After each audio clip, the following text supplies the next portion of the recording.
Well, I created this stream in case people wanted to talk. I don't want to just summarize the news. People are killing each other. What can I tell you?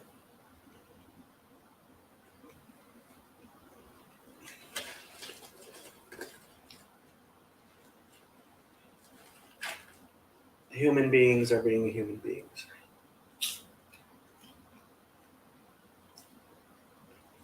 And some of them are more righteous and holy and good than others.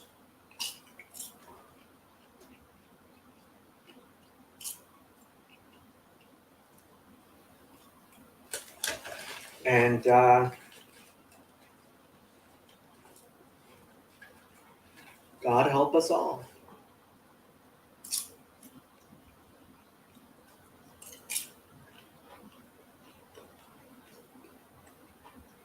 As I wrote extensively on Twitter, I care a lot more about the little kids. There are approximately 1 million children under 14 who live in the Gaza Strip. That's 1 million children under 14. And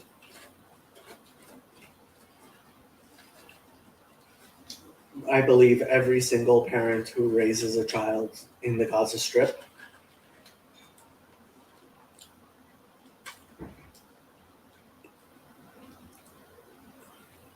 is seriously deficient as a parent.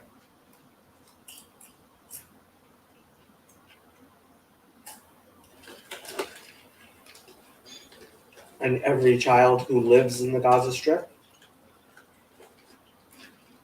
deserves a better parent than they have. That's where my thoughts are.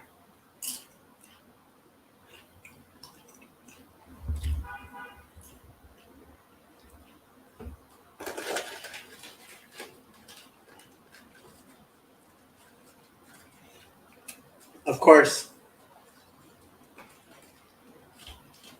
unlike most people who speak English, I was a child in a bomb shelter during a war.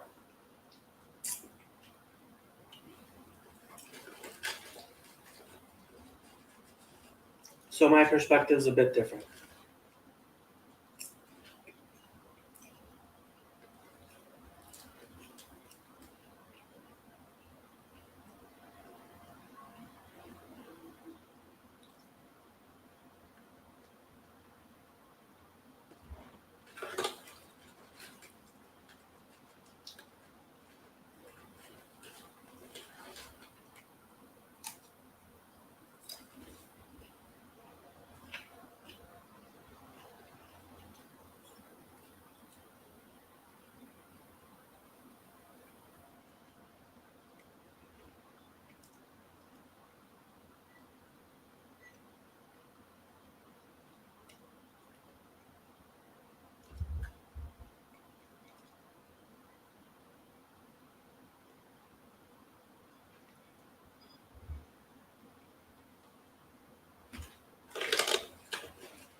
Hey, Zach. Good to see you. Wall Street Journal article regime propaganda or some truth. Which article are you talking about? Feels like the principalities and powers want to spin out of control. Oh, you mean about Iran funding and coordinating this? I could believe it. I could definitely believe it, especially when you see what Khamenei tweeted out today.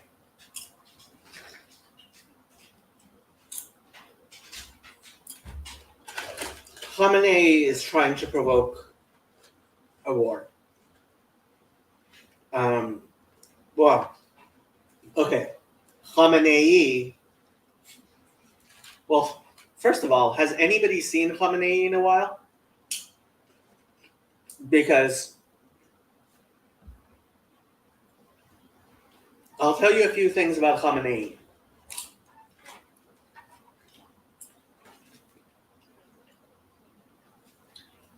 First, I had never seen Khamenei um, I had never seen him so obviously scared as when he went and spoke at the Tehran mosque after, what was his name? Rahmani? Um, after that general, that Persian general, Abdul Qasem Rahmani, I think it was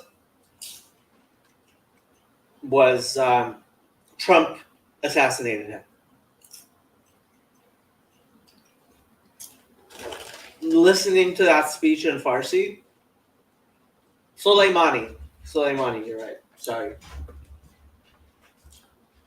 Listening to that speech in Farsi, I have to say, one of my greatest sins and worst indulgences is Schadenfreude.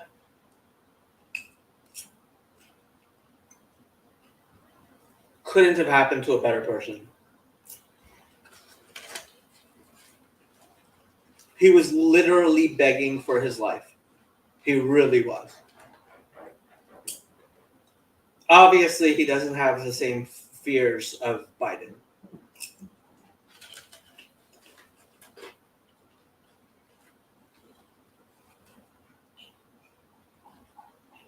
Second thing about Khamenei. When Khomeini died, what year was that? 90 something?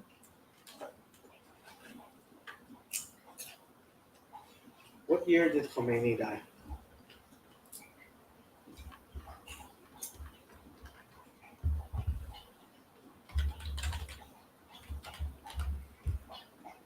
Khomeini died in 1989.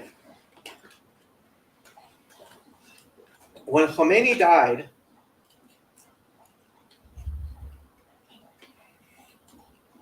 the actual rulers of Iran, which is the Republican Guard,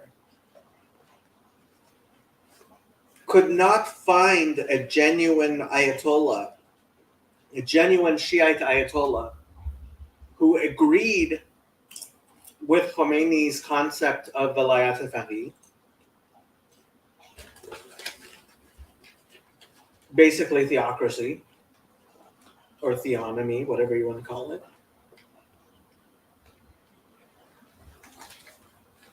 And so when,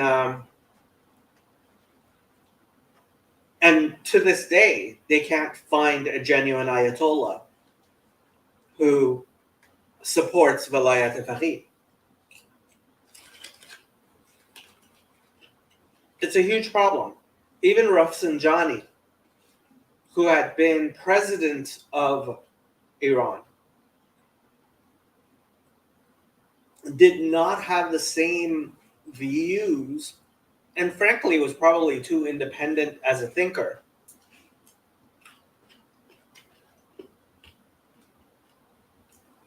to be allowed to become the supreme leader after Khomeini. And so the Revolutionary Guard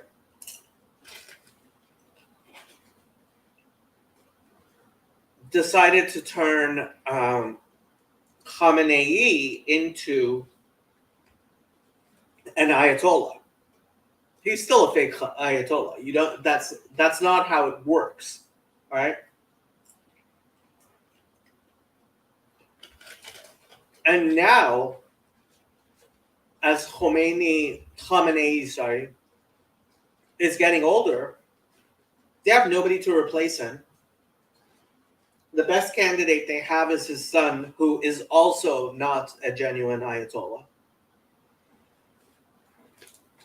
And by all rights, is Ayatollah Sistani still alive? I haven't been keeping up. Ayatollah Sistani, until if he's still going, until as far as I know, the most recent leader of the Hausa in Najaf in Iraq is the most senior. Yes, it is, Rabbi.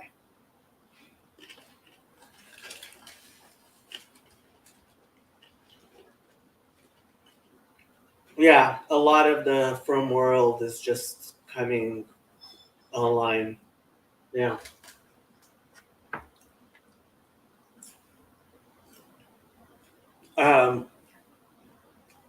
Let me put it this way, Rabbi, you don't want to see the videos I've seen. Hashem Yirachem, and I've heard there are videos that are much worse. Hamas has apparently taken a page out of the ISIS Al Qaeda book and decided to make extravagant videos of their war crimes because they're proud of themselves.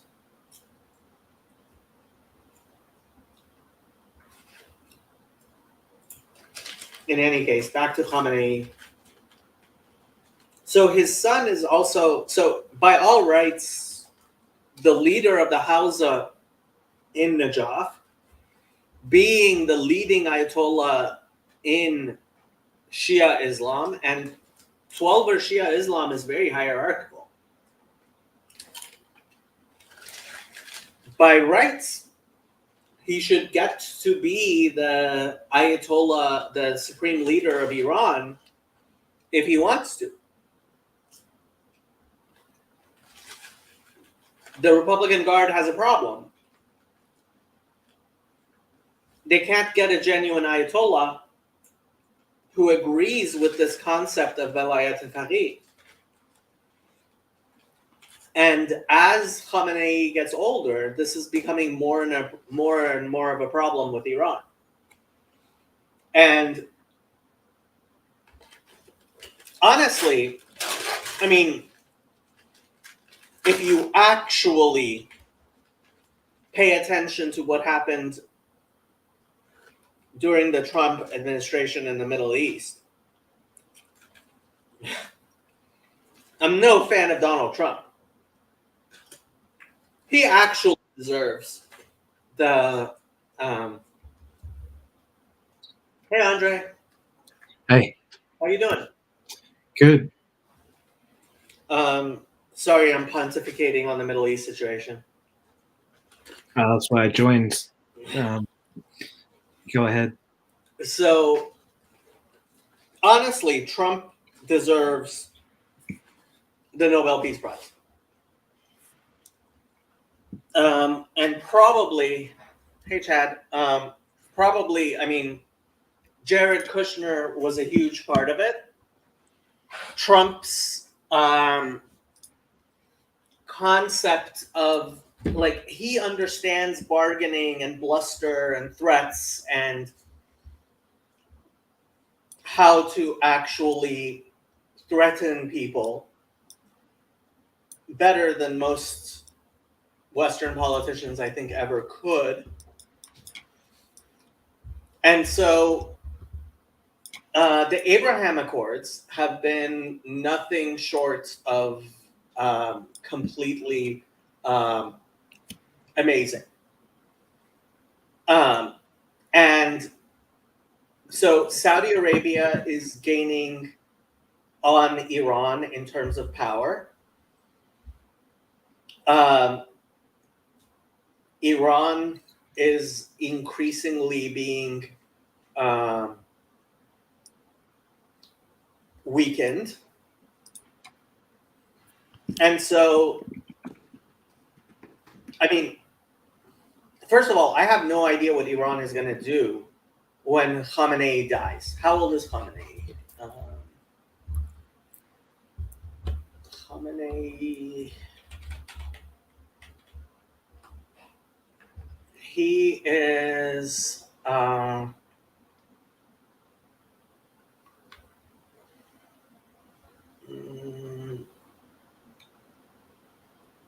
He's 84 years old.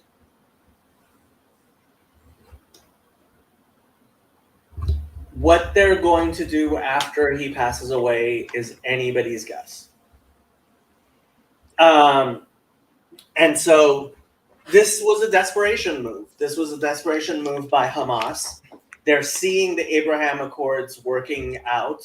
They're seeing Israel and Saudi Arabia moving closer together.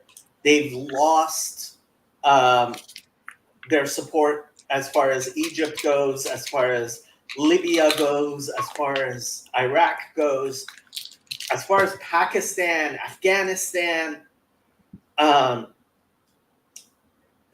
Ukraine has been a serious bloody nose to Putin. We haven't been hearing much out of North Korea. I mean, the fact is, all of this is an indication of the world actually being in a much better place than I think it really.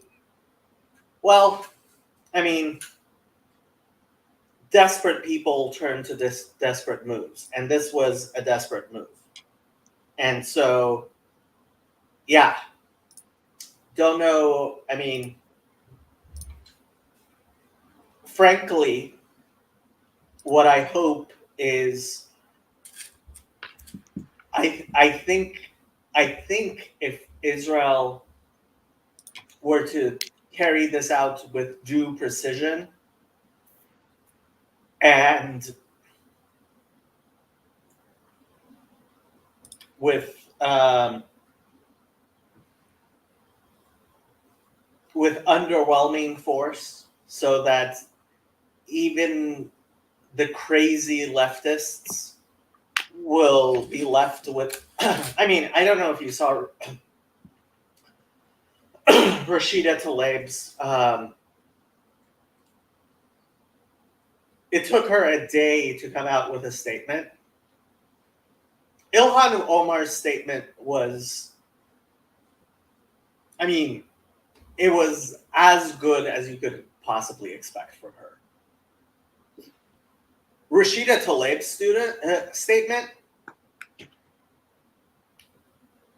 I don't understand how that woman still has support in the Democratic Party. There's been so Konstantin Kisin on Twitter has been talking about how X, as opposed to Twitter or Twitter 2.0, has completely changed the game, and it really has. So Glenn Greenwald, all he's said is he has here. Why don't I pull this up? So I didn't listen to the second video that he posted, but the first video you would think is you would think is like supporting the Palestinians, but actually when you listen to it, it's like obvious that like Fareed Zakaria is just ridiculously ridiculous. So here, let's listen to this. According to reporting by Al Jazeera, the leader of Hamas has said the group is on the verge of a great victory after its incursion into Israeli territory. Political leader, what is your reaction to what you've Okay, seen so so this far? guy is formerly with the Palestinian Authority, and whatever. I think he's trying to be the new leader of Palestinians, and so he's supposedly something new. Whatever. Well, first of all, I am not part of the Palestinian Authority. As a matter of fact, I represent a democratic Palestinian movement called Palestinian National Initiative, which is non-Fatah and non-Hamas. And of course, I am not affiliated with Hamas. But I think this situation that has evolved is a direct result of the continuation of the longest occupation in modern history.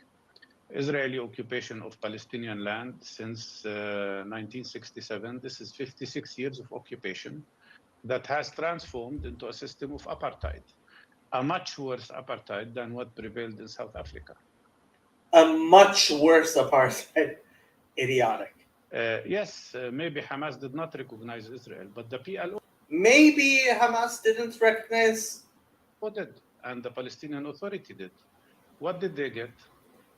They got a lot.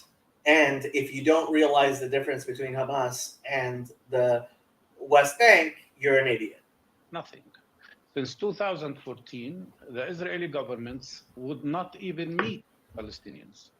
And what you see today is a reaction to several things. First of all, settlers' terrorist attacks on Palestinians in the West Bank that evicted already 20 communities in an act of ethnic cleansing. 248 Palestinians who were killed by the Israeli army and settlers in the West Bank, including 40 children. Attacks on the holy sites, the Muslim and Christian holy sites by Israeli extremists, as well as declaration of Netanyahu that he will liquidate the Palestinian rights and the Palestinian cause by normalization with Arab countries.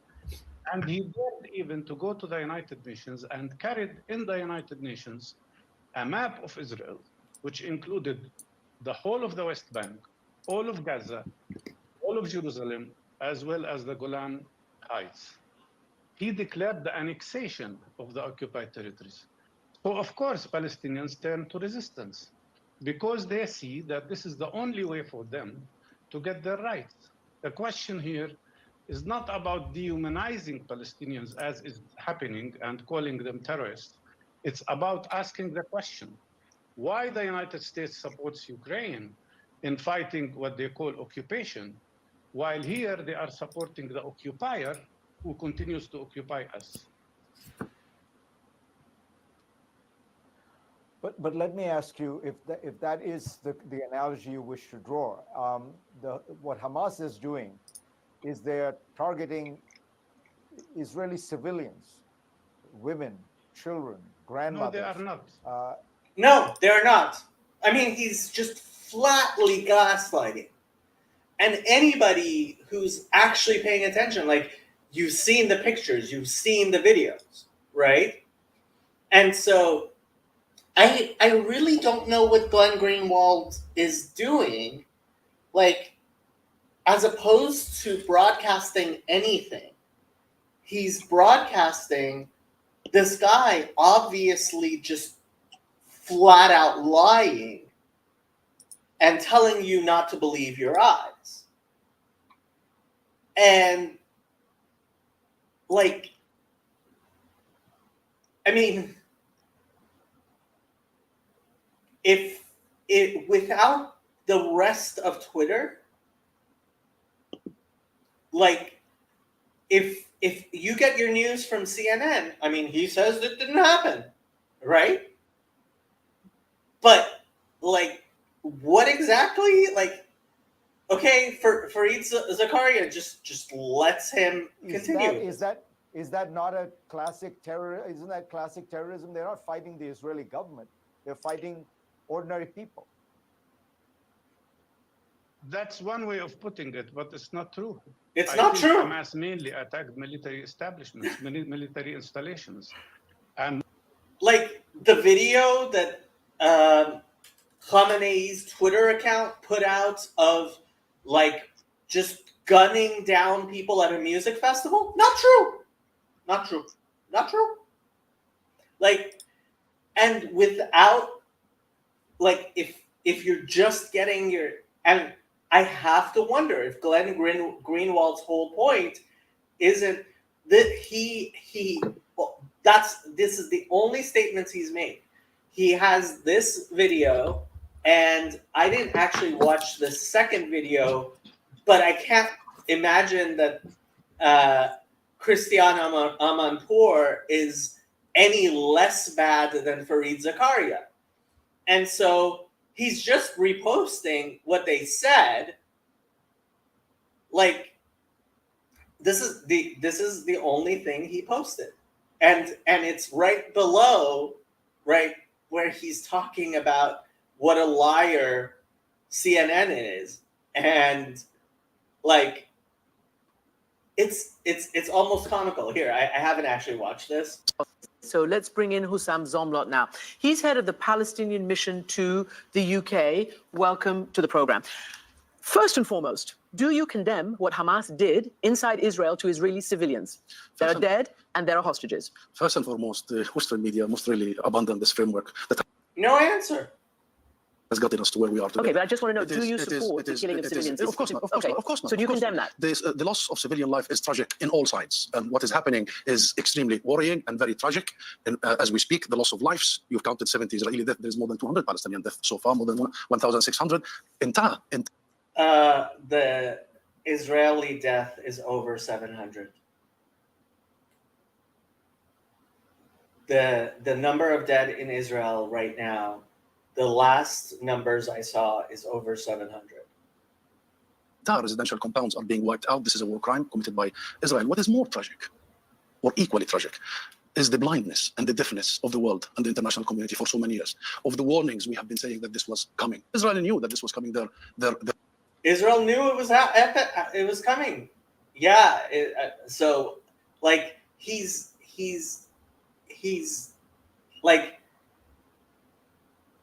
I don't think this is going across the way that the Palestinians like think it's coming across.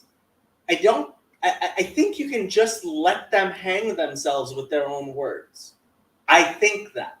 And I think that's Glenn Greenwald's.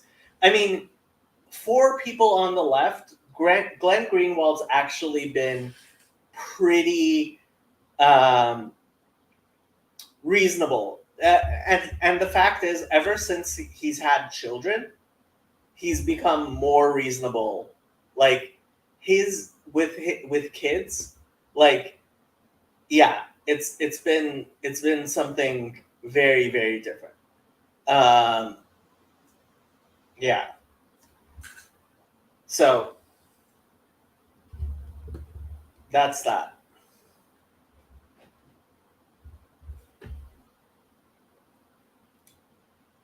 Andre, did you have any commentary? So I'm just reading through the news sites here. It's saying that Iran apparently helped out in the Hamas attack from an Australian observer or reporter or something.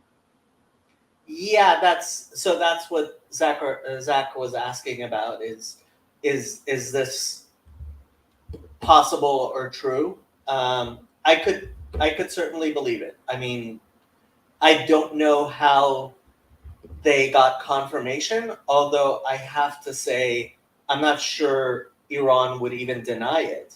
I mean, here, I'll pull up Khamenei's post. I mean, this is on his account.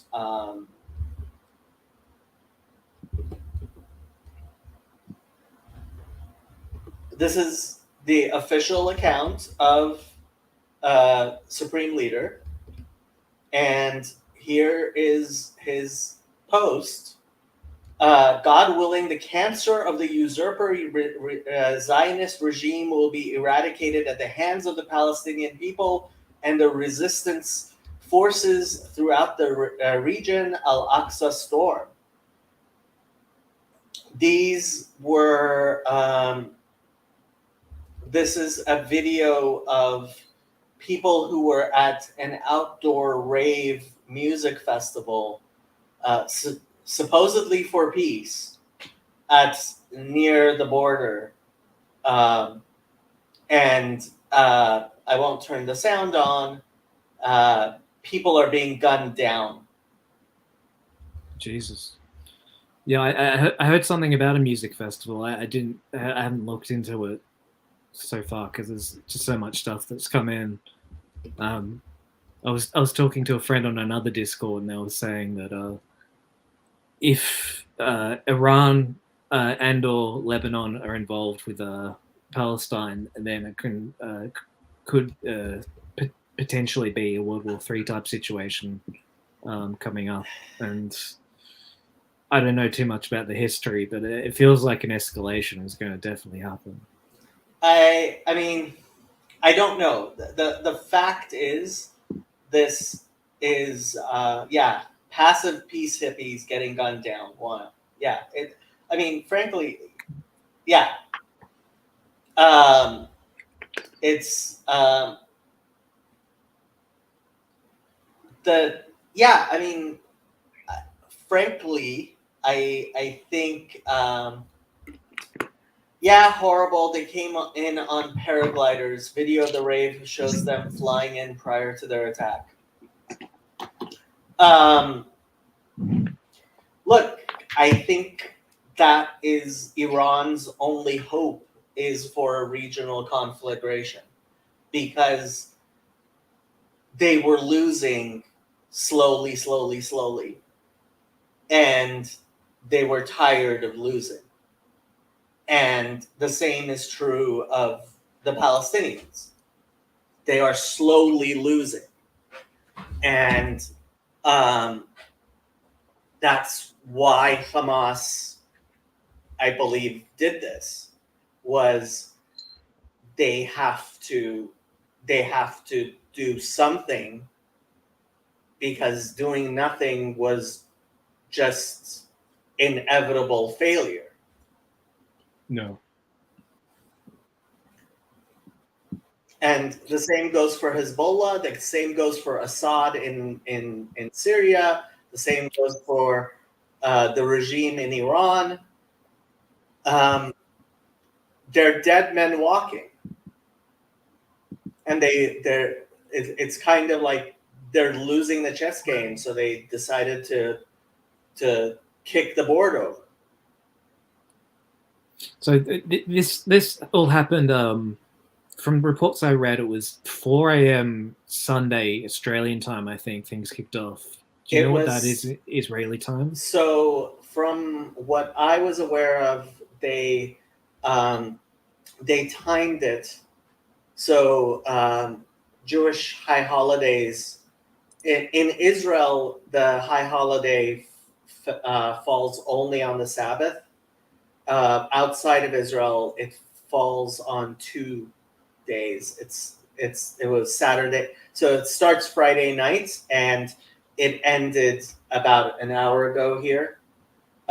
So on Sunday evening, and they apparently deliberately timed it with the high holidays on the Sabbath, so they waited until dark, so that it would be the Sabbath and the high holiday of Shmini Atzeret, Simchat Torah, and that's when they attacked.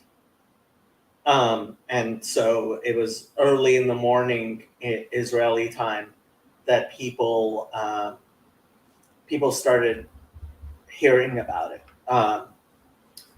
Yeah, what really bothers me is the level of immaturity with people talking about this. Elon's platitudes on love and hate. I have no hate for his platitudes on love and hate. Ben Shapiro responded with their Oave Hashem Sinu Ra. Those who love God hate evil. And I think, I think William actually has it more right. Speak softly and carry a big stick. Munich, repeat. I mean, boomer takes. I like the boomers. Soft targets. It does not get worse. Yeah, there's one video of them kidnapping old grandmother, and the Palestinian side is talking about arresting people, as opposed to kidnapping and taking hostages. They're calling it arresting, and it's like, what are you doing arresting a grandmother, supposedly? Like, it's just this little old lady. And then don't even start with the parading the what you call it. Hi, Jacob. My sister lives in Mavaseret Zion. She and her family were evacuated early with her children. I'm glad they were evacuated. Hostafarian priest. You're not Teddy, are you? I've been wondering what happened to Teddy. Teddy is a member of this little corner who was active for a while and hasn't been active recently. And I haven't heard from him. Okay, you're not Teddy. Chazi and Shlif Gilad both checked in on my Discord server. I am not aware that anybody has heard from Nechama or Teddy in this little corner. And those are all the people that I know are this little corner and live in Israel. Although obviously I have lots of family there. Ben has lots of family there. Yosef has lots of family there. And obviously Chazi and Gilad, and so yeah.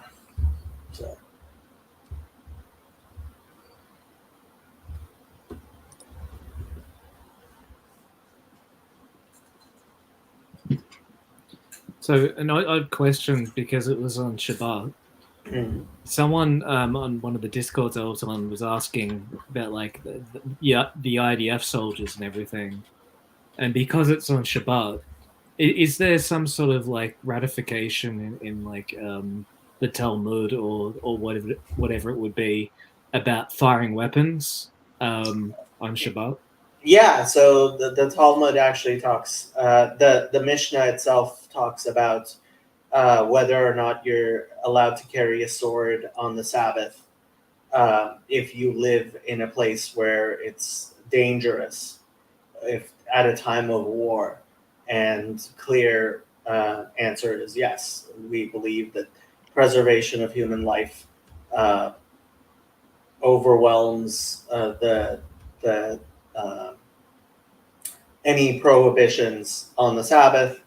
Obviously, to the point, to the degree where it is possible to avoid Sabbath desecration, you do. But on Yom Kippur, when the Yom Kippur War happened, that is why they decided to attack on Yom Kippur. And frankly, this is. People were saying because the English date is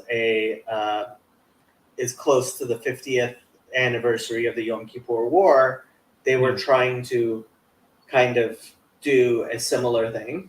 But yeah, the Yom Kippur War. I mean, my great uncle. I remember when I was in Jerusalem. He told me about it. We went to synagogue, and he told me he was in that synagogue when the sirens blasted for the Yom Kippur War, and he went and he got his gun and he went off to war. So, as someone is like not scholarly on this, what was the Yom Kippur War?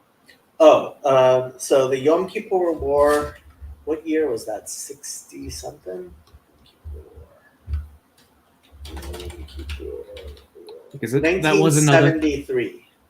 1973, and was that an invasion or was that Yeah. so a Palestinian invasion? No, it was an invasion from Egypt, Jordan, and Syria. Right. Okay.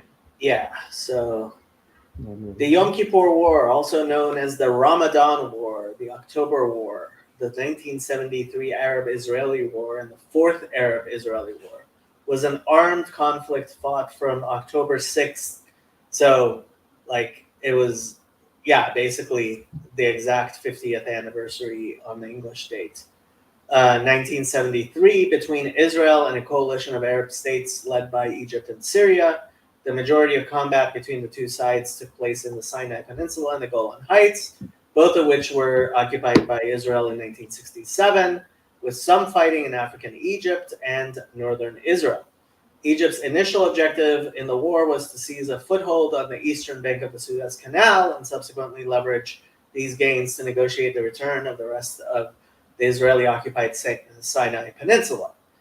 The war began on October 6, 1973, when the Arab coalition jointly launched a surprise attack against Israel on the Jewish holy day of Yom Kippur, which is the highest holiday in the Jewish calendar, which had occurred during the 10th of the Islamic holy month of Ramadan in that year. Following the outbreak of hostilities, both the United States and the Soviet Union initiated massive resupply efforts for their respective allies during the war, which led to a confrontation between the two nuclear-armed superpowers. The result was an Israeli victory, which many people thought was miraculous. Egyptian forces occupied the eastern bank of the Suez Canal, with the exception of the Israeli crossing point near the Dever Sor air base. Israeli forces occupy 620 square miles of the territory on the southwest coast of the Suez Canal. Yeah, I mean, it ended up being a Cuba had 500 to 1,000 troops. I did not know Cuba was a belligerent in this war, but apparently it was. Yeah. Yeah, and the total casualties on the Arab side were 8,000 to 18,500 dead, 18,000 to 35,000 wounded, 8,783 captured, 2,250 to 2,300 tanks destroyed, 341 to 514 aircraft destroyed, 19 naval vessels sunk. That was on the Arab side. On the Israeli side, it was much, much less. Yeah. So, yeah.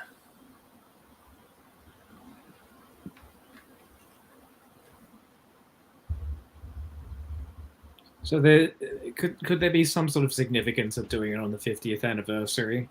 Yeah. Oh no. I think they definitely. I mean, one of the things everyone has been saying is that this is a incredibly dumb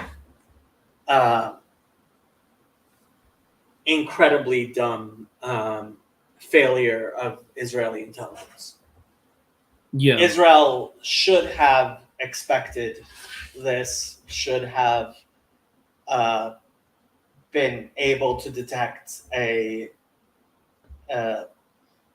this type of mobilization, should never have allowed this type of infiltration that happened to have happened.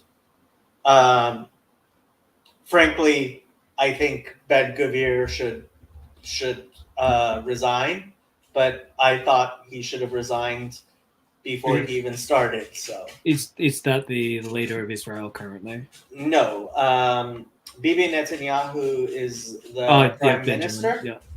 Yeah, Ben Gvir is the Minister of National Security, and Right. he is an extreme person that is quite unpopular with the members of the Jewish community in this little corner. Let's put it that way. Yeah, because I mean, other than the sort of guerrilla actions of like what was it, like the paratroopers and like rushing forward through the border, I heard that the biggest thing was sort of like just firing off so many rockets in a short amount of time that it penetrated the Iron Dome. Firing off lots of rockets, okay, fine, that's nice and great. But that's like when they're going to decide to send off rockets. That's not. I don't think that's a great intelligence failure. There was a naval, aerial, and land assault, which included assault on military targets, which, okay, but I mean, they must have known about the music festival, the fact that if I were going to be a horrible conspiracy theorist, I would say something like Itamar Ben Gvir was plenty happy to let a bunch of irreligious left-wing people be murdered and captured, and in order to get the type of horrible reaction that a justification to have to do what he wants with Hamas. No. I mean, if frankly, I don't think Ben Gvir has that much capacity to affect what the Israeli deep state does. Mossad, etc. Yeah, I mean, look, if you wanted to be a conspiracy theorist, the idea that the Israelis did know and were willing to let the people who got murdered and taken hostage be murdered and taken hostage so that they could inflict a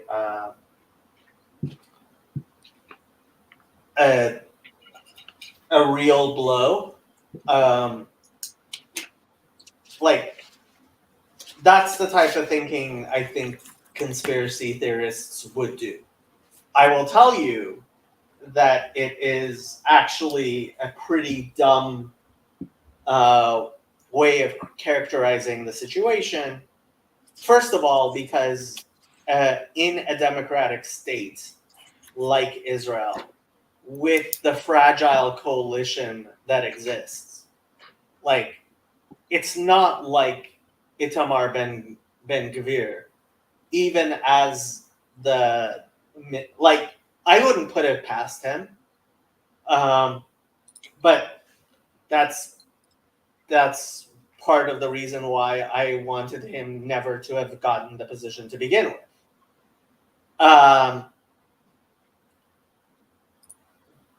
But he had no capacity to make this happen because, yeah, Mossad,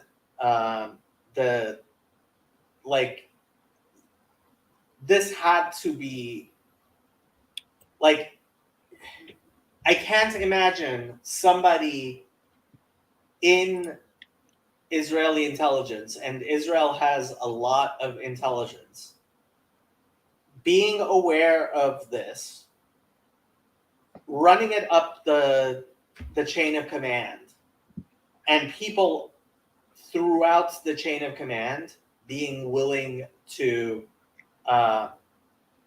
okay turning a deaf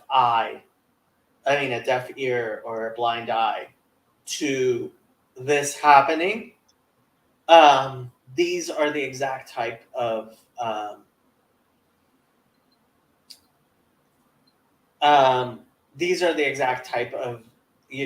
conspiracies that people have about 9/11. Like, in order to believe these things, you have to have not actually ever worked in government. Because if you ever work within a government department and see how it functions, you see that it's way, way too dumb to be this conniving. Pastafarian says, I have been reading all sorts of rationales on Frum news sites about divine retribution for this or that Avera. Yeah, that happens a lot. I don't buy into that anymore, despite my own yeshiva background. What say you? Pastafarian priest, I would actually be interested to, like, you're more than welcome to jump on and we can talk. Here, let me put the link in the chat again. Look, mipnei chatatenu galinu me'artzenu. It is a tenet of Jewish faith that anytime bad things happen, we first search our own sins, and we try to repent and rectify things for ourselves and what we can do. At the same time, people who misunderstand that to make a direct correlation as if they know God's, as if they know, oh, that's sin. That's the sin that did it, right? Especially idiots like Yosef Mizrahi and Yaron Reuven. Like, those types of people, like, just shut up. Just really shut up. The Rebbe was not a fan of such ways of thinking. Pastafarian turned me onto your channel. Why, thank you, Pastafarian. I went with my late wife to Israel in 1999 on a Catholic pilgrimage tour, just before the Second Intifada. That's when I was in Israel. Israel is a very tiny pocket of sanity in the Mideast. This is true. Never underestimated competence and irrationality. This is also true. Yeah.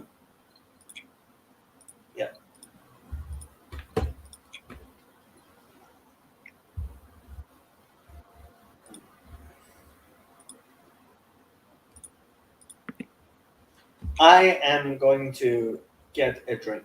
I will be back.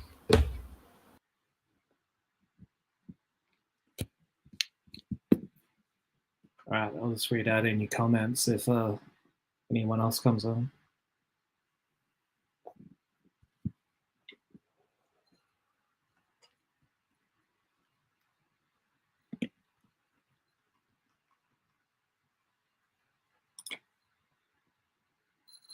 Yes, Nathaniel, it is all me now.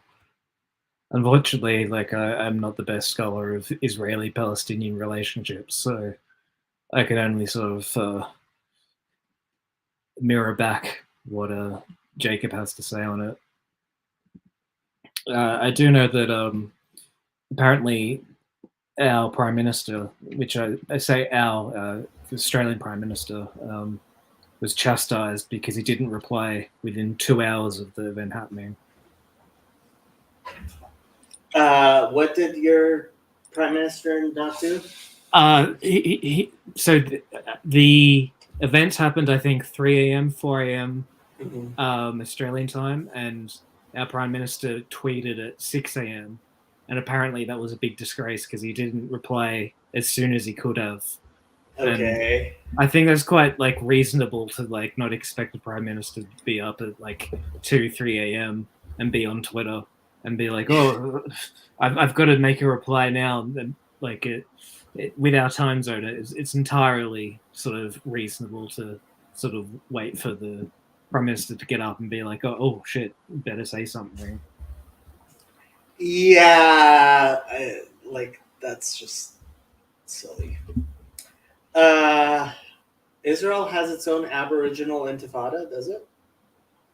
I don't know what intifada means. Maybe. Oh, means Intifada is Oh, uprising. Okay, so we've got a constitutional referendum type thing at the moment, like called the Yes Vote, and it's something to do with like giving Aboriginal and Torres Strait Islanders and like native land title owners like a spot in the constitution. Something similar to that, like an official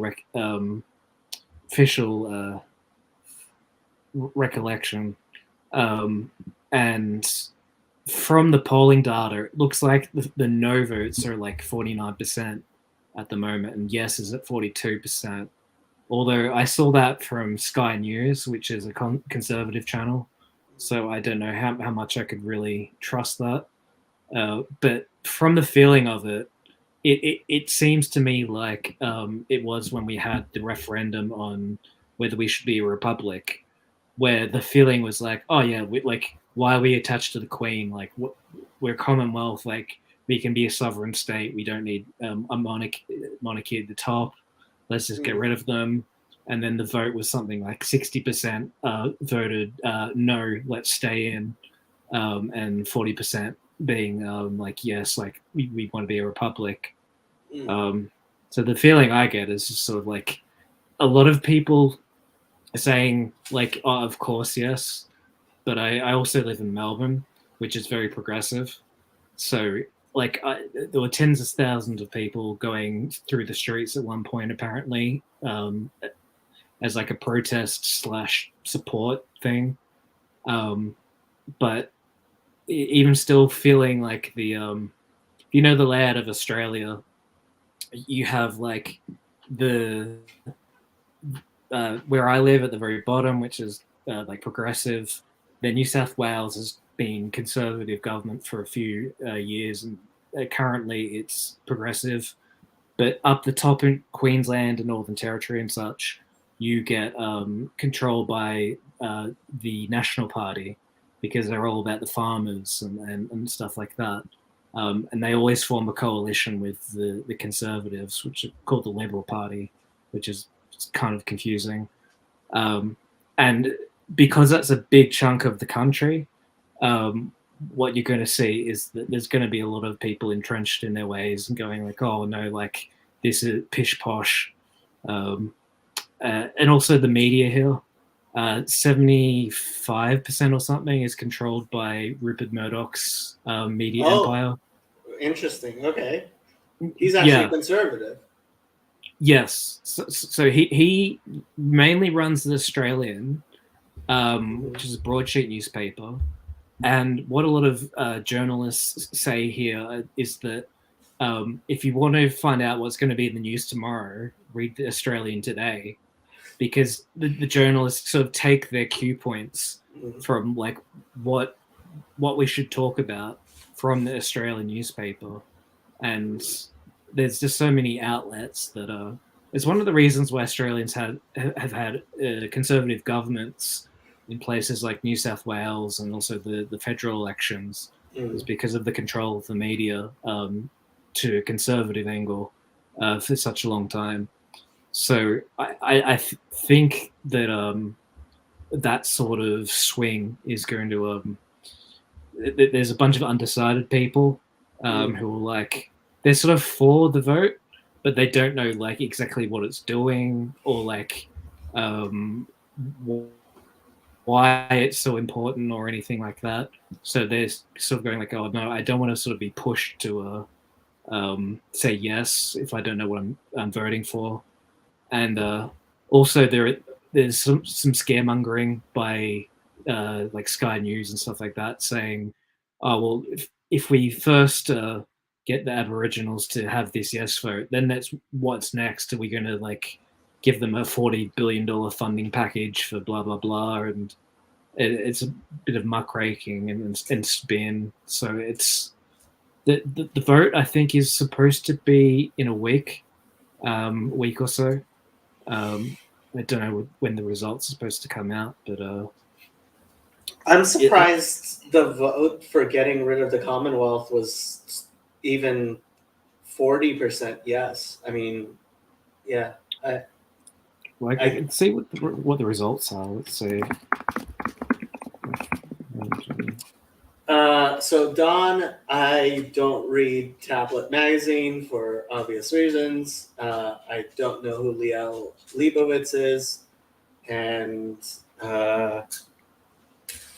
I mean, betrayal of Israel by the U.S. with the Iran deal. Yeah. So it says that 45% of people voted for us becoming a republic, and 54% said no. Wow, that is much closer than I thought it would be. Yeah, it was, and this is in 1999 as well. So it's not as if we were in a super progressive time, like comparatively. Yeah, I wonder if that votes were taken today with Charles, because Queen Elizabeth was a lot more liked. Yeah, than Charles III. Yeah. Yeah, I think with the death of the Queen and the changeover and everything, there has been sort of a question of like the role of the head of state and the importance. I've especially had a lot of Americans say to me like, "Oh, aren't you upset that the Queen died? Like your Queen?" I'm like, "Yeah, technically that she was our Queen, but not really. It was like in name only." Mm. It's it's like if in the US the Speaker of the House died, and went to Americans went, aren't you upset the Speaker of the House died and your Speaker, like you're. Well, yeah. See, the thing is, the Queen as a figurehead, like, because she was supposed to be neutral, right? It was supposed to be less of a. Yeah, we have lots of Aussies right now because this is the perfect time for Aussies to be on. Apparently, what time is it? It's about 3 p.m. Yeah, 3 p.m. on a Monday. Yep. Yeah. No Israel supporter should trust Tucker Carlson. When the embassy opened in Jerusalem back in 2018, that very night he went on air and said, "When are we going to do something that benefits us?" Frankly, okay, you must not watch my channel much because despite the fact that Chazi is very, very involved in this channel, and he is, God have mercy on our souls, a very rabid, I would say, Zionist. And Yosef is he's not a rabid Zionist, but he's pretty much normal as far as Zionism goes in the Jewish community, Orthodox Jewish community. I come from a Satmar background, so yeah, so I am not a fan of the Israeli state. Let me put it that way. I have lots of family in Israel. I wish everyone who lives in Israel, just as everyone all around the world, peace and happiness and goodness. And especially because they are my co-religionists and family and my tribe of a sort. I wish them well. But in my estimation, New York is every bit as a Jewish state as Israel is, if not more so. If you have a look at the private chat and you open up the image I just sent, that's from the referendum. And I can just point out the demographics. Wow. So if you see, where's mine? Here, I'll put it on so people can see. Perfect. So you can see how there's that very dark red. Yeah. So that's essentially people who want to stay under the Queen to make it easier. Wow. So to the middle left, which is Greater Melbourne, you can see that it's very dark blue and blue. And that was for a no vote, like that we want to become a republic. As well as right next to it, Australian Capital Territory was all blue. Yeah. And then the very right at the bottom, you've got Greater Sydney and Wollongong. Now the top right is sort of the rich areas right next to the beach, and then the left, the areas to the left, is sort of like what you call Bogan territory, and it's sort of like it's the underprivileged, sort of poverty-stricken housing commission suburbs. Interesting. And traditionally conservative voters as well.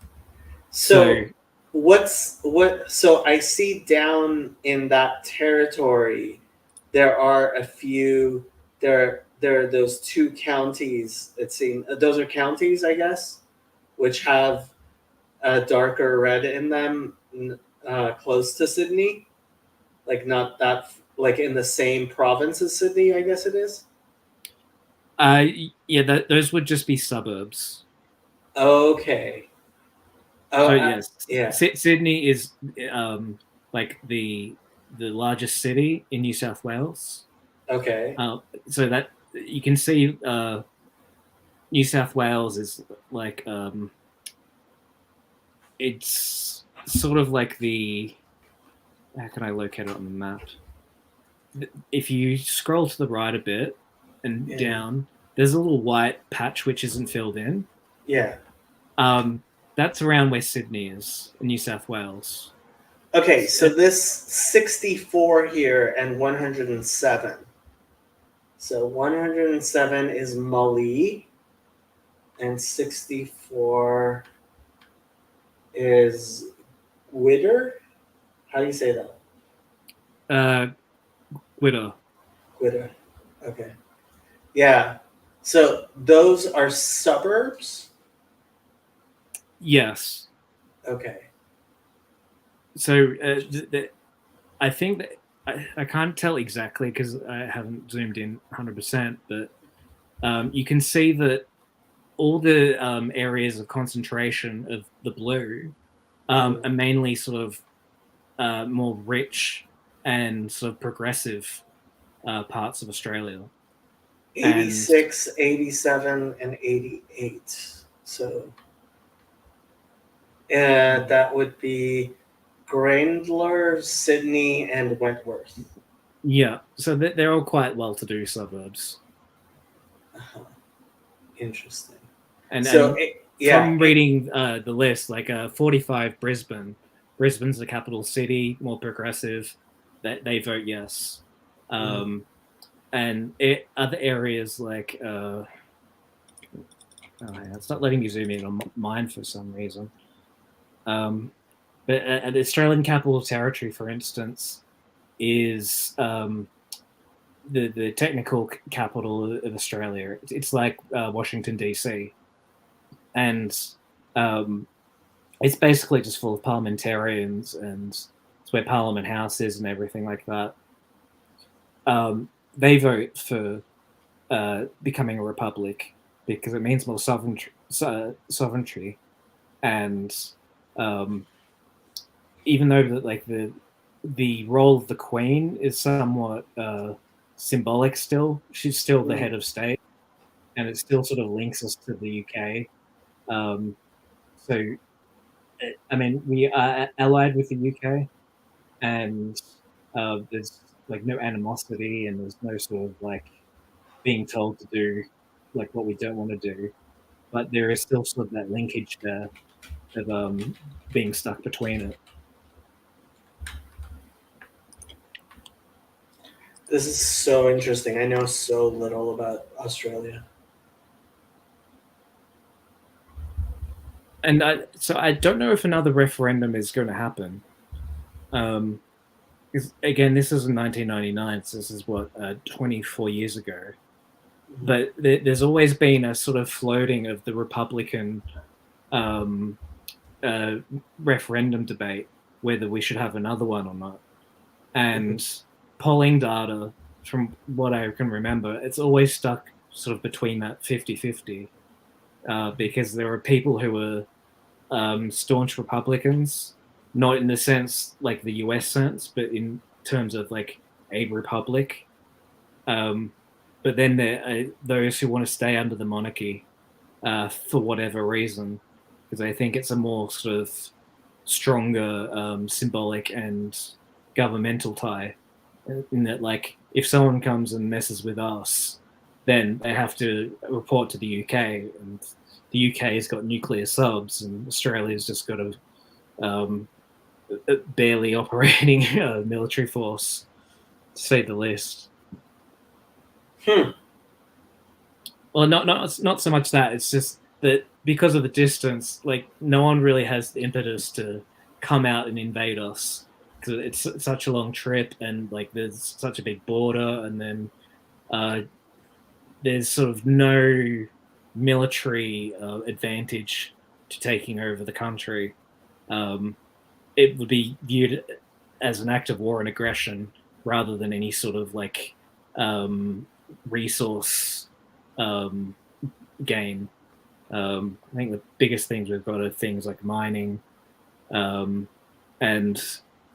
that's already sort of taken up by from memory. When John Howard was in office in the 90s, he signed over this treaty where we were supposed to have at least 90% of our profits from our mining be available to the country, and he signed it so that China had a trade agreement, and now we could only access something to like 10 to 15% of the profits from everything in total. So even our sort of raw resources that we have access to, we can't really sort of exploit. Let's say. I mean, I was just looking at Australia's per capita GDP, and it's pretty high. I mean, it's it's number 20 in the world, higher than Saudi Arabia, Finland, Canada, France, the European Union, South Korea, the United Kingdom, Israel. So, like, yeah, you guys are doing pretty well. Well, I didn't know that. It was interesting because this came up the other day. As either a Canadian or American was trying to boast to me that like Australia sucked and blah blah blah, and I said, well, you know, in the OECD, country livability index, Australia is scored higher than America, and they said, "Oh, bullshit! Like that can't be true." And I looked it up, and we're at number 3 or 4 or something like that, and America's something like 15. Let me see if I can pull up the stats again. OECD most livable countries. Yeah, Australia is number 2. Norway being number 1. And where's the US? The US is number 10. I'll put that in the chat.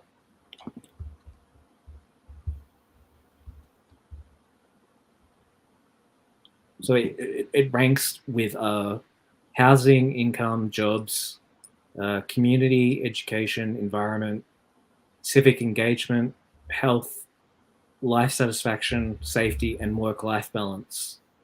Yeah, and I actually just looked up your Gini index, and it's pretty good. It's better than the United States' Gini index. That's a coefficient of wealth inequality. I mean, Australia's economy seems pretty strong to me. Yeah, it seems quite balanced from what I know, because we have like the mining boom, and like it's been quite steady, and then I think a lot of our income comes from tourism, and that's sort of not going to go away because of the distance away from other countries and like the uniqueness of what we have. Well, your civic engagement, I have to say, it's partially because you guys have a mandatory vote, which I actually kind of like. I can't see it happening in the United States, but I would love to see it happen in the United States. That is something that's always confused me about the US, is that like dying for the right to vote, and like that like the founding fathers founded this country for freedom, and you founded on positive freedoms rather than the European system of negative freedoms. Yet it's not mandatory. Like you can decide just to be like, oh, I don't want to vote. I mean, perhaps that shows even more freedom, that you've got the freedom to like not exercise your freedom. Well, I mean, yeah, you have the freedom not to. Yeah. Why are Australians so well balanced? Because they have a chip on each shoulder. John Cleese. Okay.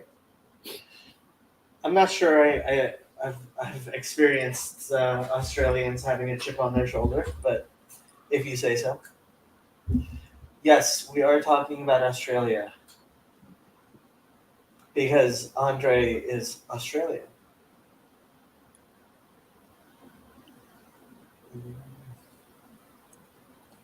If anybody else wants to jump on, there's a bunch of people watching.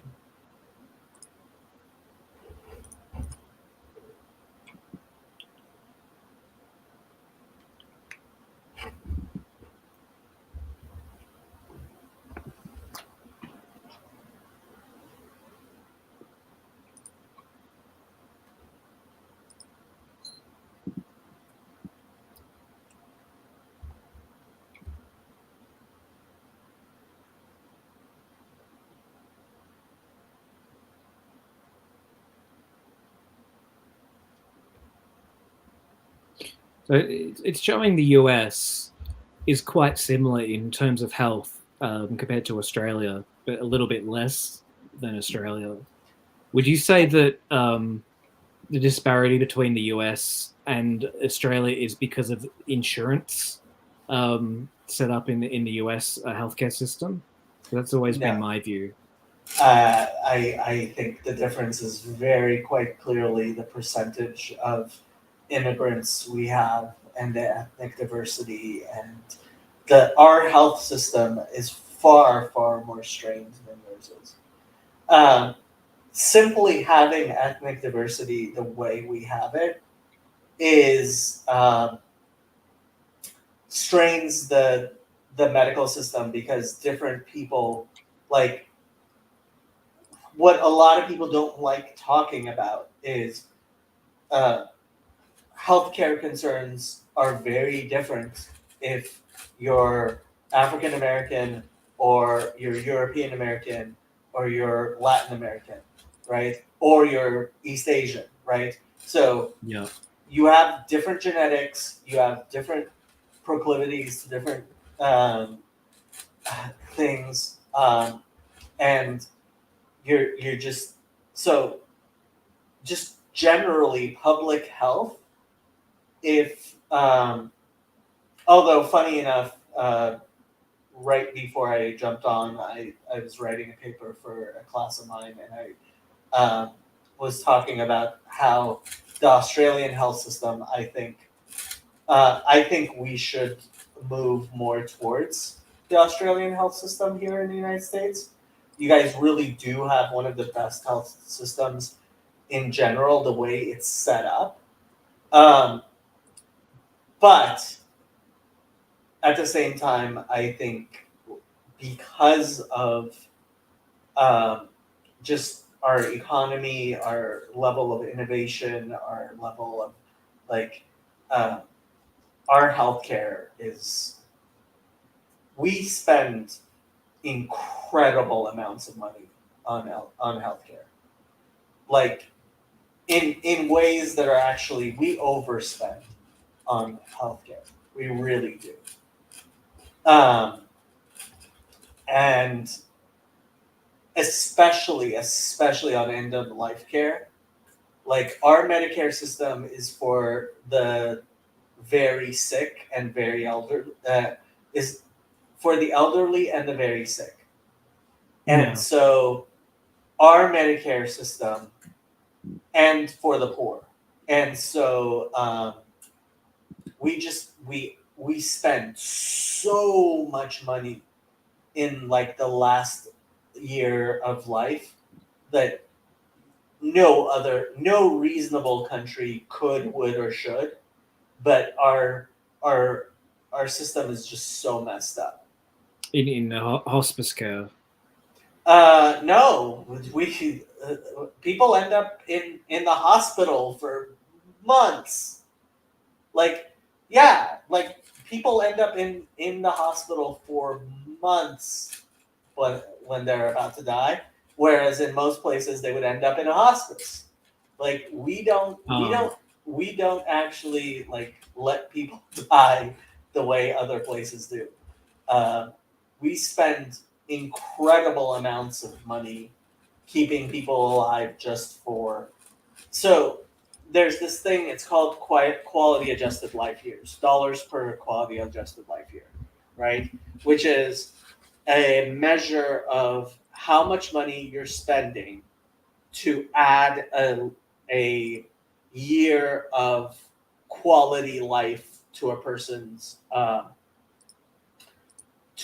to a person's life. And if you're going to be reasonable, you spend $10,000 per quality.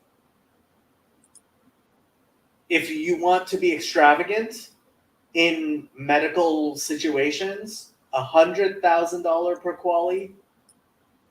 I mean, think about it. $100,000 to keep a person alive for 1 year, right? This is government funds you're spending. You could spend equivalent, like spending 10,000, like give me all the money you can print. I will spend, I can spend $10,000 per quality, like very easily, and gain many quality adjusted life years, right? For people in the last year of life, we end up spending $1 million per quality. Like there's no reasonable reason why you should spend $1 million per quality. Technically, in the United States, supposedly we have no limit to how much money you can spend to extend a person's life for a year. Practically, once it gets over $1 million per QALY, we call it experimental, and then we deny care. But yeah, I mean, but okay, $100,000 of care 13 years ago. Obviously, you lived another 13 years. But like spending $1 million on the last year of a person's life, that is like if a person has the money and they want to spend it themselves, like all the power to you. It's your money. You spend it however you like. But like our government system, we spend money in crazy ways because partially because our government our politics is so broken.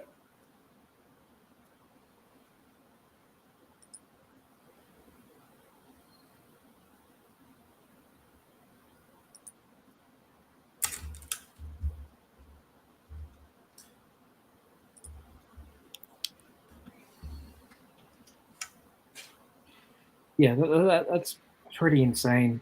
I didn't realize that the hospital system was taking over from like where it should be hospice. We spend about 20% of our gross domestic product on healthcare. 20%. A fifth of our economy is healthcare.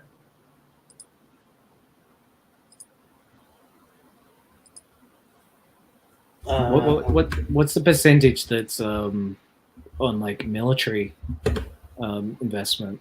Probably another 20%. Another 20. Okay. Yeah. What percentage of US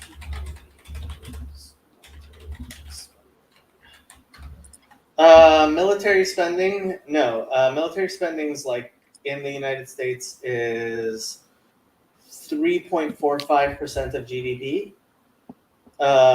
Is healthcare. 17.8% of our GDP is healthcare. Let me see what it is in Australia. 10% of Australia's GDP is spent on health. So we spend 7.8%. We spend almost twice as much of our GDP on healthcare as you guys do.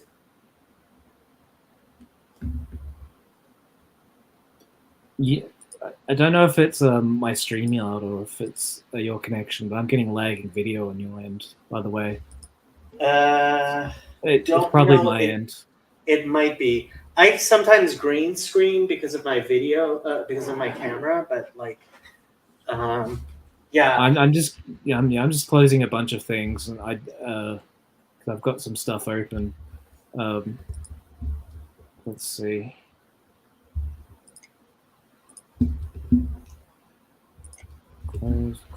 Close.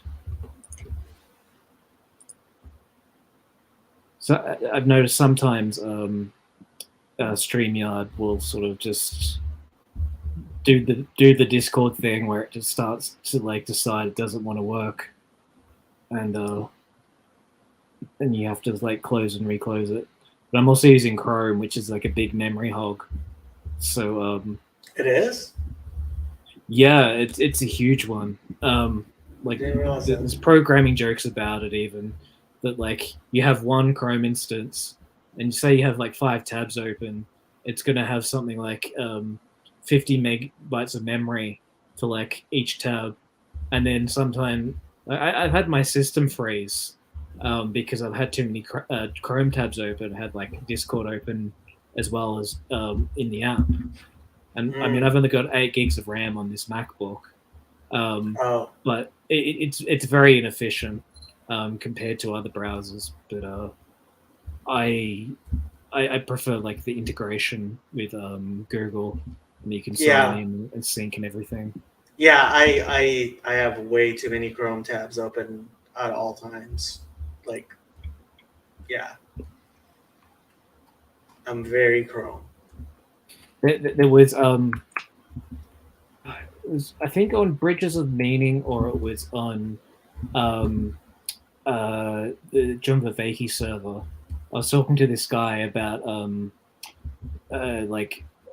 tab management, and he said like, "Oh, I wish someone could just invent a way so you could do like a memory map for your tabs, because I always forget. Like, I put one here, and I want to be able to link that to like this idea there." And I was explaining to him like on the back end, like how like memory inefficient that would take up. He goes, "Yeah, so I've got like about 20 plugins installed for my tabs. So like when I have 700 tabs open, and I'm like, wait, hang on, 700?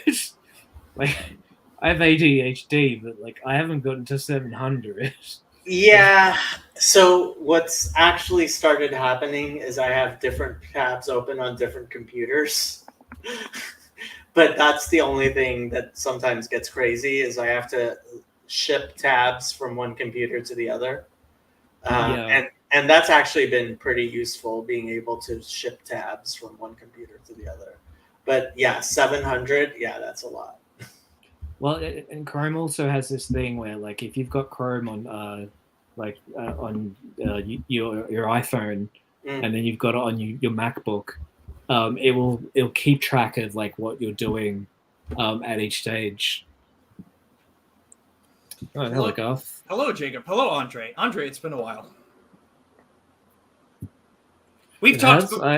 We've talked. We've talked before. Remind me. Oh, this was like years ago. What server? It was. What was it? It was on. I think it was maybe Bridges of Meaning. I think. It was either Bridges of Meaning or the Viveki server, but I definitely remember you, because you live in Australia, right? Yes, I'm the Australian. Yeah. Mm-hmm. Yeah, I'm sorry, but like I don't remember you fully because a lot of those servers at the time, like I was either administrator or moderator, and there were so many people coming in, and you've got to sort of play the role of like, oh, hey, it's nice to meet you. Like, what are you about? And then also sort of a curator of like, okay, are you up to any trouble? Yep. How can you forget that beard though? Well, actually, if it was like years ago, my beard would have looked a lot different. It was not as long as it is now. So when are you getting married? Well, so Ashtini is now in Minnesota, and we've been spending a lot of time together, and it's been sounds really good. When are you getting married? So, I'm working on it. Okay, it's like, but the relationship is going well. Cool. Oh, dang it! Okay, so I gave her the link to this video, so she's probably watching me right now. Hi, so, I'm trying to get him to marry you. Send a message in the chat, and then hold on. She's welcome to join. You can join if you want to. Very briefly, actually, I just got off another call with her and another friend, and a mutual friend of ours. All right. Oh, she's coming on. She is coming on. We're gonna meet Garth's girlfriend. Yes. This is so exciting. Guy. I know. I can prove to everyone that yes, I do indeed have a girlfriend, and that this has not been all big ruse. Really, no excuse for Garth not to pop the question on stream. No, dude, the internet is too impure to do that on stream.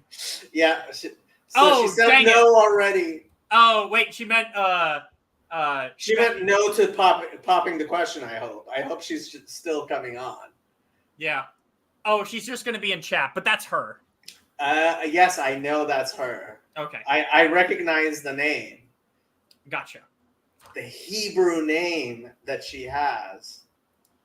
The girlfriend. Yeah, Nathaniel's right. That's a double. That's a double negative. So Uh-oh, you're getting in trouble with Yes, the bots. I could do this all day. Stop spamming caps. Oh, Yeah. like so if you type something in all caps, it'll Yeah, I yeah. can't I can't believe I've been outed.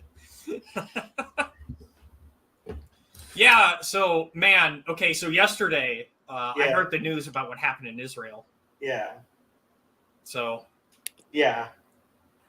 and I yeah. mean, you've already shared your opinion on the Discord server.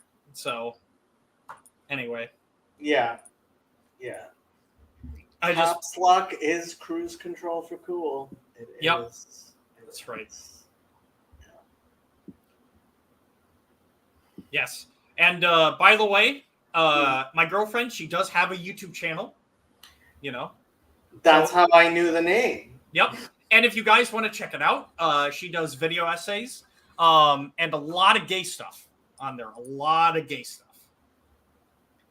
Why? She has a podcast called Three Homos and a Pussy.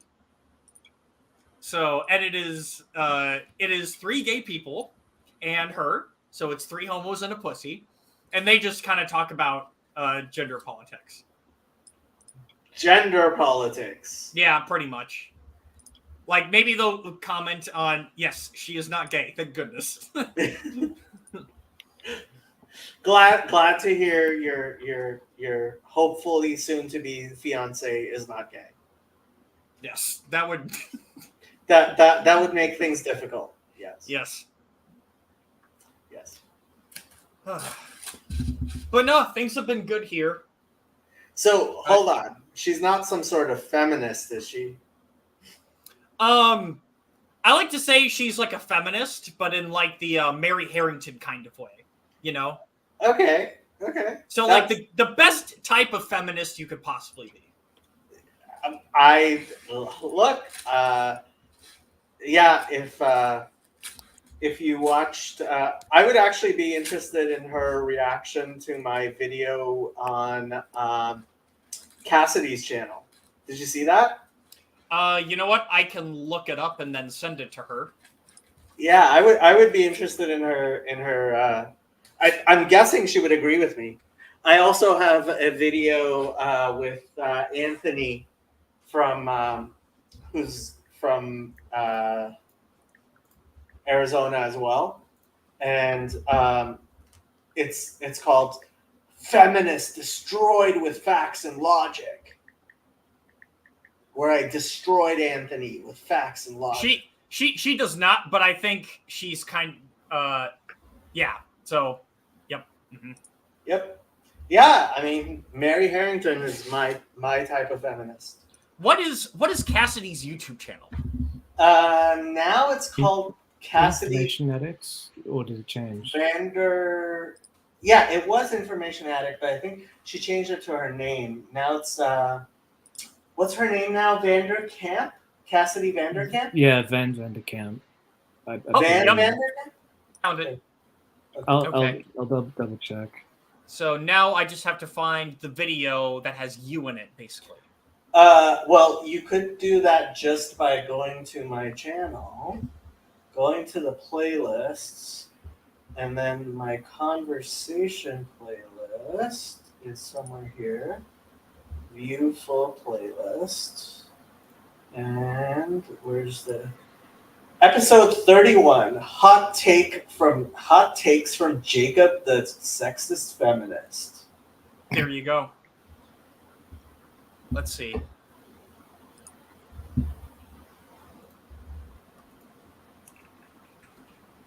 Wow, it's been 2 years.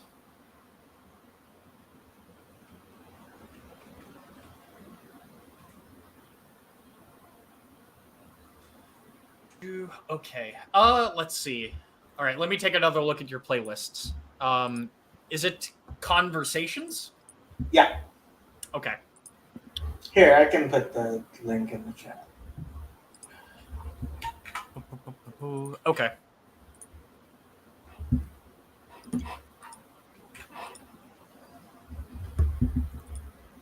Okay.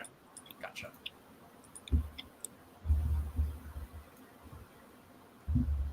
Let's see if this works. All right, I am sending her. If this works.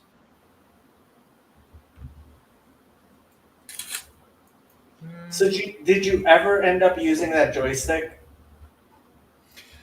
No. So here's the thing. I've been like, so How much did it cost you? It cost you like $200 or something, right? look, it's like I've been starting swimming now, which is taking more time out of my schedule.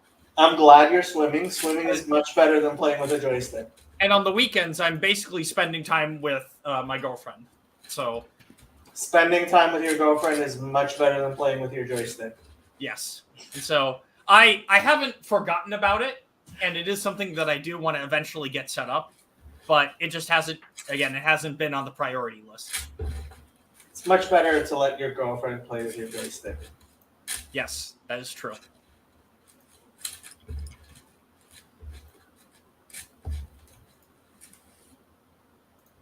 Here we go. And you're wearing a Jonathan Pajot shirt. Yes, although it is not a very high quality Jonathan Peugeot shirt. So like you can kind of see how it's starting to wear off a little bit down here. So it just doesn't handle the wash very well. Even if you put it on gentle on cold, it just deteriorates. What is her actual name, or should I just call her Chava? I don't know if she would actually want me to share that info. Okay, I would so I'm assume going not. to just call her Chava. Yes. Clearly, Yes, sorry. you need to stream with the joystick.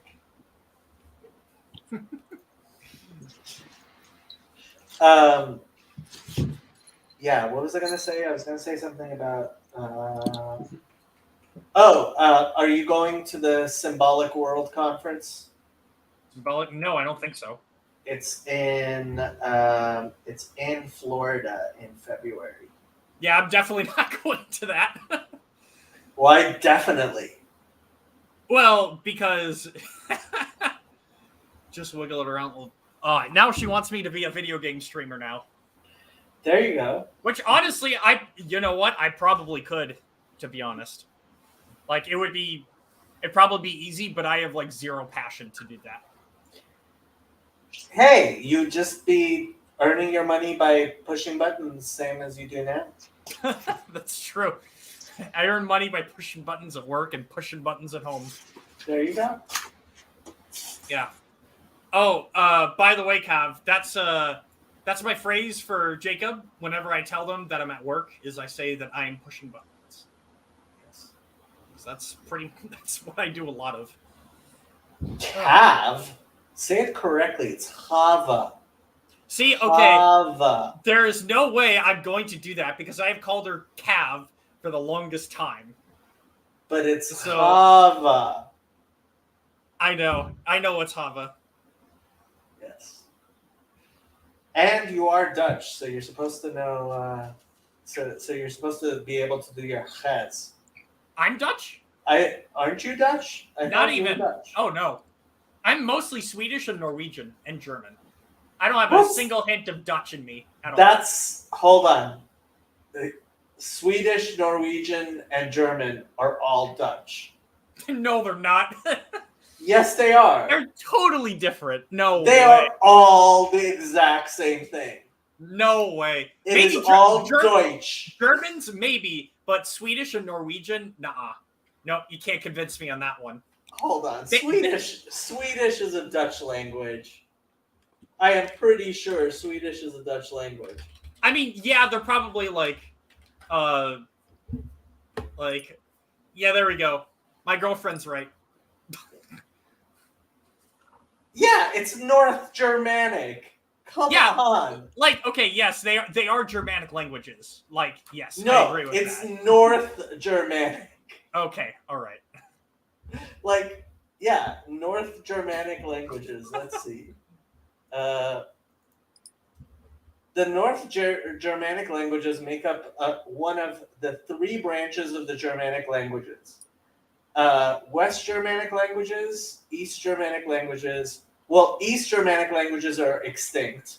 So there's only West Germanic languages and North Germanic languages. Okay. Polish Yeah. isn't Germanic. I don't think so. No, I think Polish is Slavic, isn't it? Oh yeah. Oh, you could. Yeah, I think you're right on that. Polish language is, yeah, Slavic. Okay. All right. Yeah. All right. I have learned something new. I'm sorry, but once you're making like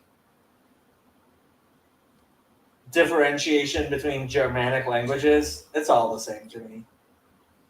Yeah, They're all Germanic. that's fair. To a certain degree. Yiddish is Germanic. Oh, that I didn't know. Yep. If you know German and you know, also all their languages are the same. Hergen Durgen.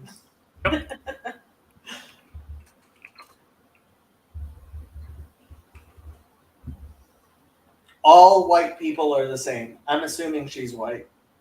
Yes, she is. You're such Yes, a racist. indeed. I know. Yep. And a sexist. You deliberately picked a female that's girlfriend, true. didn't you? I did. Yep. You deliberately picked a female girlfriend. That is such sexism. Look, how are we gonna maintain this patriarchy, right? If we don't pick women to date, okay? Let's see.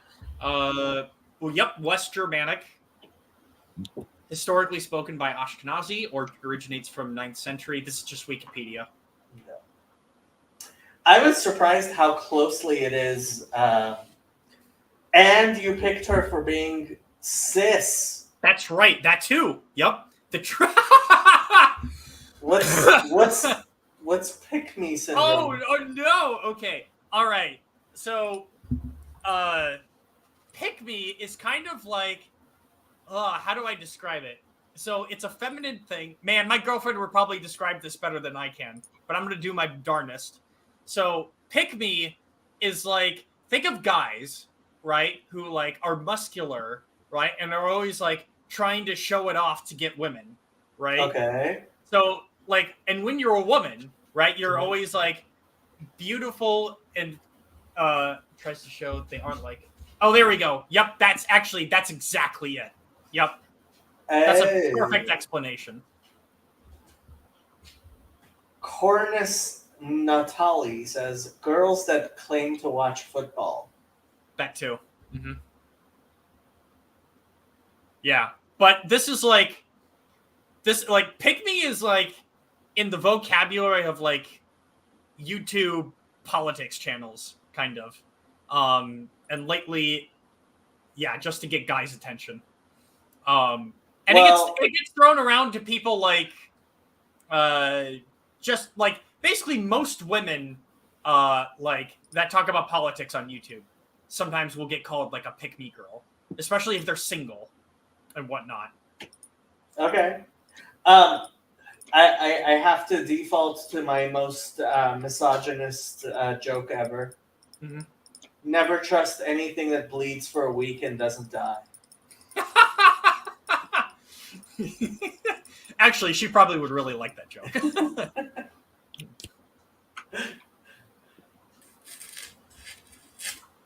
Yeah. We have a Charlie Campbell here. Hello, Charlie.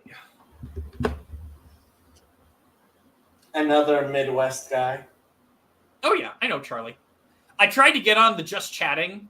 That was, I think, a couple. Oh, with Kazi and Charlie? Yeah, but it's like they couldn't do it. That's fine. So, no worries. Because I think Hezi had the power, and he was driving, so he really couldn't do anything about it. So, hey Trey. And we have Trey. I see Trey in the chat.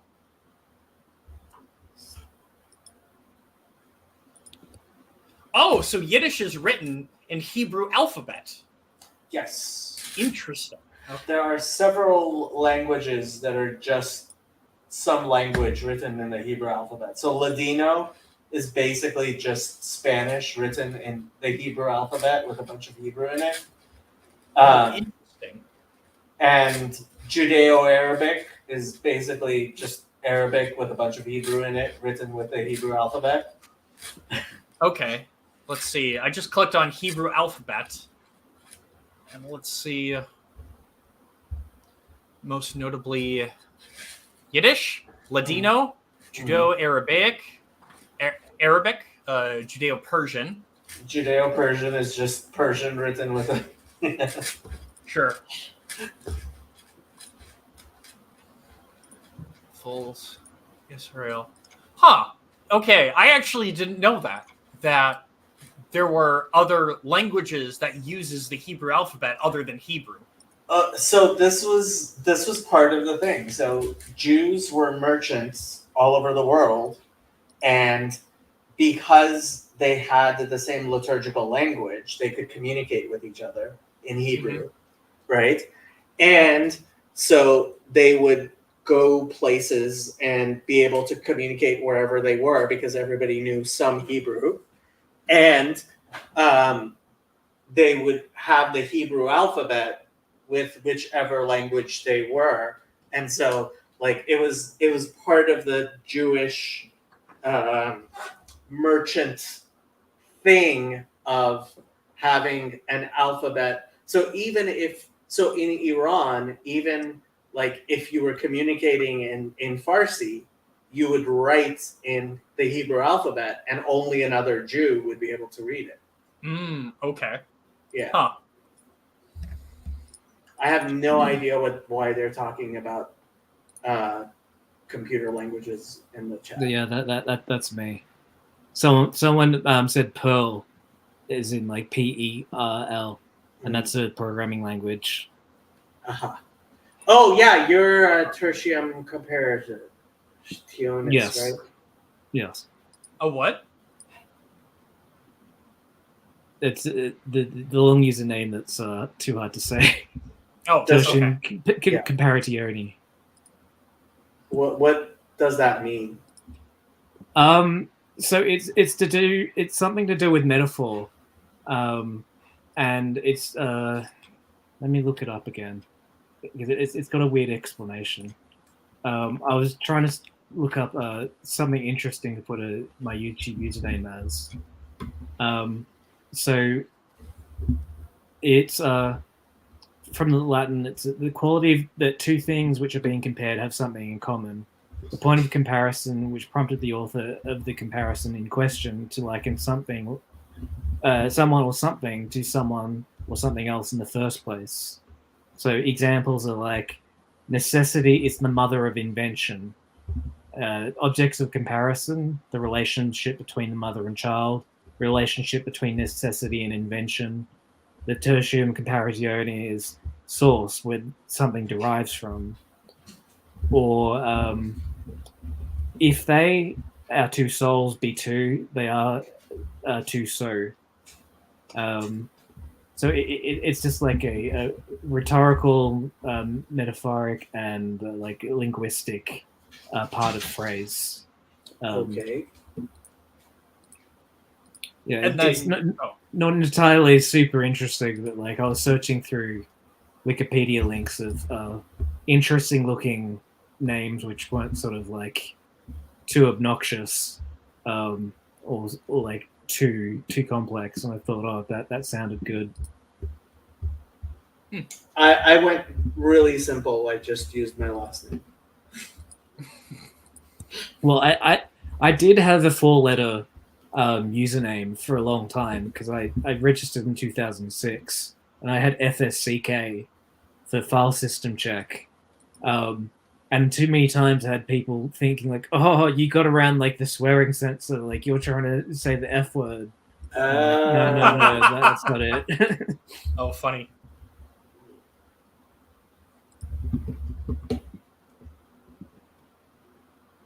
So Garth, when are you starting your channel?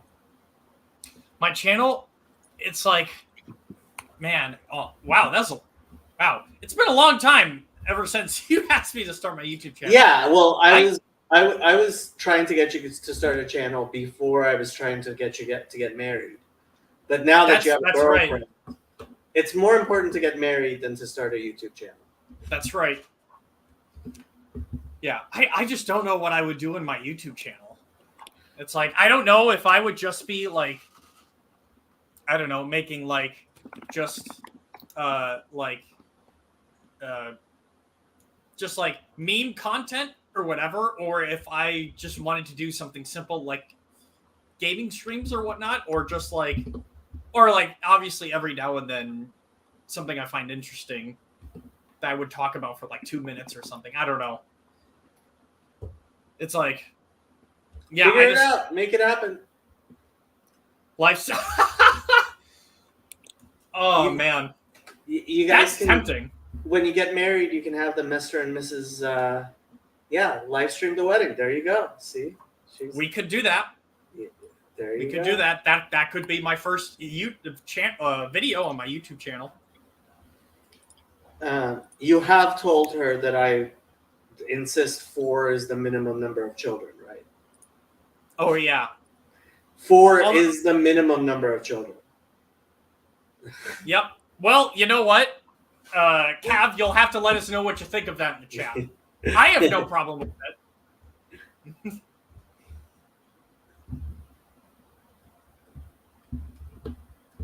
But both her and we both have had experience with children before, so. See, now she knows. Yeah. There we go.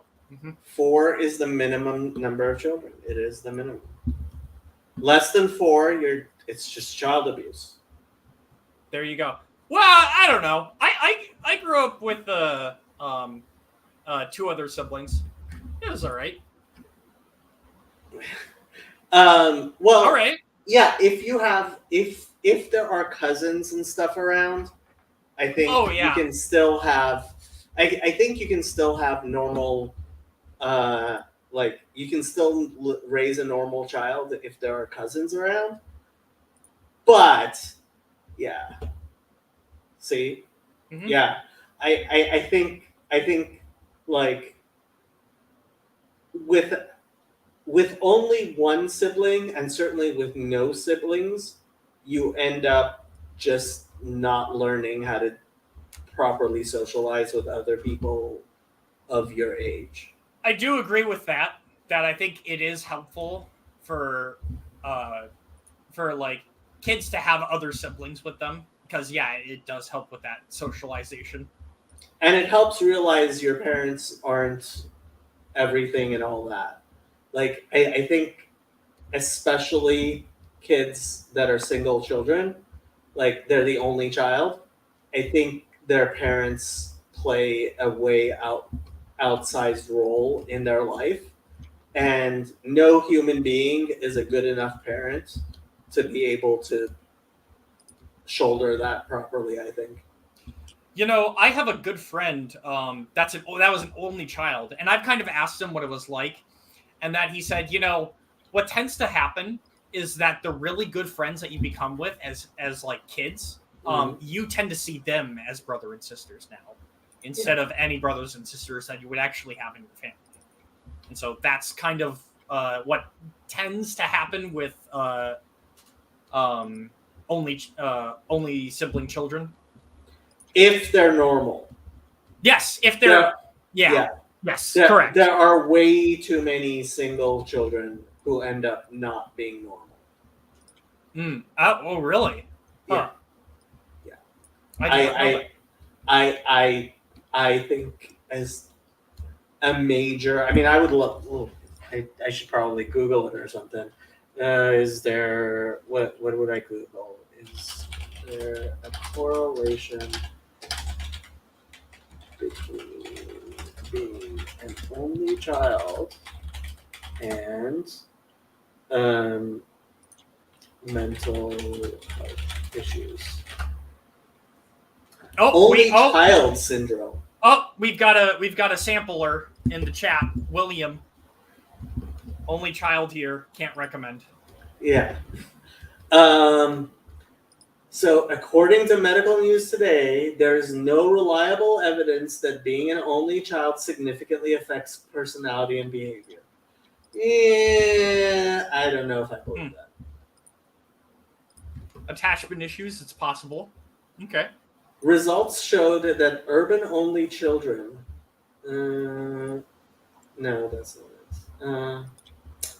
Mental health problems associated with the only child. This is 1975. The study was undertaken to provide an evaluation of mental health problems associated with the only child and a basis for forensic study. The results showed that the only child did not differ significantly. This is from 1975, though. The Sampo has got it. He or she has got it. There you go. There you go. Trey wants a StreamYard link. Should I give Trey a StreamYard link? He can find it. You just got to scroll up. I found it. I think if the chat's been going for a while, it's not that. Yeah. Oh, okay. All right. Connie has problems and she has siblings. Yeah. With bearded parents. Uh-oh. Depends. If both parents have beards, you're talking problems. It's true. You hear that, Kev? Don't grow a beard.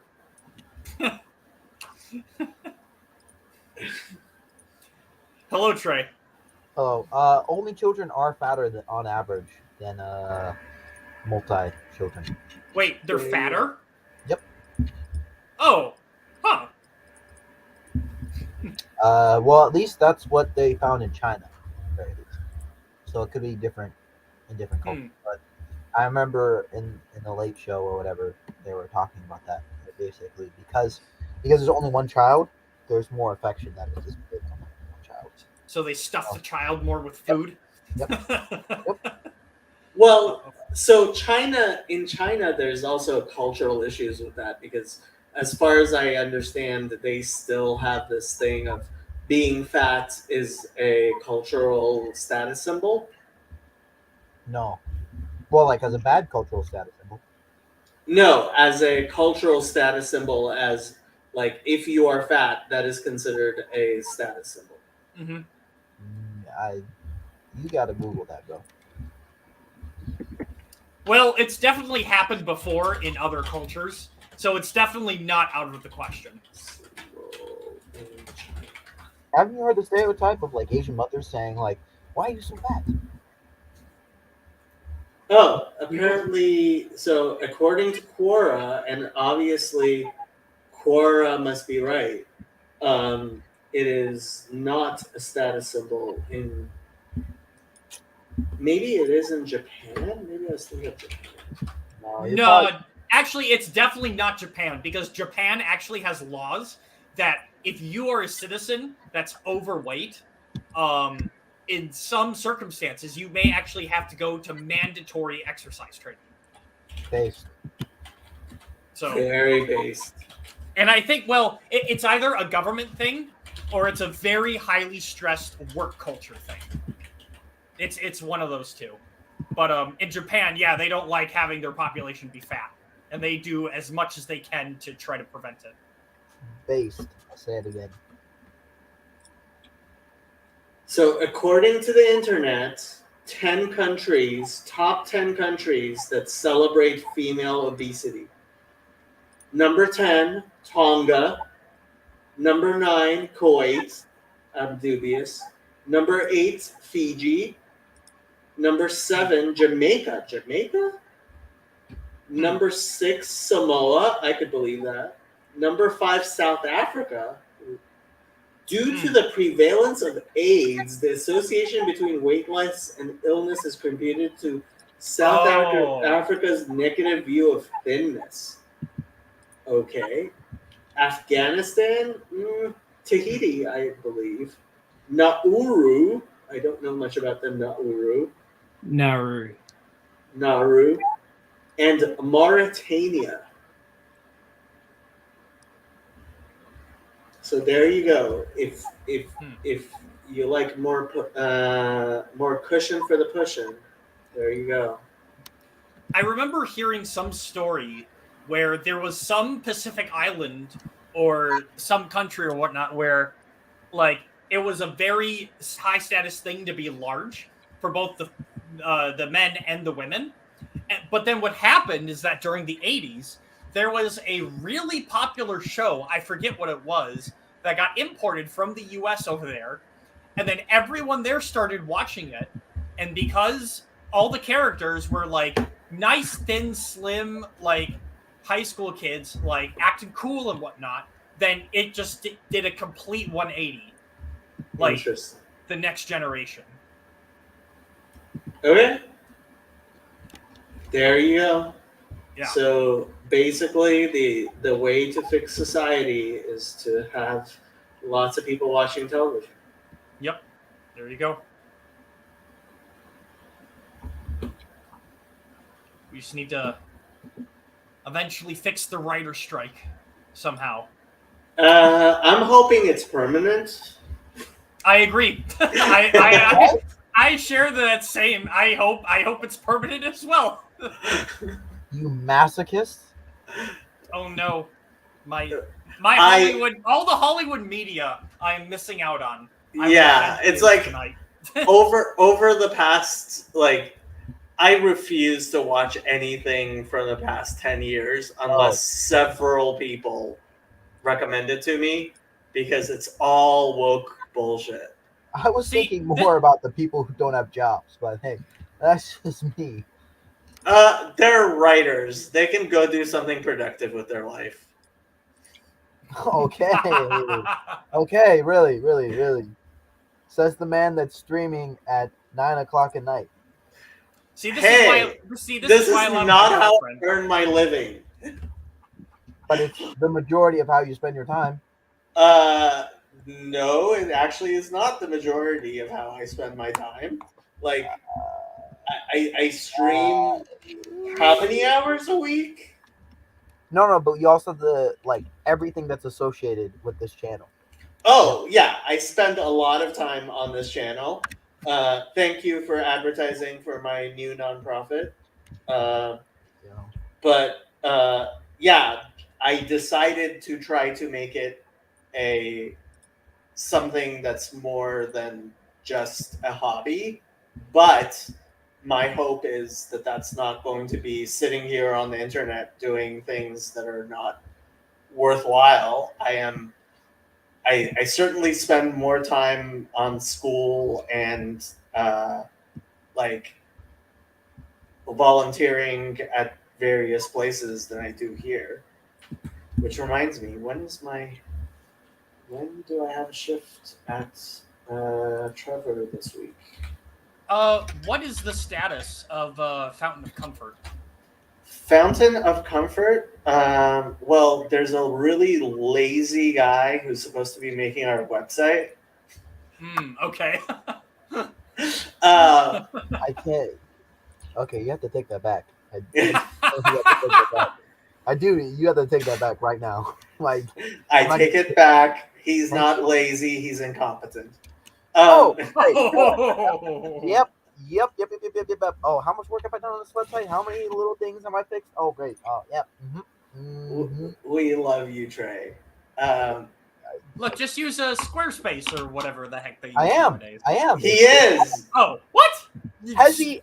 Look, you're calling me incompetent. Has he? We've been waiting on Hezi just to draw a simple drawing for like 5 weeks. What are you talking about? Well, Hezi, I think now has it wasn't actually, I can't say that now, but right, because he actually has real stuff. Dang it! But yeah, he's got much more important things to worry about right now. And yeah, like, it was actually Matthew, and he was trying to do different stuff, but he was busy. But I was actually waiting for the 501c3 to come through, which it has, and I have done all the filings. And actually, I mean, if people want to contribute to our PayPal, they can. You can start sending money if you want. It's through PayPal? Yeah, PayPal. I mean, I'm going to open up a Patreon, but Patreon takes 20%, and PayPal takes less than 1%. So it's like, okay, yeah. If you're doing the $5 a month, so this is what I am saying to everyone. If you're watching my channel, I want you to contribute $5 a month because frankly, I think you can do $5 a month. Come on, people. Like, where's the how do I get in touch with this PayPal? Do I just contact you directly, or so there is a link on the website we are not publishing. oh, okay. But so I was making a PayPal campaign.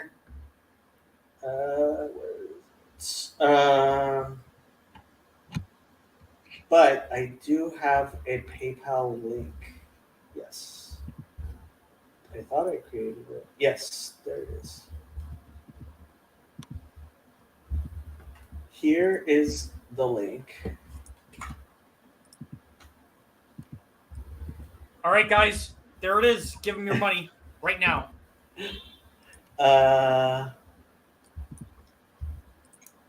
Okay. Give me money. Money. I now. don't know how it's gonna work when people use it though. Like nobody's actually sent any money yet. I'll send some money right now. There you go. Wow, you'll be our first contributor. Let's see. I gotta. Oh boy, I have like stopped using PayPal for a long time, so I gotta.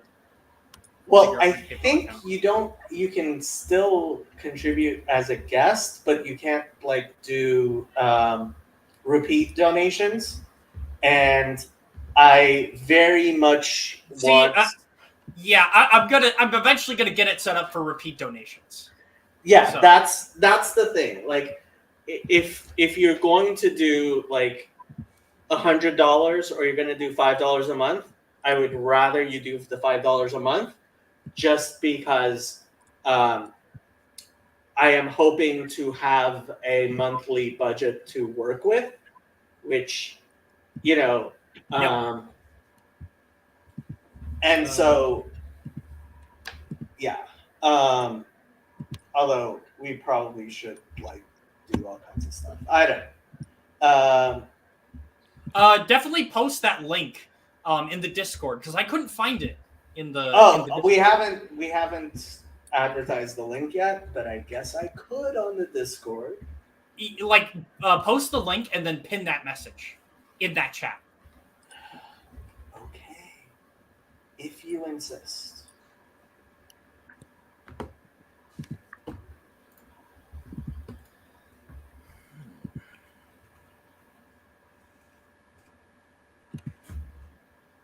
And then at everyone.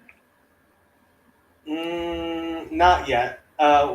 Once we actually have a campaign, like I'm gonna do a campaign and start asking people for money. But my hope is, my idea is, look, if you're watching my channel, you should be able to do $5 a month.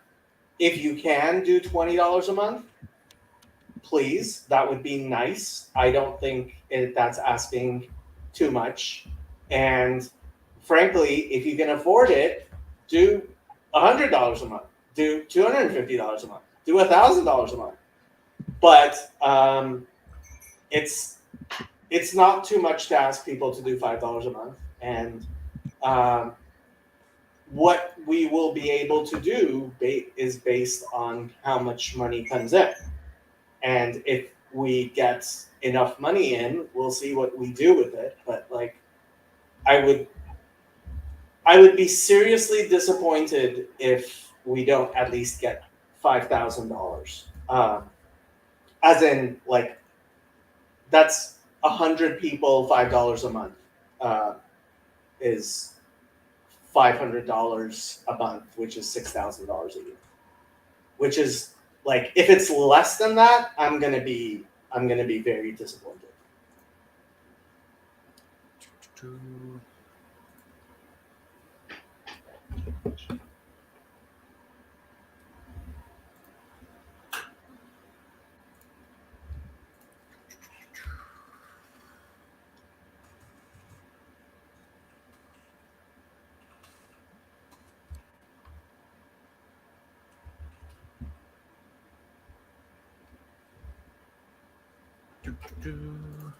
Make it 10,000. Well, I told the IRS I expect to get less than 50,000 our first year, and I told the state of California that. And so when we actually start fundraising, I'm going to say, make a liar out of Jacob. Mm-hmm. That's right. I signed under penalty of perjury that I was going to get less than $50,000. I'll go to jail. I won't See. really. But Actually, hold on. I'm trying to see. I would go to jail if I seriously knew we were going to get more than 50,000. Your girlfriend is leaving you. All right. Good night, sweetie. Love you. Who? Sleep tight. That's my girlfriend. That's his girlfriend. She moved to Minnesota just for him. She did. She did indeed. And I love her for it. Imagine the amount of love it requires to move to Minnesota. They go like Minnesota. Like the land of 1,000 frozen lakes. True. Let's see. Is it? I would like to see her face, but She has She. a channel, but she doesn't dox herself. okay. Yes, correct. But her channel is, it's right there, And just as long as Garth thinks she's pretty, I don't care if she's actually ugly. She Gar- is pretty. She is If you say absolutely so. beautiful. As long as you think so, I don't actually care if you're wrong or not. Hey Garth, do you talk to her about Second Temple Judaism or Jonathan Rideau or anything like that, or just not being able those conversations? Not really, not yet. Good. Okay. Okay. I'm trying to figure. So I found it. It's in Corcoran, California. Panorama City, California. Never mind. Okay. How Well, did that's you find it? Never mind. It's Fountain of Life. Never mind. No, Fountain of Comfort. Yeah, it's not on the IRS website yet. It hasn't been that. Even though we do have a 501c3, and if you want to see the 501c3 letter, I can show it to you. Let's see. And we're on GuideStar now. Skype start. GuideStar is where you get information on charities. Okay, so I see the link, but I don't see the option to make it a recurring payment, like a recurring donation. Really?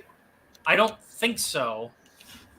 Because if I click send, it just, actually, hold on. Let me. I don't know how to use this very well either. See, I'm about to find it out. Okay. There's that. Okay. And if I click send, let's see what happens.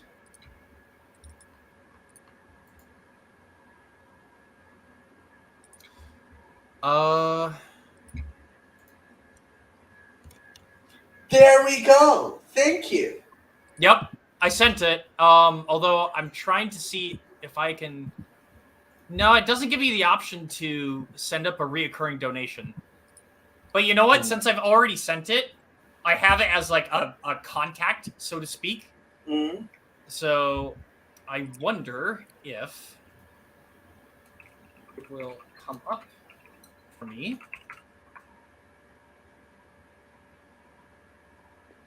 Oh, wait. Show more charity results. Wow. There's a lot of charities that have the word fountain in them. Fountain of Life, Fountain of Hope, Fountain of Living Waters. Let's see. Can we...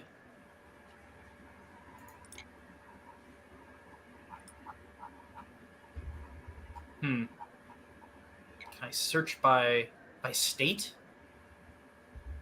Let's see. Oh, here we go. I can. California.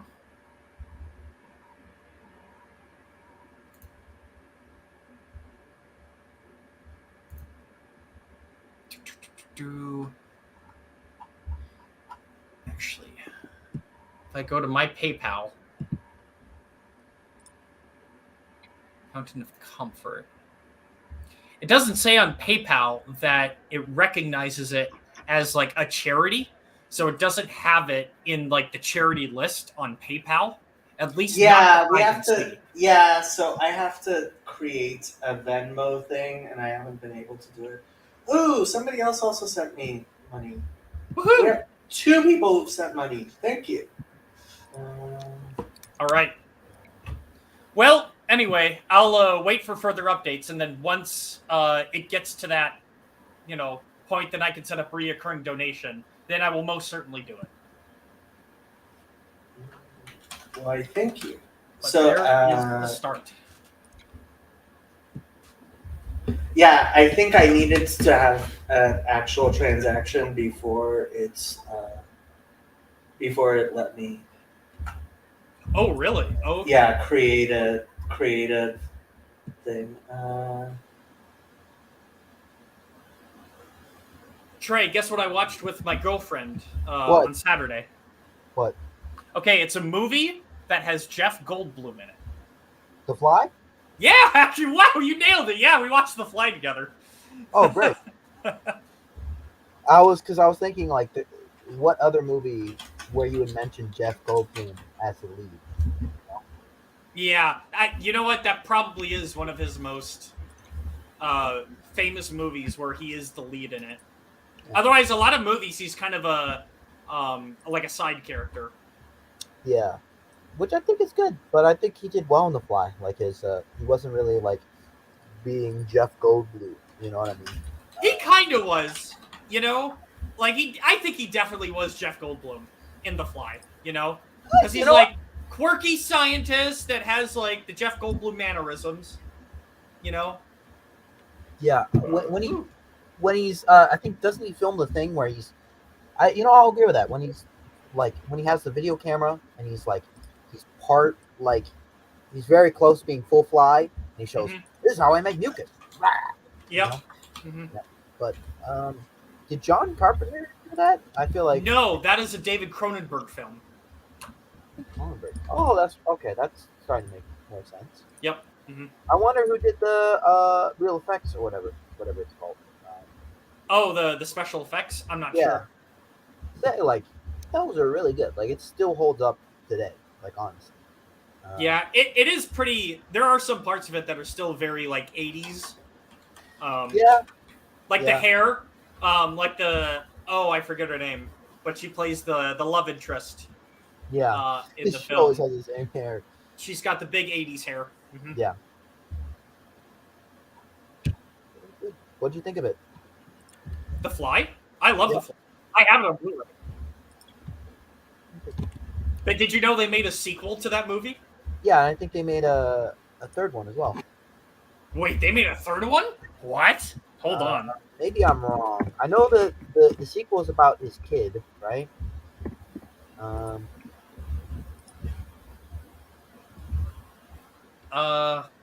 on. So, oh no, I'm wrong. Okay, yeah. There's only the sequel to The Fly. The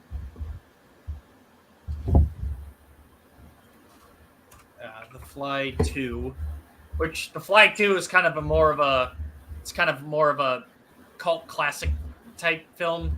It's a cult film. It's not made by the same director either. I was watching a review of it and I heard it wasn't that bad. I haven't seen it. Let's see. Oh, hey, it's Teo. Yeah. What's up, man? Teo, hello. How is the UK? It is early morning, dark and cold. Dang. And you came to talk to us?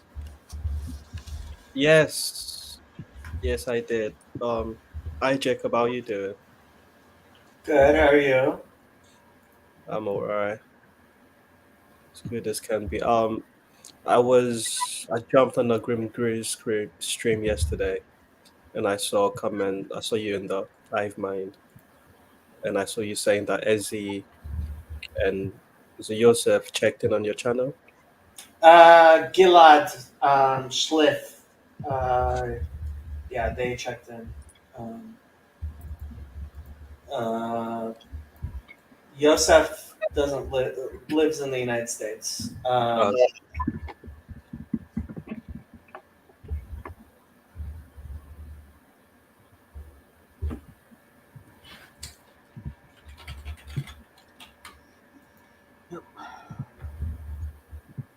Yeah, Teddy and I hate using my phone number for the phone number of the thing, but I guess I have to.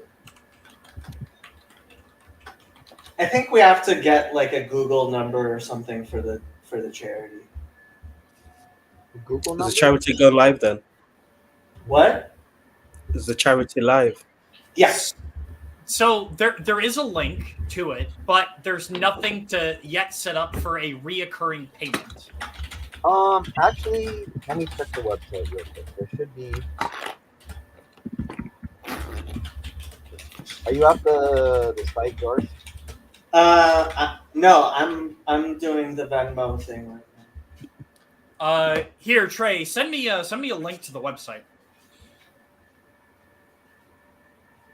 Actually, I didn't add reoccurring payments. Oh. That's the problem with Unity.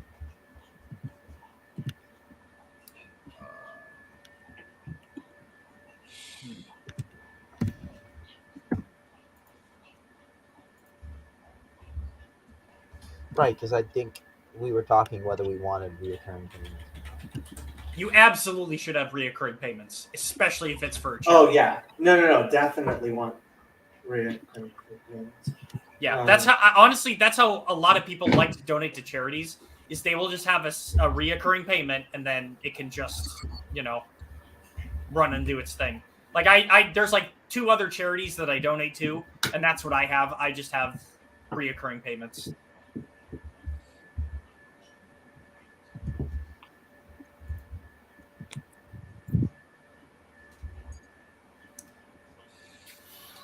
Okay, so now we have a Venmo profile.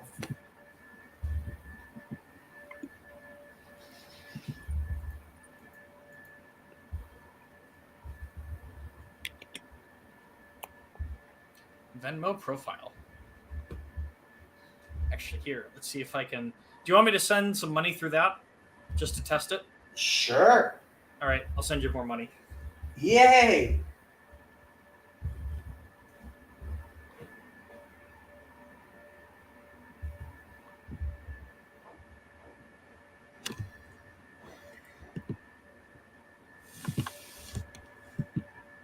You can send as much money as you like. I do not mind at all. All right, sounds good.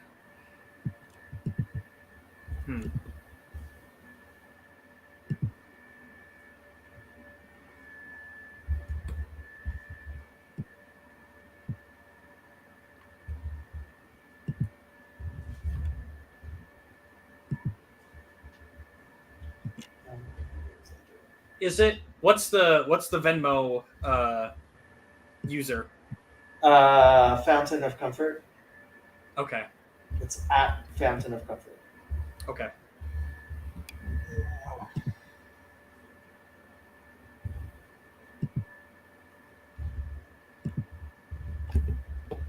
I mean, that's supposedly how PayPal.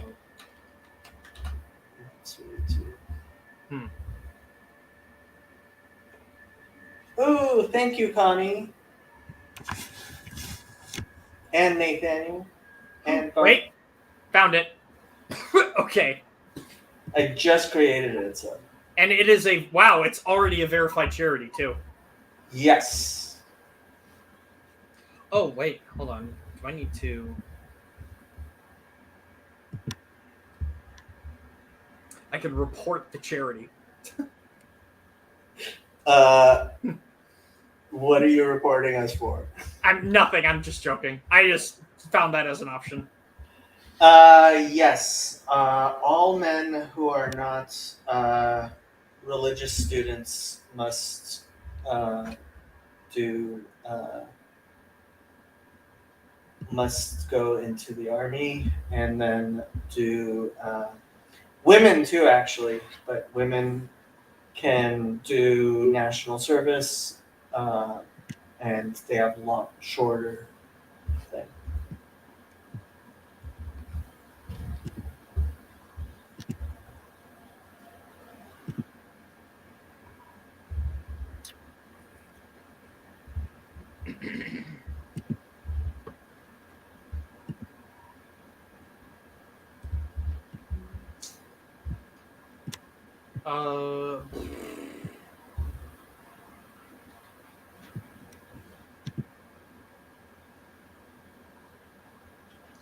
Hold on.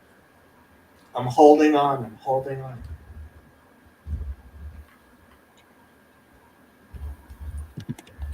Jacob, I may take my leave. It was lovely chatting to you again.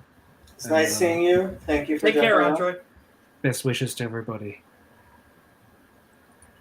So Teo, what have you been up to? How's Claire doing?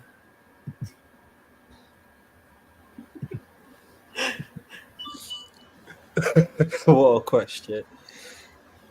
I hope Claire's doing good. I don't know. I've got a bunch of messages from her on Discord I need to read and then reply to.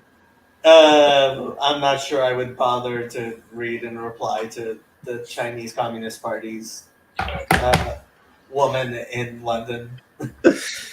Oh gosh. Yeah, speaking of school, that was interesting yesterday. I hadn't been there in a while, but I thought, given the activities over the past weekend, I wanted to. Oh be yeah, there. that what? Why it did Why not did- disappoint. You should have live streamed it. Yeah, it did not disappoint. Okay, by the way, you guys, like the Randos United people, I'm kicking you off my channel. I keep on off my StreamYard. I keep on saying that, and none of you are paying attention. But like, I threatened to do it weeks ago, and like, Yeah, nobody's paying attention. I missed your threat, but I saw Luke's live stream. No, it wasn't Luke. It was Sam's Sam. live. Yeah, Sam's live stream on your channel, sort of like to appease Jacob's. Like, oh, what's Jacob mad about now? So what's the? I mean, it's understandable. You've been paying for how long have you been paying for this now? And like, it's been 50 over a year, I think. Yeah. Yeah. So, No, I mean, honestly, if I could, so they want another $4,000 a year for any more admin seats. Yay! Let's see what the Venmo, how much Venmo took out.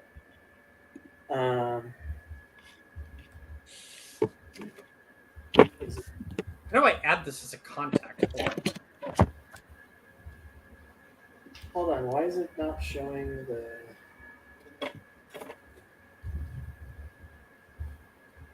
That one must have been.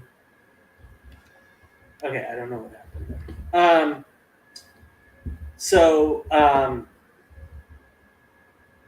Oh, that was an old, yeah. Okay. No, there's the Venmo, but why did I see? Let's see how much of a Venmo took out.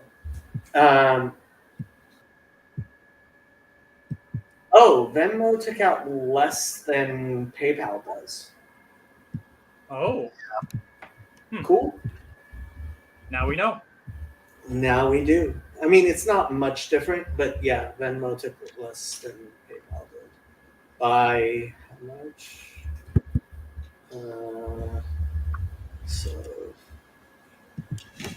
Okay, this is odd. I can't add this as a contact into Venmo for some reason.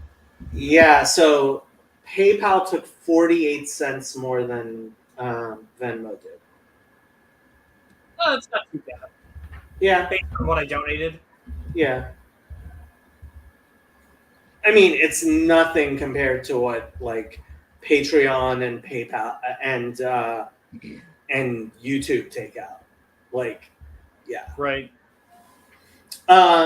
So, like, I just need the seats for my own channel, and it's like, come on, guys! Like, I'm trying to get you guys to open up your own whatchamacallit, StreamYard. Yards. Yeah, like Yeah, I it's, think it's not that difficult. it's time to graduate and put Yeah. on our big boy pants. Honestly, like it's like one other person, and Father Eric, being who he is, has been really good about trying to make his own StreamYard thing work.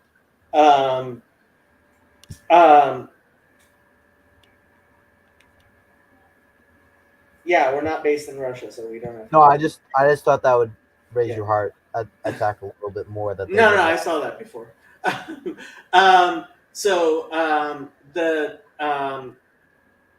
So Father Eric has been trying to make it work without anybody else's help, and I've been trying to help him make it work.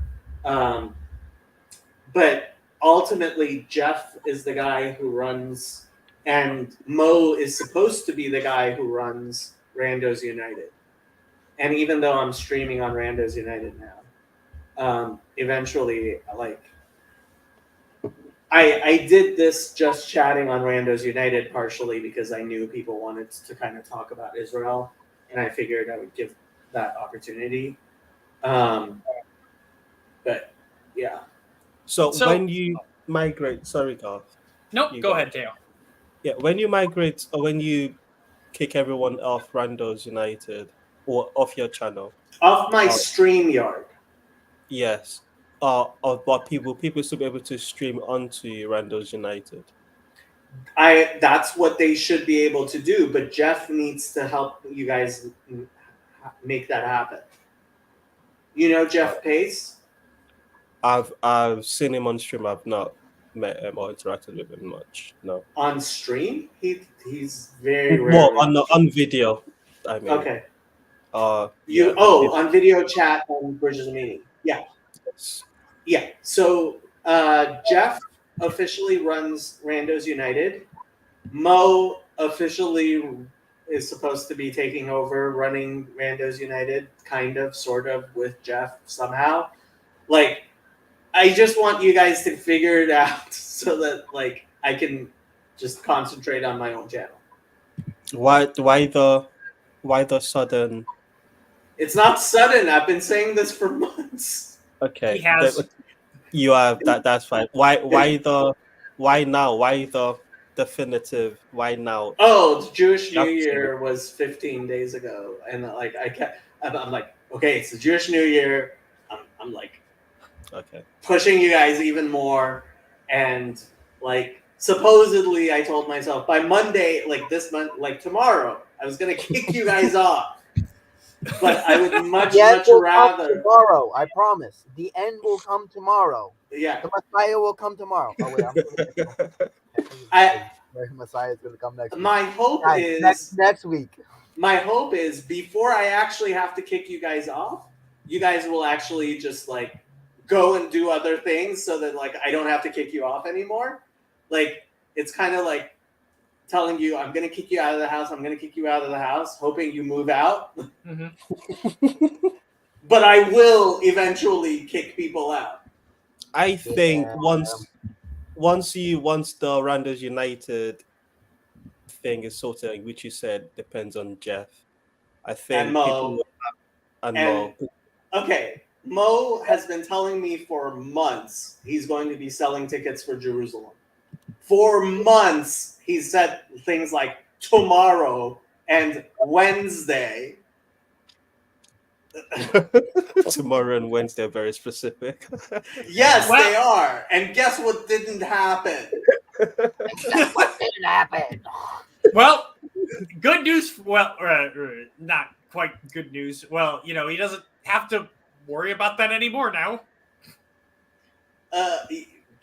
What? Well, Oh, well, yeah, Jerusalem. that's true. I still think they. Well, first of all, despite the fact that they have made no announcements, it looks like Jerusalem was going to be postponed to the summer anyway.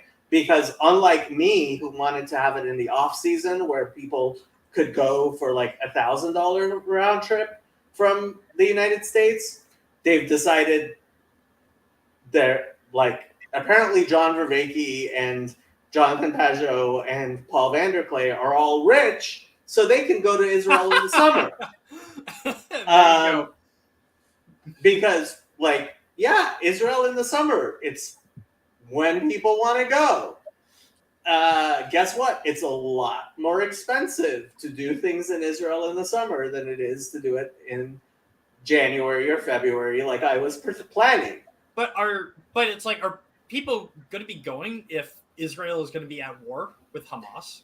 Israel's been at war with the Palestinians for 50 years. Garth. Yeah, but not I mean, like yeah, but not like this, where Yeah, I'm not sure this is so much more than what several of the things that have happened over the past 20 years. what even in terms of Jewish casualty, you don't think? Oh, in terms of Jewish casualty, this is the largest yeah, Israel has lost in since its founding. But don't you think that's like what makes this different, and that the country is going to be more focused on going in a more What are they going to military- do? What are they going to do to Gaza? Well, from what I've been hearing at the news, is that the intention of the Israeli army is that they're going to attack basically their military intelligence centers as best they can, and they're going to hit them as hard as they can. And they've been doing that for years.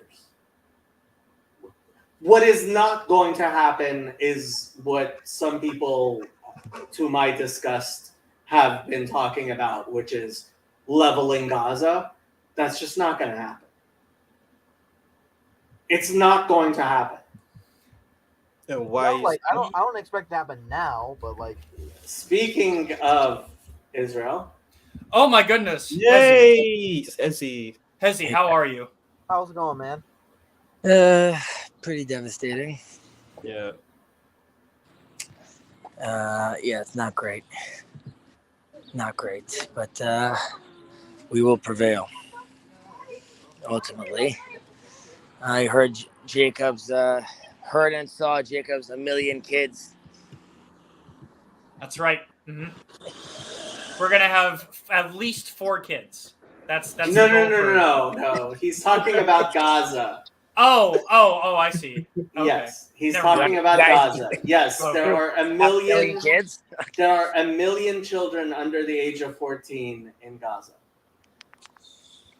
Yes, very, very problematic because first I would say I saw you mention for a moment that Itamar Ben-Gvir should resign. Yes, he should. I mean also Bibi should resign after this. It's a complete fail. Fine. I'm fine with. Ju- But ju- Itamar ju- Ben-Gvir needs to resign now. Yes, he needs to resign. It should be clear though that there's no way he was happy that 200 partiers were massacred or anything like that. I'm sure he is. I hope so, but I wouldn't put it past him. I would. Okay. Yeah. I Okay. hope so. I hope so. Secondly, it's just amazing to hear all the, horrifying and amazing and depressing to hear all the heroic stories of everyone over here. And it's sad because it's a nation full of heroes that are all running to save, help, do, and no leadership.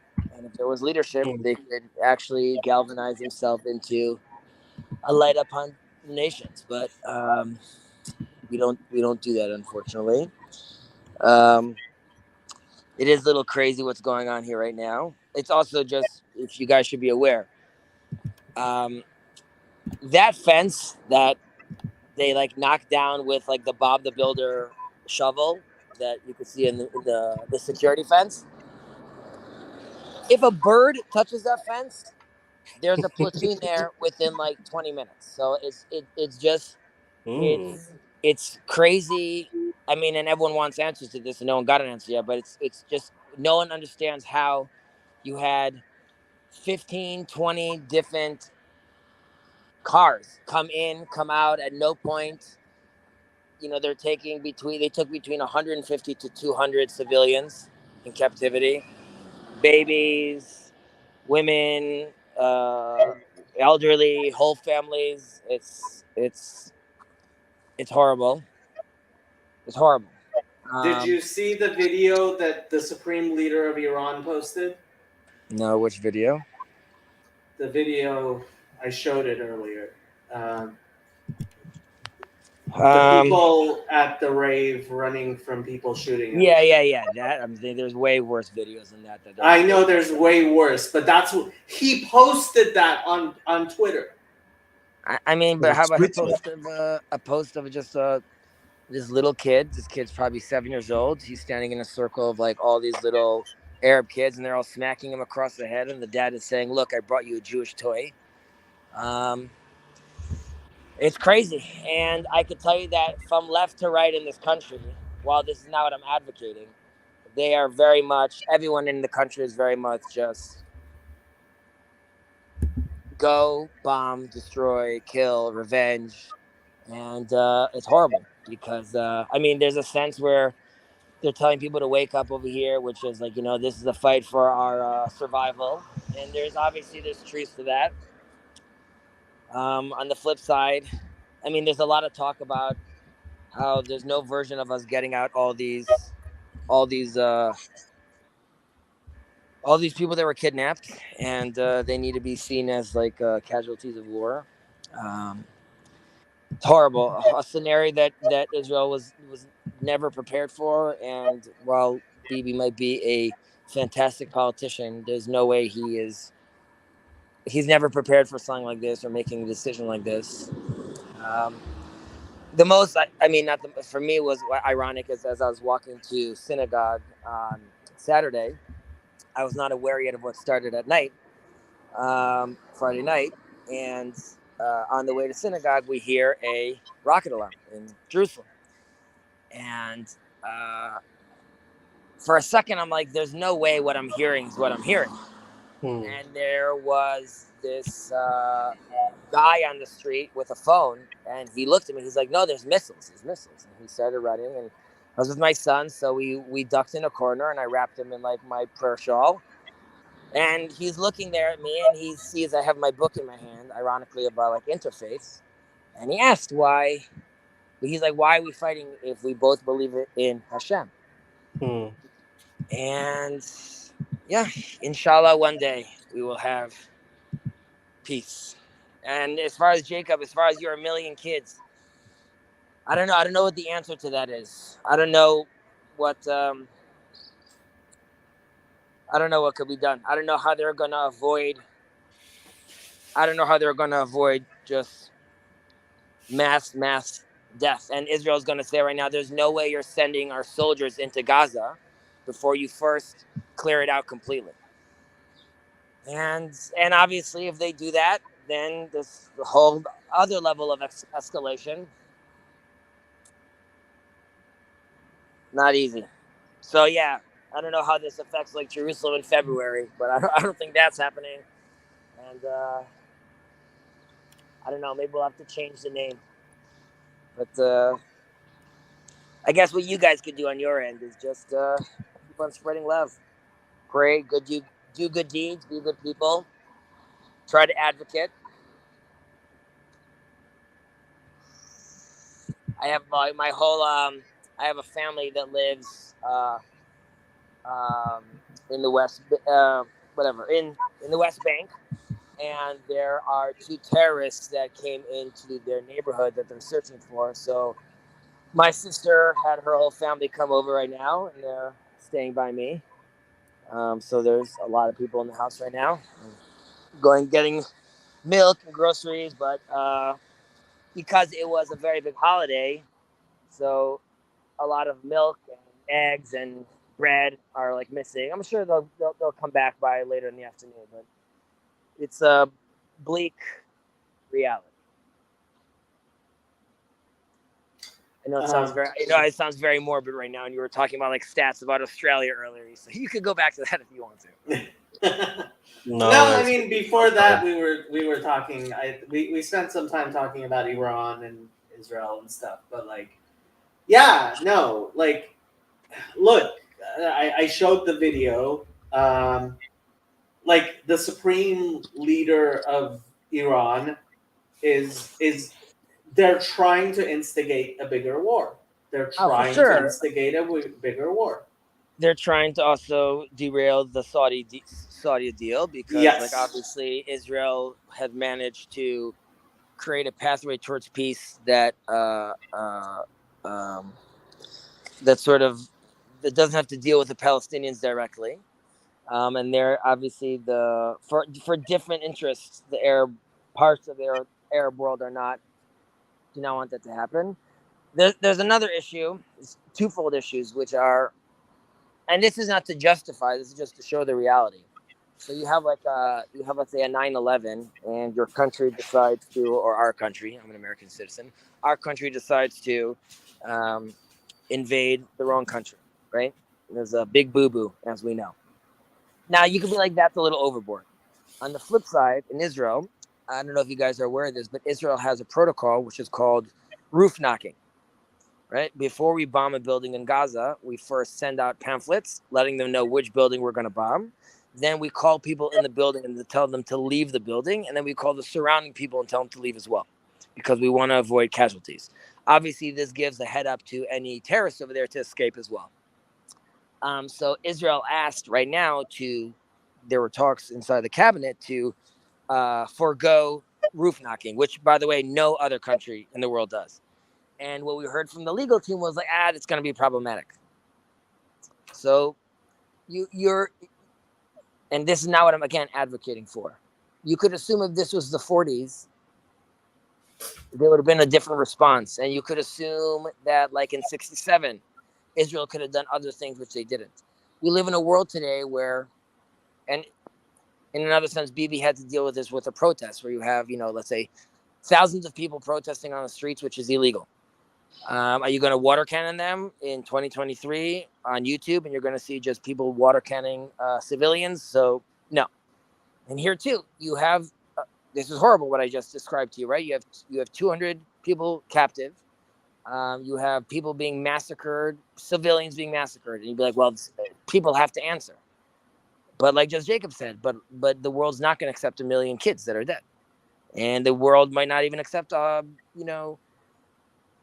they might not even accept 100 Palestinian dead kids, and I want no Palestinian dead kids, because even the 13-year-old Palestinian terrorist that we've had, he's not an evil person and he's not a terrorist. He's unfortunate. It's just unfortunate. And on the flip side, though, what should Israel do? Right? They can't allow that to happen. And what are the civilians supposed to expect, right? My son is kidnapped. I'm going to be worried about right now you knocking on the roof of this building.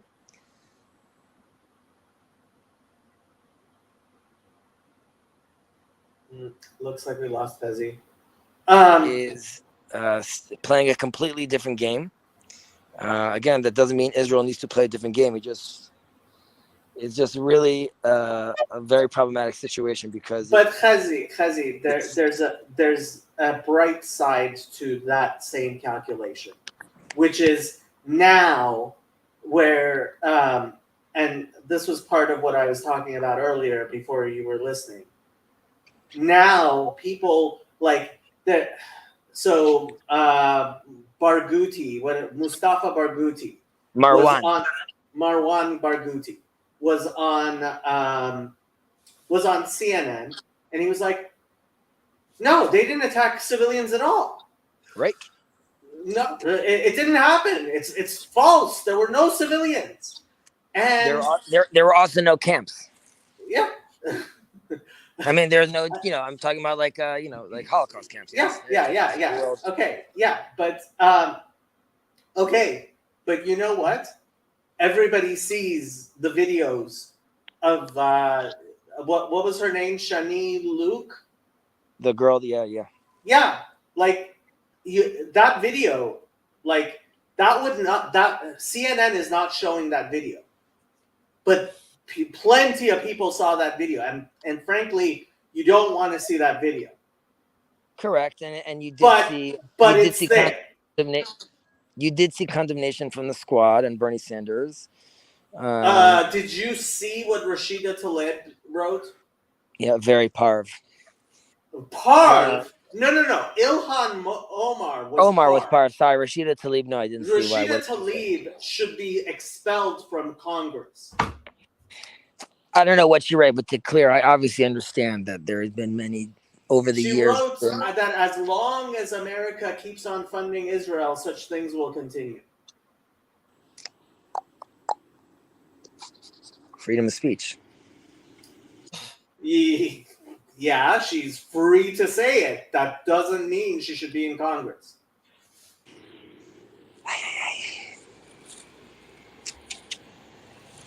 Not easy.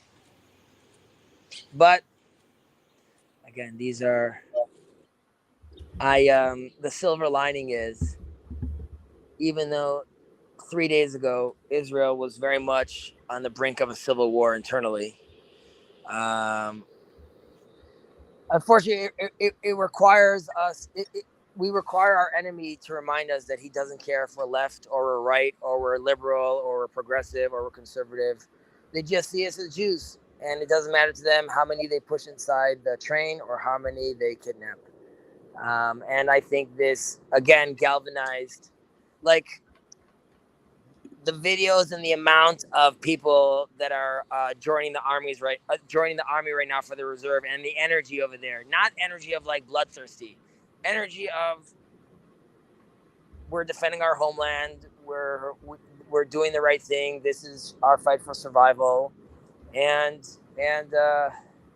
as they say, Mi ke'amcha Israel, who is like your nation, Israel. Yeah, I don't know. I think this also relates to all these things. All ultimately relate even to the Noah movement. We're in messianic times, and in messianic times, crazy things.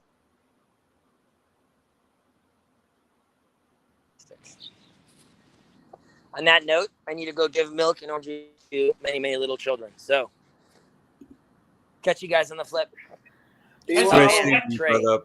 Hezi, before you go, I just want to say one thing. My relationship with my girlfriend is going really well. Nice, dude. Next level. Yeah. So leave your father and mother's house. That's what Jacob was telling you about closing his channel. He's the mother and father's house, and cleave to your wife. Yeah, I've already done that. I've already left my father and mother's house, quite literally, like 3 years ago. So I did that, and so I'm on my way. I would say what Jacob is ultimately saying, he's like, he welcomes you back to the channel with your spouse. I know. With open arms. Anyway. When you guys come upgraded. And Trey, just to end it on a humorous note, that meme you sent about Danny DeVito, listen to the rabbis. That is very much what we're talking about. That's Chezi on Shabbos. Yes. Okay. Well, I hope to join you. Yeah, guys, we'll talk someday. Hypothetically. So this is what he was talking about. Million children. This is my post on. I changed it a little bit from the Discord to Twitter, but approximately 1 million children under 14 live in Gaza. Think about that. Think about it really. These are children. 1 million of them. Think what 1 million means. Not 1, not 2, not 3, not 4. Can you count to 1 million? Each one of those children is an individual human being made in the image of God and born innocent. It is unconscionable to visit the sins of their parents on these children, despite the fact that a majority of their parents are thoroughly immoral people. No moral parent would raise their child in Gaza. They would flee, precisely as my parents fled Iran when I was a child. Regardless of the history, regardless of their parents, regardless of their future, regardless of their culture and religion, these are children. Children.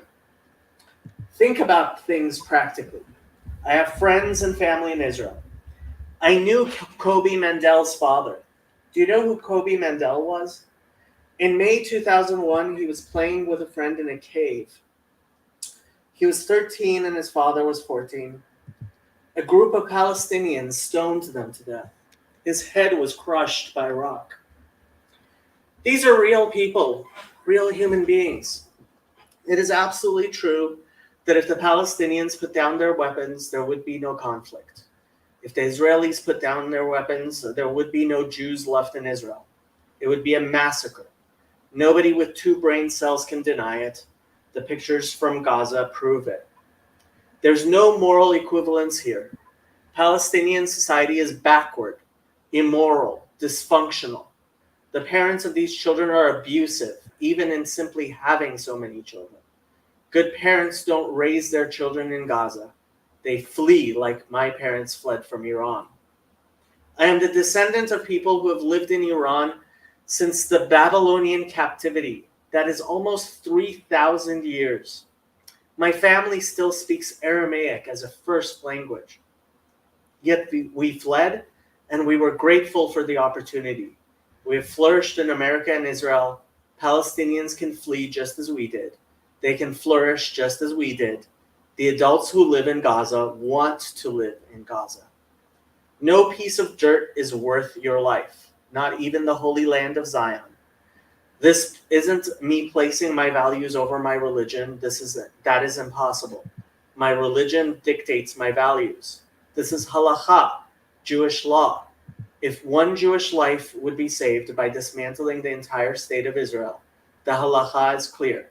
We would dismantle the entire state of Israel. That is morality. The parents who choose to live in Gaza are bad parents. They are immoral people who place a piece of dirt over their own children. I would say the precise same thing about Israeli parents who choose to raise their children in similar conditions. Gaza is not safe. The destruction of the Persian community, Jewish community was indeed ethnic cleansing, and it was successful.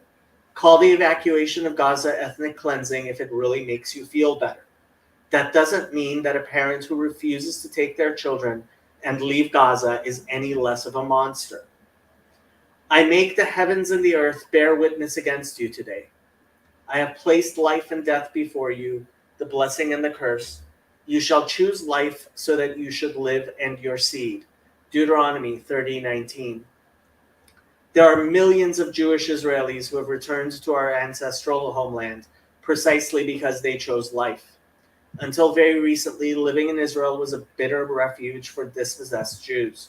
People fled to Israel from the Holocaust, from Muslim countries, from Russia. Where will these people go? Many Israelis do, in fact, move to the United States or other countries. Given the situation in Israel, you can debate the relative merits. Can the same be said about Muslims in Gaza? No.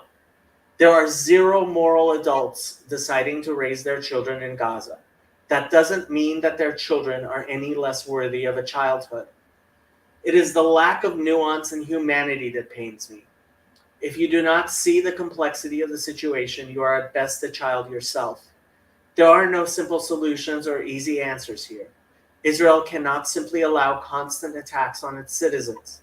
Do you think Iran is spending hundreds of millions of dollars supporting Hamas because of humanitarian reasons? The same Iran who has said not one word about the Uyghur genocide in China? There is no moral equivalence between the United States and Iran. There is no moral equivalence between Israel and Hamas. There's no moral equivalence between Jewish and Muslim society. Islam, as it is practiced throughout the world, is brutal, inhumane, oppressive, backwards, dysfunctional, immoral, a cult of death. There's not one single Muslim government in the entire world that protects the basic human rights of its own majority population, much less the human rights of minority populations. Israeli society, despite all of its many failings, is vastly superior in every way. Nobody with 2 brain cells can deny that. A major reason for that is precisely that you would never see naked bodies of anyone paraded through even Tel Aviv, as we have seen in Gaza. Hamas is committed to savagery and ideologically corrupt. There are plenty of parents in Gaza who would gladly see their own children die on the altar of their hatred.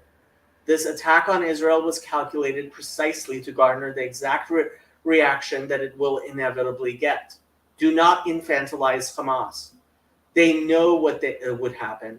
They knew what would happen. That is what they want. Remember the children, 1 million children in Gaza. Before you talk about Hamas fighting for their freedom or anything else, remember the children. Before you talk about Israel defending itself, remember the children. Before you talk about the United States worrying about its own problems, remember the children. Remember the children in Gaza, remember the Jewish children in Israel, remember the American children in America. When anyone proposes a solution for the situation in the Middle East, ask them what they propose to happen. Ask all the usual suspects what their real specific plans are. Where exactly do they propose that Israelis and Palestinians go? How exactly do they propose that these people live? What is their vision of the future? I am tired of seeing hot takes by people with fewer than 2 brain cells. I am tired of jingoism and tribalism. I am tired of people who know almost nothing and have answers to almost everything. I want to see the voices of reason and compassion elevated. For the love of God and everything good, choose life. For yourself, for your seed, for the heavens, for the earth.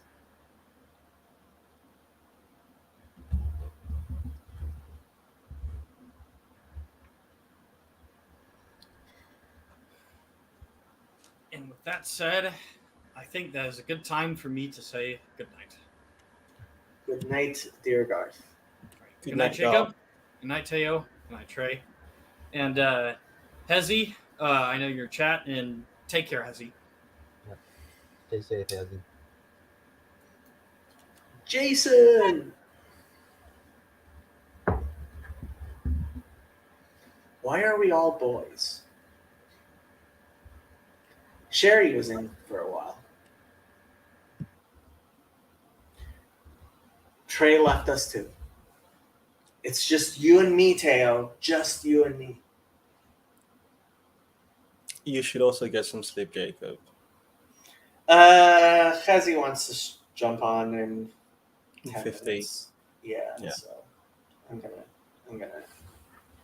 I'm gonna stick around for a little bit. How are you doing?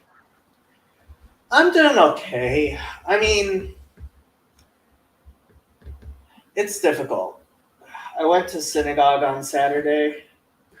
So I said this on the Discord. I was planning on taking Andrew and Trey to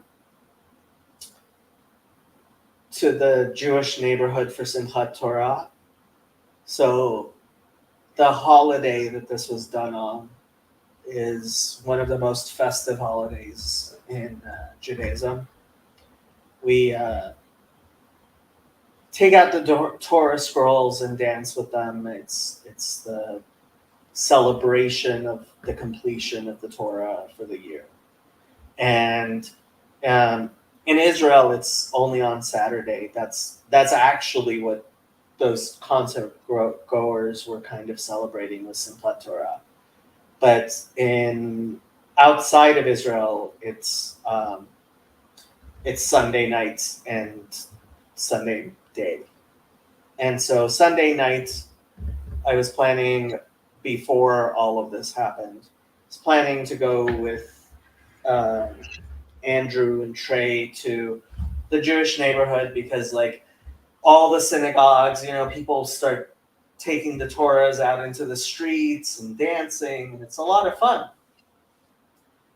But during the day, I went for lunch to my synagogue at USC, and people were coming in because it's a holiday. Religious people don't use electronics at all.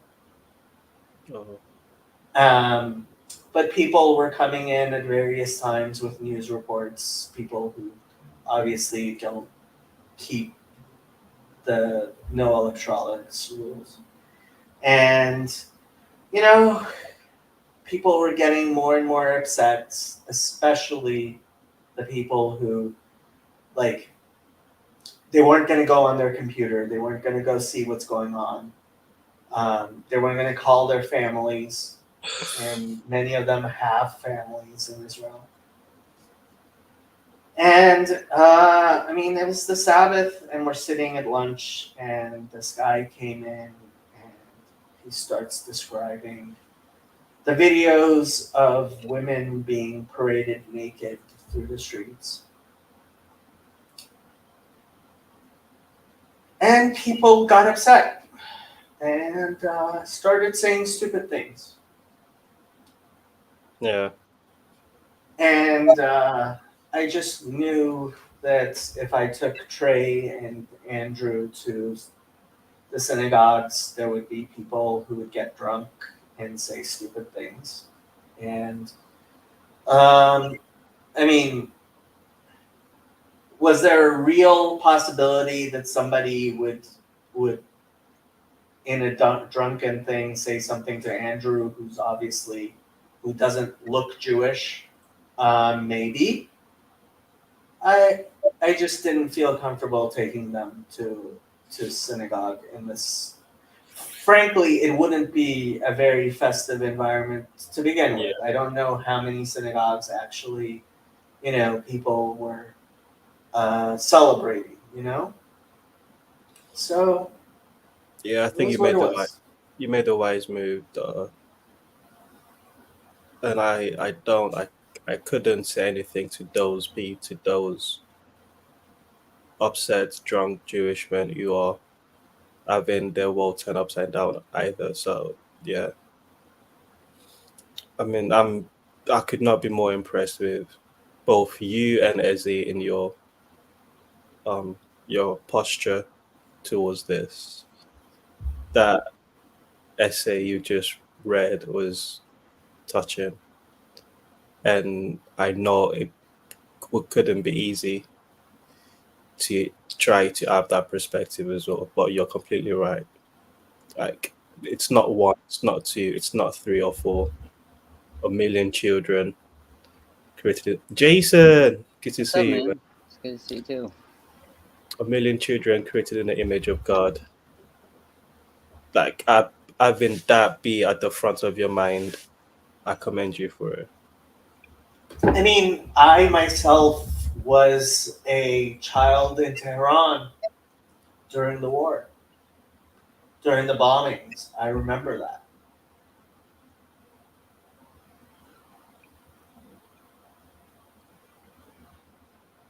How you doing, Jason? Doing pretty good. How's Pizza Hut? It's good. It's good. It's good? Yeah, I worked tonight, but I got home and saw you were on here, so I thought I'd hop on. Yep, it's pretty good. It was better this weekend. I was able to actually get some sleep. So, and I think, I asked for some prayer from some friends because I was like, I just want to have a good attitude, not going there. Because when I'm going on like 5 hours of sleep at the most at the night for like 2 weeks, and then it's just like I just don't working like 70 hours a week. I'm like, every time I was pulling in the parking lot, I was just like, oh, I don't want to be here. So, but it was good this weekend. So Answered prayers. yeah, sorry, I'm just hopping in here. I don't know. I caught like maybe 5 minutes of this before I clicked to jump on. No, that's fine. We're glad to have you.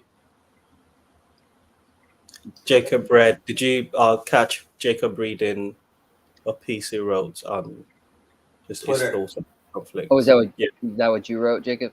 Yeah. Yeah, I caught like the end of it, I guess. I don't know. Yeah. It's Did a you write Twitter down? post. It's not that long. Okay. Okay. But yeah, then I probably caught most of it then. Yeah. There's something on my screen. Yeah, I didn't even. I heard about it this morning. Did it happen yesterday? So they planned it. It was a Jewish high holiday this Sabbath. So they planned it on the 50th anniversary of the Yom Kippur War on the secular on the Gregorian calendar. So they started after nightfall in Israel on Friday night. Yeah, Hezi, I messaged earlier, said there's like at least 700 dead or something like that. Yeah. It's crazy. I mean, I hate showing this video. At the same time, I think it's necessary to show this video. This was a post by the Supreme Leader of Iran. God willing, the cancer of the usurper Zionist regime will be eradicated at the hands of the Palestinian people and the resistance forces throughout the region. Hashtag Al-Aqsa Storm. I mean, I can play the sound. This is a video It's gonna be that screams.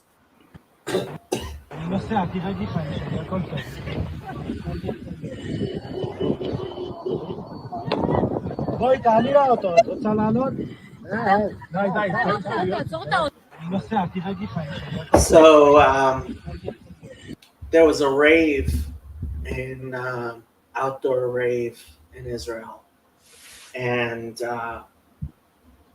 the militants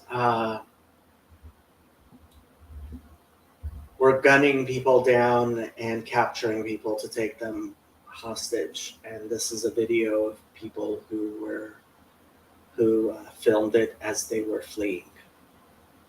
Oh my God. That's heartbreaking. I mean, I'll spare you the video of. Her name was Shani. I have a cousin named Shani, actually. She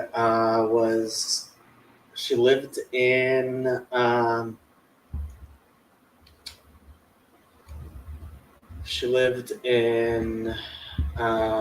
Germany. She's a tattoo artist, and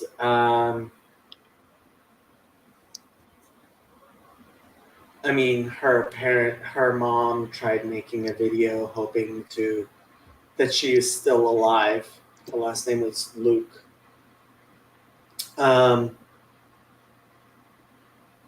But if you saw the video, they were parading her body. I can't imagine she was alive. That's her mother. Heute Morgen ist meine Tochter Shani Nikolog, eine deutsche Staatsbürgerin, mit einer Touristengruppe im Süden von Israel entführt worden von palästinensischen Hamas. Man hat uns ein Video zugeschickt, wo ich eindeutig unsere Tochter erkennen konnte, bewusstlos im Auto mit den Palästinensern und wie sie den Gazastreifen abgefahren sind. Ich bitte jede Hilfe oder jede Neuigkeiten bitte zu uns schicken. Vielen Dank.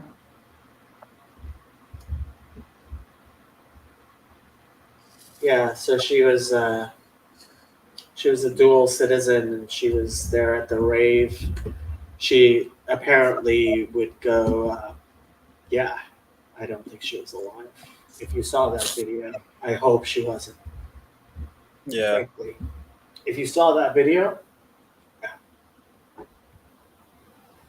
I'm gonna go get some water. I'll be back.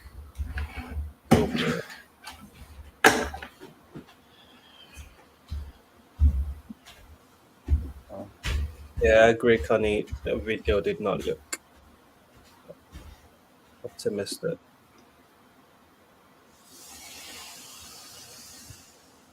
That's terrible. And just to add a little bit of context to the tweet from the Iran leader, that's the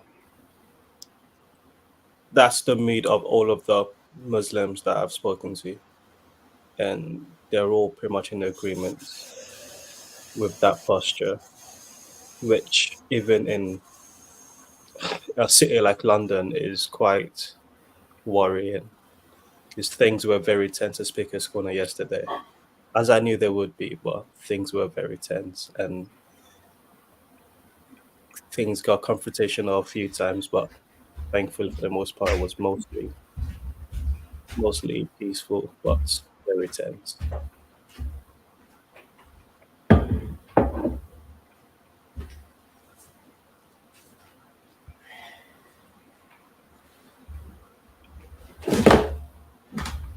Shadow. Hey, Shadow. A kitty in your lap makes everything better.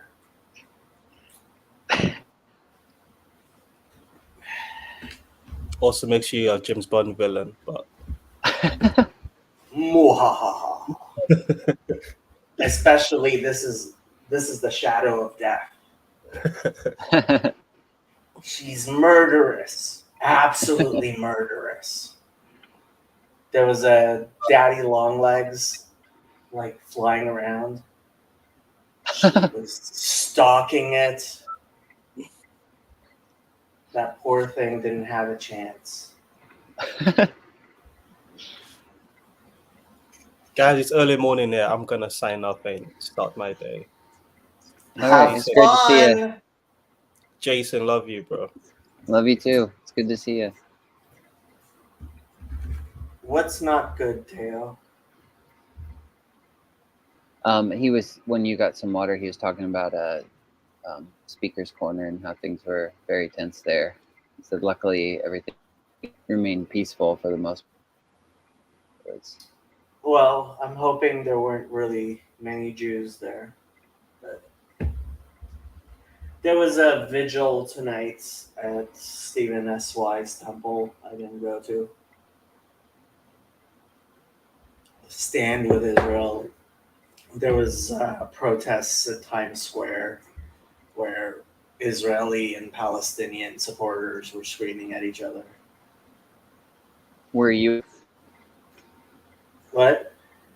You said there in Times Square there was that was going on? That's crazy. Yeah.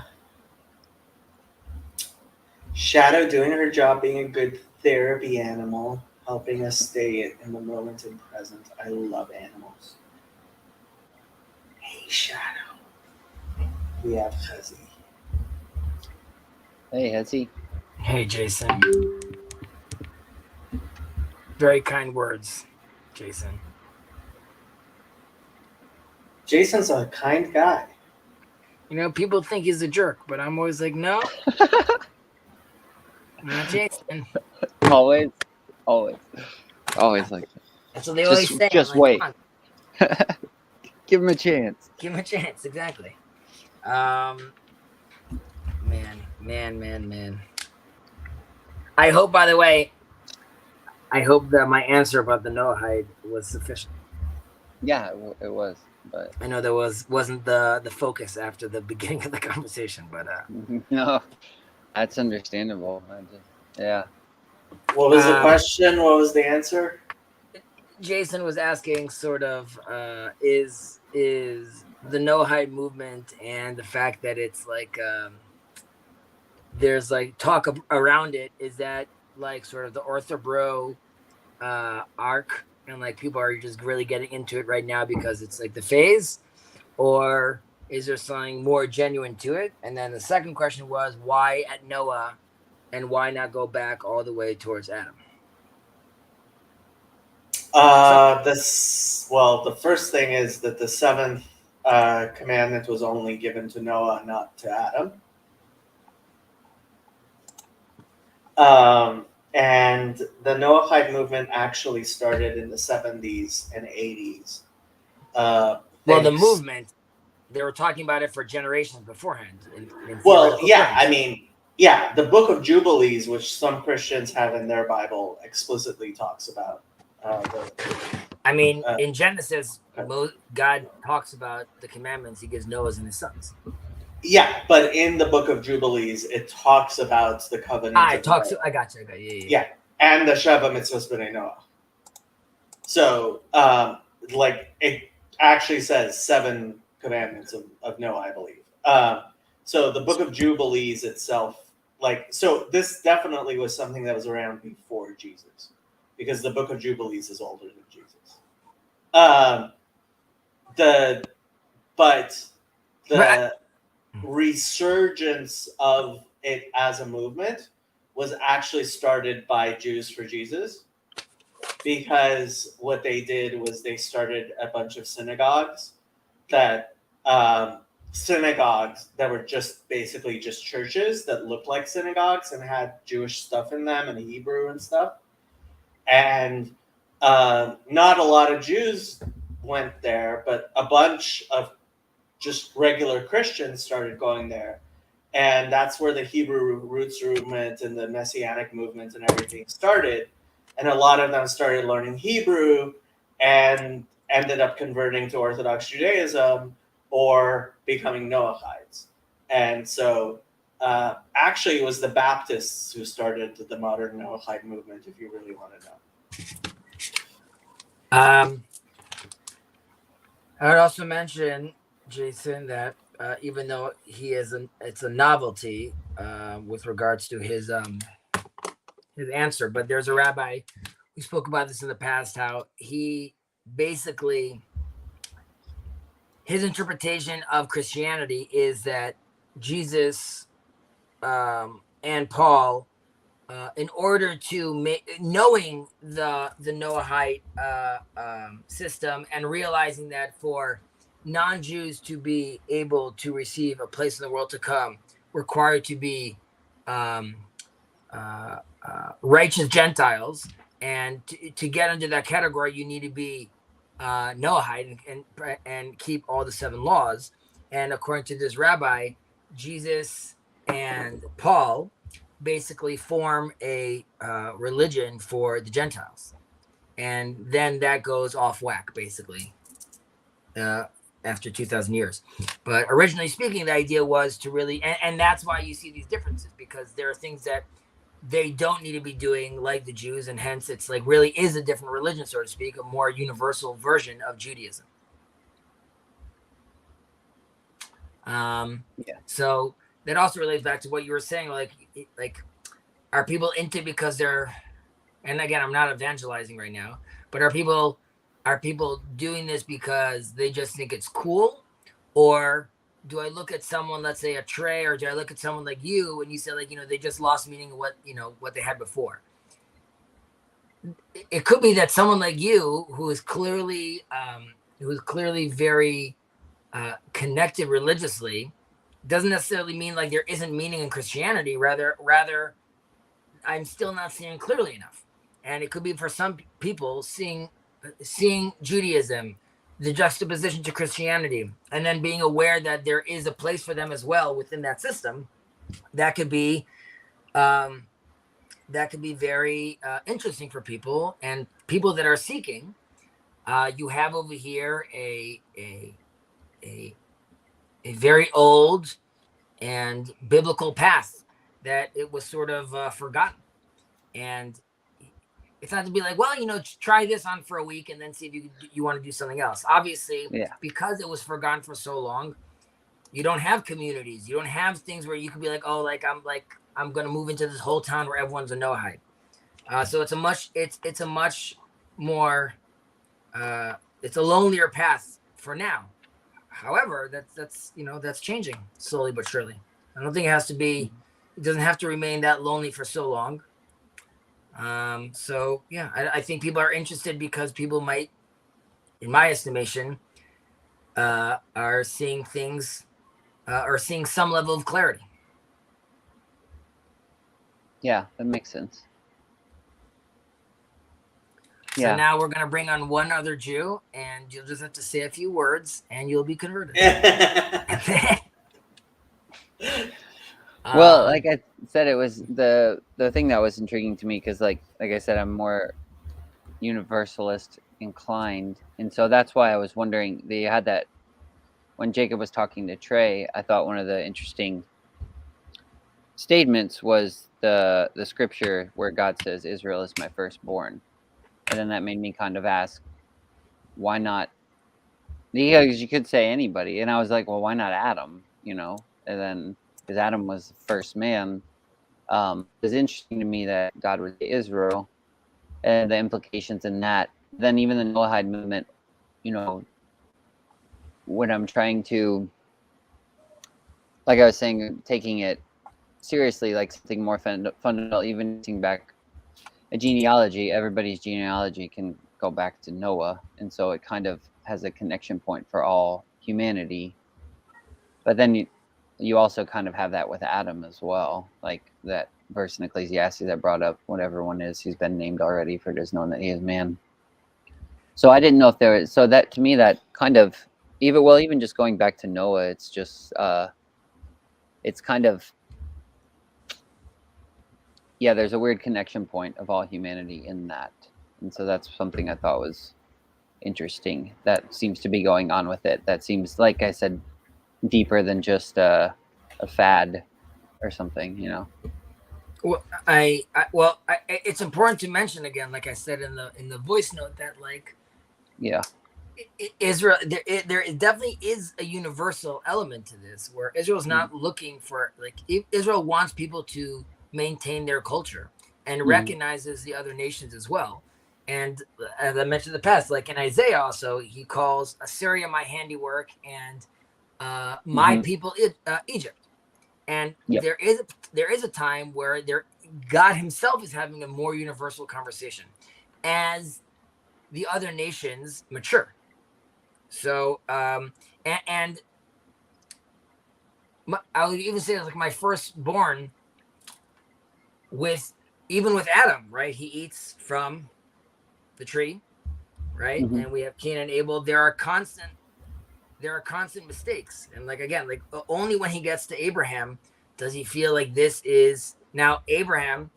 Again, we're universal, right? I'm just bringing it back to what's going on in Israel. One of these girls that was kidnapped, she's the only child, and the father was speaking, and he said, "We are sons of one father."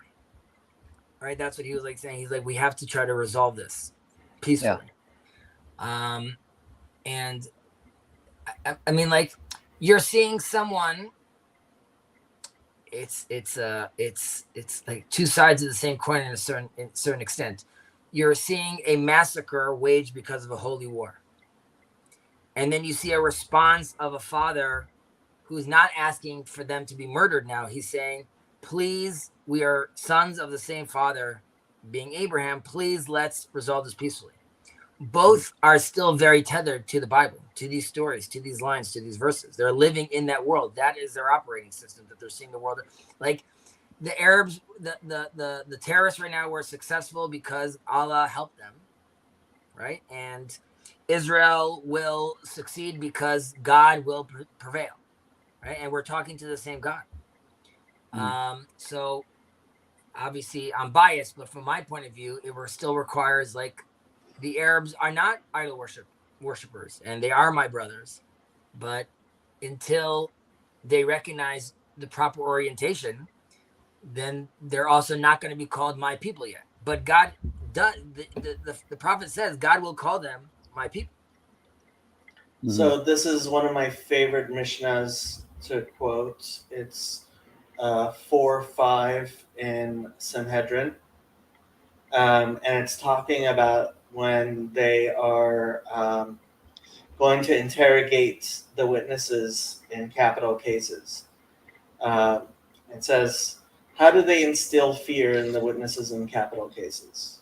They will bring them in and instill fear in them, saying, lest you offer the testimony that includes inductive inference, rumor, information heard from another witness, or claim we heard this from a trustworthy individual, or lest you did not know that we will interrogate you with cross-examination.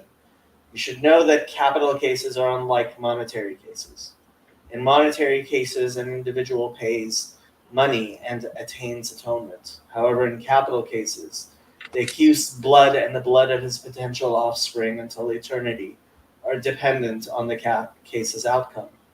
For thus we find, with respect to Cain, who killed his brother, as it is says, the bloods of your brother call out. It does not say the blood of your brother, but the bloods of your brother. his blood and the blood of his potential offspring. Another explanation of the plural form, the bloods of your brother, for his blood was spattered, cast upon the trees and rocks. It was for this reason that man was created unique, to teach you that anyone who destroys one life from the Jewish people is considered by Scripture to have destroyed an entire world, and anyone who saves one life from the Jewish people is as if he saved an entire world, and also to promote peace among people, that no one will say to his fellow, my ancestors are greater than yours, and also that sectarians will not say, there are many powers in heaven, and also to express the grandeur of the Holy One, blessed be he. For a man strikes many coins from the same die, and all the coins are alike, whereas the King of kings, the Holy One, blessed be he, struck every man from the die of the first man, Adam, and yet no man is quite like his fellow. Therefore, every person is obligated to say, for me the world was created, and lest you say, why must we go through all this trouble? Has it not already been said, he being a witness, whether he has seen or known, if he do not utter it, etc. And lest you say, why must we testify and thereby be responsible for the loss of this person's life?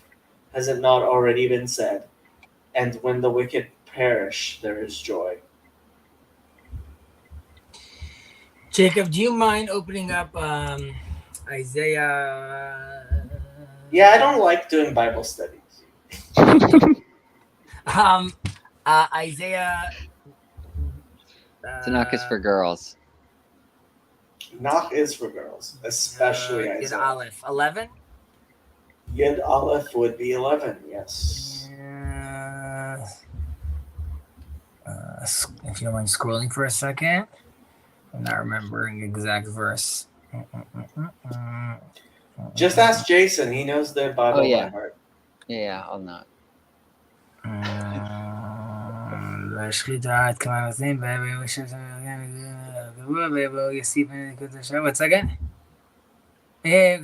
Here we go. Here we go. And it shall come past in the day. Go back up to 11. And send again to recover the manner of his people that shall be left from Ashur, from Achim, from Perah the Cush. Okay. In 11, you can see over here, God eventually is bringing everyone back home. And I'm not saying the line where he talks about Mesilah, but basically he says that just like he redeemed the Israelites from Egypt, so too he will redeem the other nations.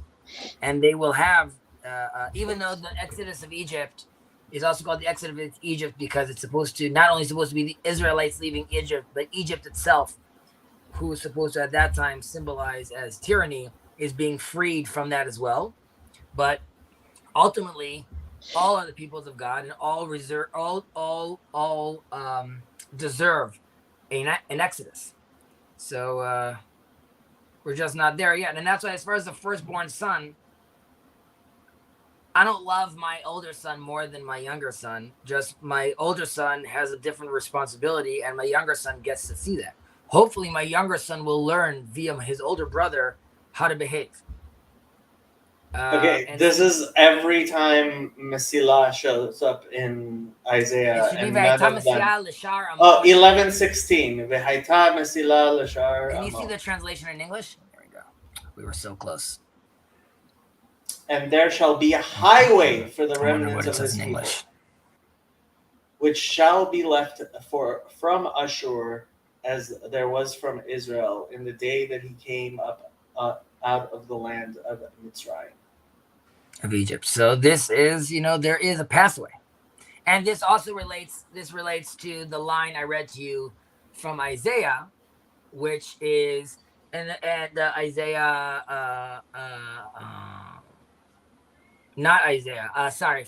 Micah, I think.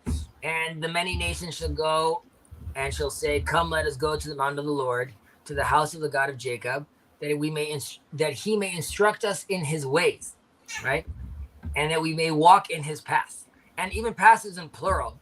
And there are interpretations that read that as in God is not telling the world you all have to be Jews right now. There are different pathways that I've also already have given you through your cultures, through your religion, that yes, they require potentially some tweaking, and yes, they require proper orientation.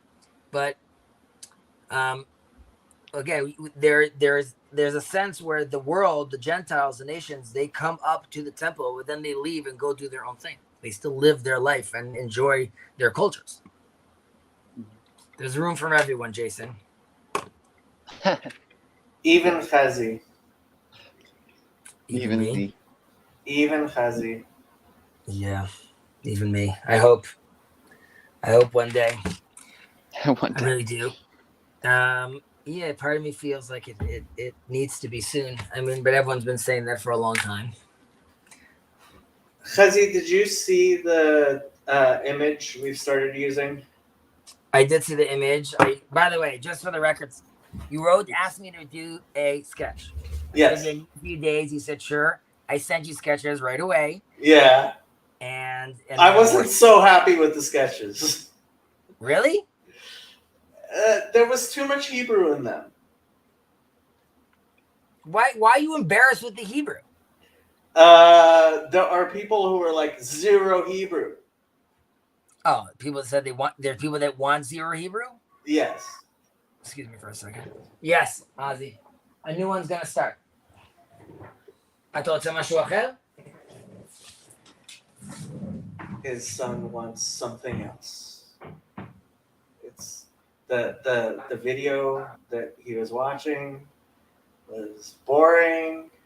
Well, and so he wants something else. Or end it or something.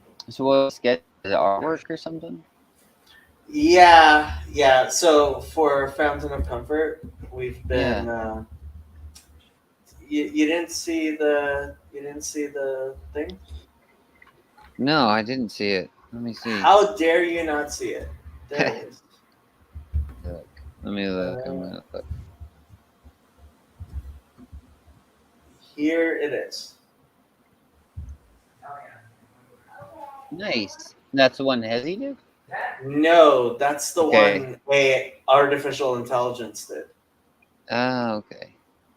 Yeah. Chazi is like, okay, fine. His Chazi head. wasn't- Frankly, I thought like I didn't know when the next time we're going to talk to Chazi anyway is, but like I did a bunch of stuff on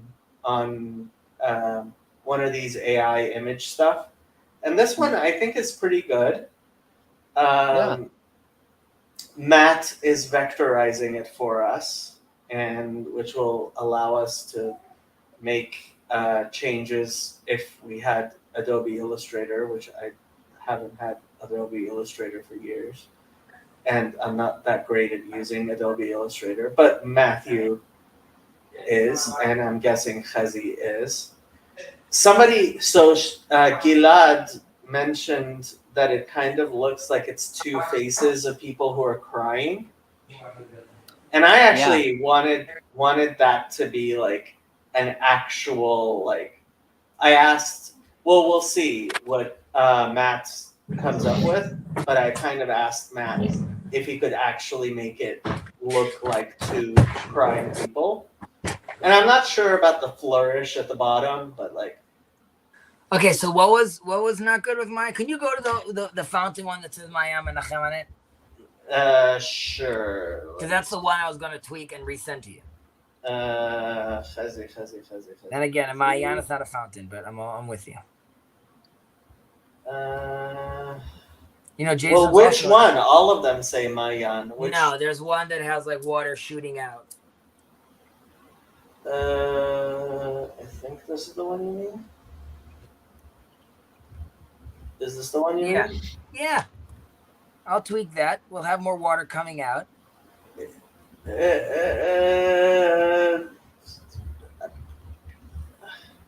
I mean, go ahead, do it. We'll see what. But you're saying you don't want Hebrew in it. Yeah. Look, Okay, it's not a big deal. It's only the holy language that God wrote the Bible with and created the earth with. But like I guess like if it's not like clear enough, It's not a religious organization. This is the one thing I told. why does it sound religious? It's just the name or the organization. It's Mayan Menachem. Fountain of Comfort in English. What if someone asks you what a fountain of Christ? Okay, you're embarrassed by your Judaism. I get it. It's fine. It's fine. I get it. Should I write should we call it Fountain of Comfort and then say not to be translated into Hebrew? Don't make that mistake. Chas v'chalila. I actually would love it if what could happen is if you were to actually take Mayan Menachem and somehow like put it discreetly somewhere, but discreetly, not. Yeah. Well, go back to that picture. Forget like the words Mayan Menachem. I see nothing here. I see a bunch of lines. Okay, if you're not an artist. I am not an artist. Okay, this is just a sketch, as I said, but the idea would be, I don't think you should have a fountain structure. I would rather this be, well, that's like a well. That doesn't work either. Tough. Okay. Unfortunately, like all my clients are not coming in right now, and there's so you're gonna have lots of time, I guess. not a lot of time, but there's definitely some lulls right now as my son is watching Netflix over here, and I'm talking to you guys. So, hello, Tim. Hello. Hi, Tim. I heard you talking about Illustrator, and I was going to give a suggestion if you didn't know about it already. Is Inkscape can modify files as well if they export them as defaults. Oh, okay. And it's a free open source software. Tim, what's going on with many you? years since I did graphic design. Tim, What's how are that? you doing? How are you I'm doing? good. How are you doing? I was concerned about you because I know you're there in Israel. Good. I'm doing well, all things considered. Family's doing well. I was supposed to be in Capri today. I was prepared a vacation of like 5 days with my wife with no kids. It's been 9 years since we went on a vacation solo, so it's been a while. But my cousins had different plans, and we are now here. But there'll be time for vacation some other time. It'll all work out, I'm sure. But yeah, thank God, I'm doing well. How about you, Tim? Have you been enjoying? Actually, I don't see you a lot, Tim. I don't see you jumping on. Am I wrong? Jacob's saying like he is here a lot, or no? I'm not. No, wrong. I don't see. I barely ever see him as well. I've been swamped with work. What do you do? How dare you do real life things when you could be spending your time on a live stream? Yeah. The other thing too is I tend to miss your streams too. That's the other part of it. You're usually right when we're eating dinner with family too. So Priorities, Tim. Priorities. yeah. Family has to wait. So They have to understand. I was happy that I saw that there was going on, but I didn't miss today's because I was curious what was all going down in Israel. So I saw everything yesterday and sort of what you guys expect. So, but you're saying. Am I roiding or is Tim roiding? No, Tim is droiding. Roiding? Oh, Yeah. is my video not going very good? Sorry. It might actually be your microphone is clipping a bit. Oh, I'm on I'm my not cell sure phone. if you're good. Okay. Yeah, So so how much heart you put in the conversation? What do you do, Tim? I'm a software engineer, so I build websites and web applications. And are you enjoying that? I do. Do you use ChatGPT? I have not used it at all yet. You've not even played with it yet. Nope, haven't had time. Oh, you're really busy. Yep. Yeah, he has real life things to do, Chazi, unlike some of us. I got you, Tim. And where are we finding you, Tim? What how I am in Meridian, Idaho. Meridian, Idaho. And what is the story you're hearing about what's going on in Israel? Not much. My wife worked the last 2 nights, so I only caught a little bit as it popped up on Twitter as I was not with my children. They were either napping. Yeah, I don't know if I want to depress you right now with like the information. So it's not great. Yeah, I gathered that much. I messaged Jacob yesterday just to see if I, make sure everybody that I knew that was there in Israel was safe. And That is extremely nice of you. And I must say, in this little corner, I've a lot of people reached out to me. A lot of which is really nice. Which is what I would have reached out to you, but to be honest, I'd kind of forgotten your name since I am kind of still new around here. It's all right, Tim. I'm not. I just knew you I'm not guys really called on offended, your cell but phone. I am gonna shut off the stream right now. Okay. No, it's fine. It's fine. It's really totally okay. What? Am I what? Chazi took his kids to work with him. That's Is that his office? No. Yeah. He usually doesn't take his kids to work. It's fine. It's fine. Are those your nephews or your kids? No, a lot of my nephews over there. One of my sons didn't like that everyone was invading his space, so I just told him to come with me to work, and he could bring some of his toys here and watch something over here. I see. There's a lot of them right now, and it's two different sides of cousins. So there's everyone gets along, but there's politics. My son gets very sensitive about his Legos. But it's great to have everyone over, and I guess what I'm most nervous about is when my kids go back to school, because school is off right now because of the war. But apparently on Wednesday they're supposed to go back. So my mother-in-law is bugging out because my kids, they study in the old city of Jerusalem, and it's a very mixed place. And they take a school bus, they're 7 and 9, but she's very nervous that they walk the streets of the old city. But life goes on. But I am nervous because my son, both my kids right now are aware of that there are missiles. But I mean, it's depressing and amazing, but they're so used to the efficiency of Iron Dome where it's not a thing. They're all right, missiles are falling, but we're still going to the park right now. And the answer is yes, we're still going to the park right now. We can still go play outside. Even though I had that incident with my son that I had to cover him earlier when we were walking to synagogue. Having said that, they are not aware at all about what I think ultimately would end up being 1,000 people murdered, and they're not aware of any of the kidnappings. And I'm very nervous that some older kids in their school are going to start talking about that. And I'm most nervous about them showing them videos or something like that of them seeing little kids their age being kidnapped. So that's what I'm the most concerned about right now.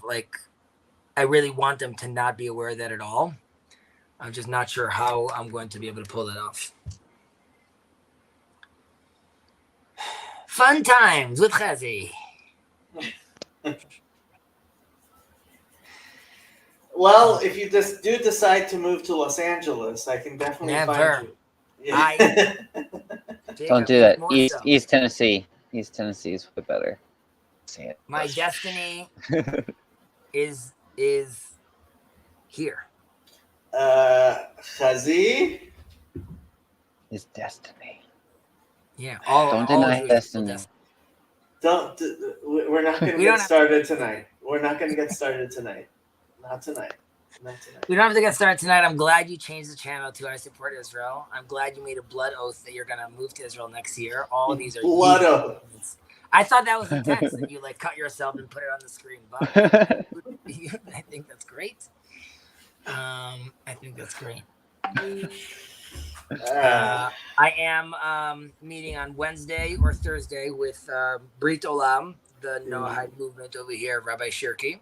Mm-hmm. I'm going to be talking to them to see how I could get more officially involved with them, and then see about the North America branches that we would want to open up there. North America and Germany is the next move apparently of this organization, where they're getting the most amount of calls from. They just came back from India right now, visiting a large Noahide community over there. So things are happening in the world for sure. Where in India? Where in India was it? 1 second. There are definitely people who are leaving Hinduism and they consider Judaism and they don't think of actually converting to Judaism. So, like, the Noahide movement apparently is actually gaining some steam in India. Yeah, I mean that hence Jason's question. Mm-hmm. Where is it? Where was it in India? My phone's about to die, so I'm gonna hang up. I got like 1% battery left. Take Thank care. you for jumping on. Hug your It's kids. nice seeing you. Nice seeing you. Hopefully, I'll be able to jump again on soon. Probably not till after March. It's gonna be crazy at work. So, Please, God. but hopefully, Have a sometime good night. between there, I'll be able to jump on. So, good night. Good Good night. night. Okay, where was he? And Arab Shirky's wearing like this Indian turban on his head. Has he heard of Bechukosan? He'll just say it's not Avodah Zarah. It's What? not that big of a deal. I probably won't know because India is a massive country. But Andhra Pradesh. nope, don't know where that is. Andhra Pradesh is just Which is one the of the south- 15 states of the Southeast India. Southeast. They started in New Delhi, and then they went to Vijayawada. They went to, it's on the riverbanks of the Krishna River, and there was waiting for them 350 Noahides. They went Whoa. to Tuni, and then they met other Noahide groups in Tuni. And then they went to Raja Mundri, where they met more Noahide groups. They went to Charbel, where there's a small group of Noahides. It was an 8-day trip. And they said they met a lot of people who are very thirsty. Wow, what a beautiful picture also to see over here. All these people over here. Wow, crazy. And yeah, crazy. It is. I mean, you're saying crazy, but you're in it, Jacob. Apparently, yeah. So I had to think of a nusach for Jonathan when he did his thing. Rosh Hashanah sounds like a nusach. What? I think there are nusachs already, though. I didn't know of one, so I told him to do the 13 Ani Ma'amins and then to say Ani Mikabel, and that's about it. And did he mention the 7 laws themselves? See, that's what I sent him, but he apparently didn't get that text. And so Michal asked him and he said yes. So that might actually work even better. Like, that is what you're supposed to say also. What? You're supposed to mention like the 7 laws that you're taking out. Yeah, that you accept the 7 laws, but you don't necessarily have to list them. That's the ones I've seen done with, let's say, Tuvia Singer. Yeah, the thing is, I actually think the Ani Mamins might be, like, Well, the Because- Animani means it locks you in because once you're accepting the Rambam, then you're accepting Rambam in general. And he also talks about the Noahide. So yeah, so I guess from that perspective, it's I mean, you're saying I believe in Moses, I believe in the Torah, I believe in one God, I believe in, right? So once you're saying the 13 Anima means you're pretty safe. Jason, can I ask you a maybe it's an uncomfortable question? Do it. Do it. Why didn't you become a Noah? I'm ready. Well, What's yeah, up? I guess my question would be like, is there any interest like that? Do these conversations are they intriguing for you, and are they intriguing? But at the same time, do you feel like a sense of like, I don't want to take something on because it just sounds cool. But does it sound intriguing to you, or does it sound like are we just sounding like we're talking nonsense to you? Because the reason I ask this. Here you are having conversations for all intents and purposes with Jacob and Yosef and Chazi. And I would argue that I think you'd agree that you don't think that we're just jokers or charlatans. And then Speak for yourself. Okay. And then speaking, let's say specifically about Yosef, I'm assuming when you ask him questions, there's never a time where he doesn't have some very long answer of how, why, where, sages, what's the the terminology of the word.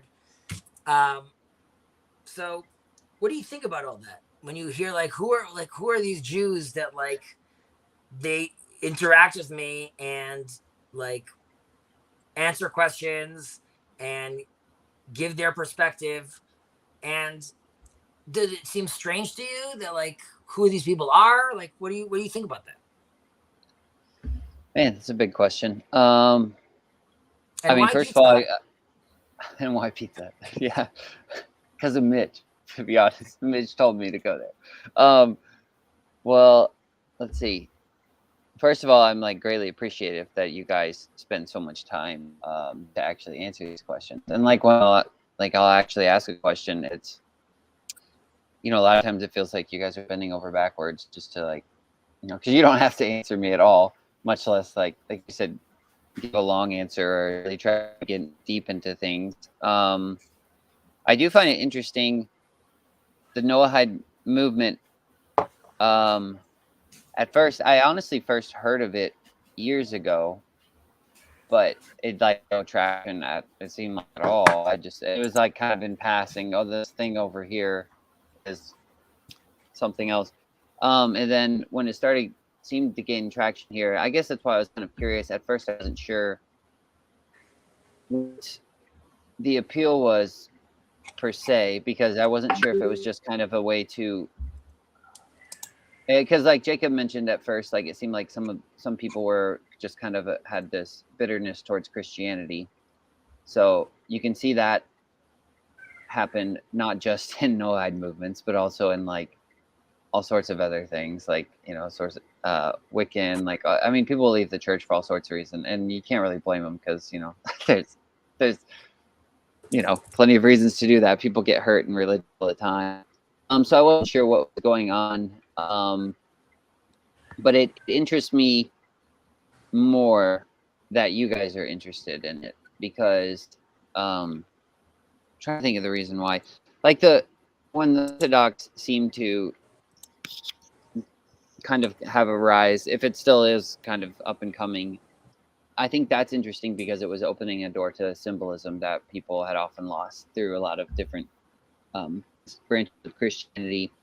But it wasn't that I didn't want, I didn't have interest in Eastern Orthodoxy. I just never really felt compelled to direct myself that way, I guess, just because it doesn't feel like I have any tradition there or any connection there. It feels to me like if I were to do that, I feel like I would just kind of be I don't know that it would be deep enough for me to actually take on that identity. Maybe it would develop into that, but at first it would just be kind of trying something on, sort of. And so I just kind of watched it from the side. But the Noahide thing, that's what I was saying. It interests me more because it's because it seems like everybody, like I said, it seems there is some universal genealogy there. Like who can't trace their genealogy, first of all, back to Noah? It's like supposedly everyone can, if you believe the scriptures. But then the fact that Jacob mentioned there is this, what is it? There, I think, I don't know if it was set in stone yet, but you mentioned that they have to believe in God, a God. I think it was still up for debate if it was the God of Israel or the same God or something. I'm not sure. They have to believe in one source of ultimate power, being God. Okay. However, Yeah. Gentiles can also, according to some, maintain beliefs of lesser gods as well. Yeah, that would concern me a little bit. As long as the lesser god stems its power. So like the example I usually give is you could believe in Ares as long as you believe in Zeus. Because ultimately Ares stems his power from Zeus. Okay. Yeah. You don't seem to know very Greek mythology very well. Why? I get what he's saying. It's more along the lines of you can believe in Ares and Zeus if you believe in Kronos. Yeah, first of all, that's true. But I was looking at Zeus as the main god, not him killing his father or like the Titans beforehand. So sure, let's remove that option. Okay, not Greek mythology, not Kronos eating his son. I understand what you were saying. Yeah, so as long as you believe in the ultimate power, correct. Yeah. Yeah, I think what interests me the most about it is probably, I do find it interesting. What interests me the most is because of the God of Israel. Like when God says, it's because of that statement, Israel is my firstborn. And you mentioned Abraham, but specifically that statement of Israel is my firstborn, and Israel is the one that wrestles with God and man. So yeah, I think that's what's Israel most wrestles with God. But again, that ultimately that's stemming from Abraham, like the same conversation he's having with him in Sodom, right? When he's arguing with God over there, that's that same Israel. It just gets galvanized as that name at that point. Yeah. Okay. Yeah, that makes sense. But I think that's what's most interesting to me, because I don't see another way around existing, honestly, without having that as the God you worship. Because I think Sherry actually went to now, but I think it was her that said, you can kind of go two ways with it. I'm going to quote her terribly, I know, but like, if you worship God too much, you're in error. Then if you worship man too much, like you can kind of go either way. Or love. No, she said love. You can love, because if you're only, gosh, I don't want to because I know everything that just happened. I don't want to say anything too out of line. But you're not going to say anything out of line. This is a brave space, Jason. Well, I mean, I just know things I am are sensitive. offended, There's kind Jason. of there's an open wound and stuff. But to me, it's not a far leap if I'm trying to worship God and just focus on God. It's not a far leap for me to start killing my brother, because I'm not loving man. Like if I'm only loving God, it's like I'm only loving this God who's infinitely righteous, infinitely holy, and so nothing's ever going to live up to that. And so if you have to have that tension, and you have to have God and man, and so you're wrestling with God and with God who dwells in your brother. And if you don't have that, I don't think, like I said, I don't think you can really exist. I don't think anything can exist at all. And so that's what's most interesting to me, is people turning towards that. And like, like I said, and in the message I sent you, like, I don't, maybe Christianity had that on the outset. Like maybe there was a point in history where Judaism went off course and they lost that, and then Christianity came on the scene, and then Christians had that early in the beginning, and then Christianity went off course, and now Judaism has it again. Because the more, I mean, I know it's like that.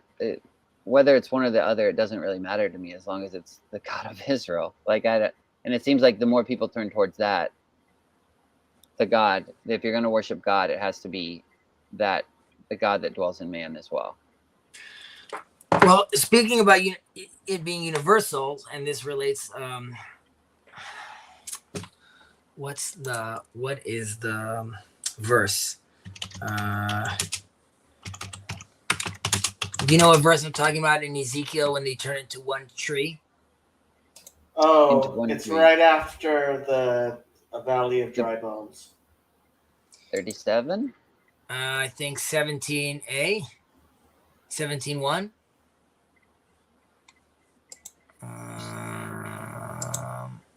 Is it the dry bones one, the stick of Judah and the stick of Ephraim? That's what I was thinking. Yeah. Okay, I so think it's 30 something.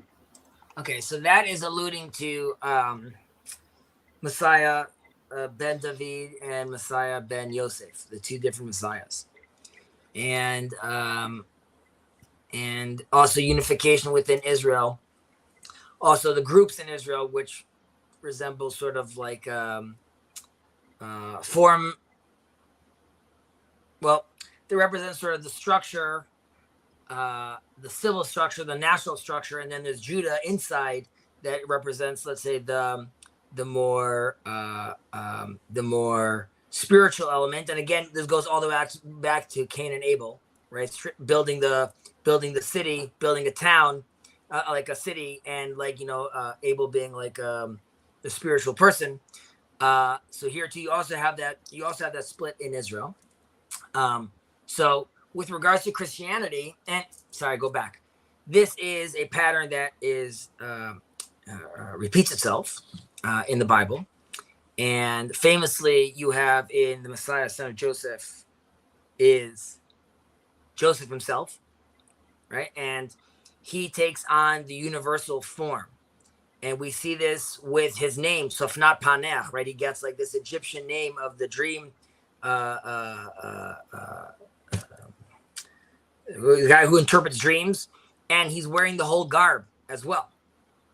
Ultimately, though, trying to save the world, Egypt being representative as the world is a fail. It doesn't work out. And he says, you have to take my bones out of here. And the Zohar mentions how he asked that because he didn't ever want the Egyptians to end up mistaking him and seeing him as a god. Okay, and putting a little pause in that. You have another version of that in a certain extent. Well, I forget that version. That comes up again, and you already have this tension with Judah and Joseph, because Joseph was never aware of the failed attempt that happened at Laban's house with Jacob. And Judah does remember that, where there was again a sense of like, Jacob will just stay here, and you'll get you'll get integrated into the society here with Laban. And Laban wants to get rid of everything. And just he's not interested in that pathway again of Abraham and Isaac. So he needs to flee. Now, Joseph doesn't remember this. He wasn't there when this was happening. So he attempts at this again, and ultimately there's a fail. And you see this tension also between Judah and Joseph. There are some that have interpreted the story of Jesus as an attempt of Jews at the time to again reestablish the universal Messiah again, because there's a sense that we failed through the Judean Messiah and the particular Messiah, and here we are, the Romans are taking over, we're stuck again, like this is not working. And here we have a story again that starts with there's a Messiah, and he's the son of a man named Joseph. And he, like Joseph has, and just like Jacob has 12 sons, there's 12 apostles. And just like there's this tension with Judah, there's Judas. And again, you could see this myth being brought up again of these tensions. And in this interpretation, here again, it's not the God of Israel. Rather, it's let's try to revamp or re-empower this version of the universal Messiah. Some could say that was a fail. Some could say that was successful. Some could interpret what Maimonides talks about, how Islam and Christianity are path makers for the Messiah, and potentially reading that through, like, is that happening through Messiah, son of Joseph? But ultimately, as we see in Ezekiel, and there's a, I'll take one more step back. There's a king, Jeroboam. You are familiar with that king, okay? And he comes from Ephraim. he comes from Joseph's line. And here again, you have the division between the Judeans and the kingdom of Israel. And there is a Talmud, portion that talks about how God grabs Jeroboam by the coat and says, "Come walk with me in the garden, in the Garden of Eden, together with me, you, and the son of Jesse." And the attitude is like we are all supposed to be together doing this. And he asks him, "Who's going to be in the head?" And he says, "The son of Jesse walks first." So he says, "I'm not interested in."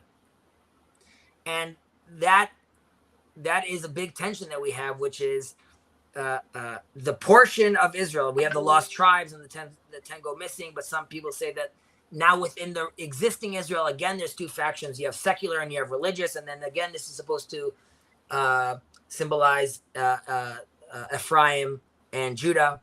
But ultimately, they're supposed to turn into one. The house of Judah and the house of Ephraim are supposed to turn into one, which is Mashiach, Messiah, son of David.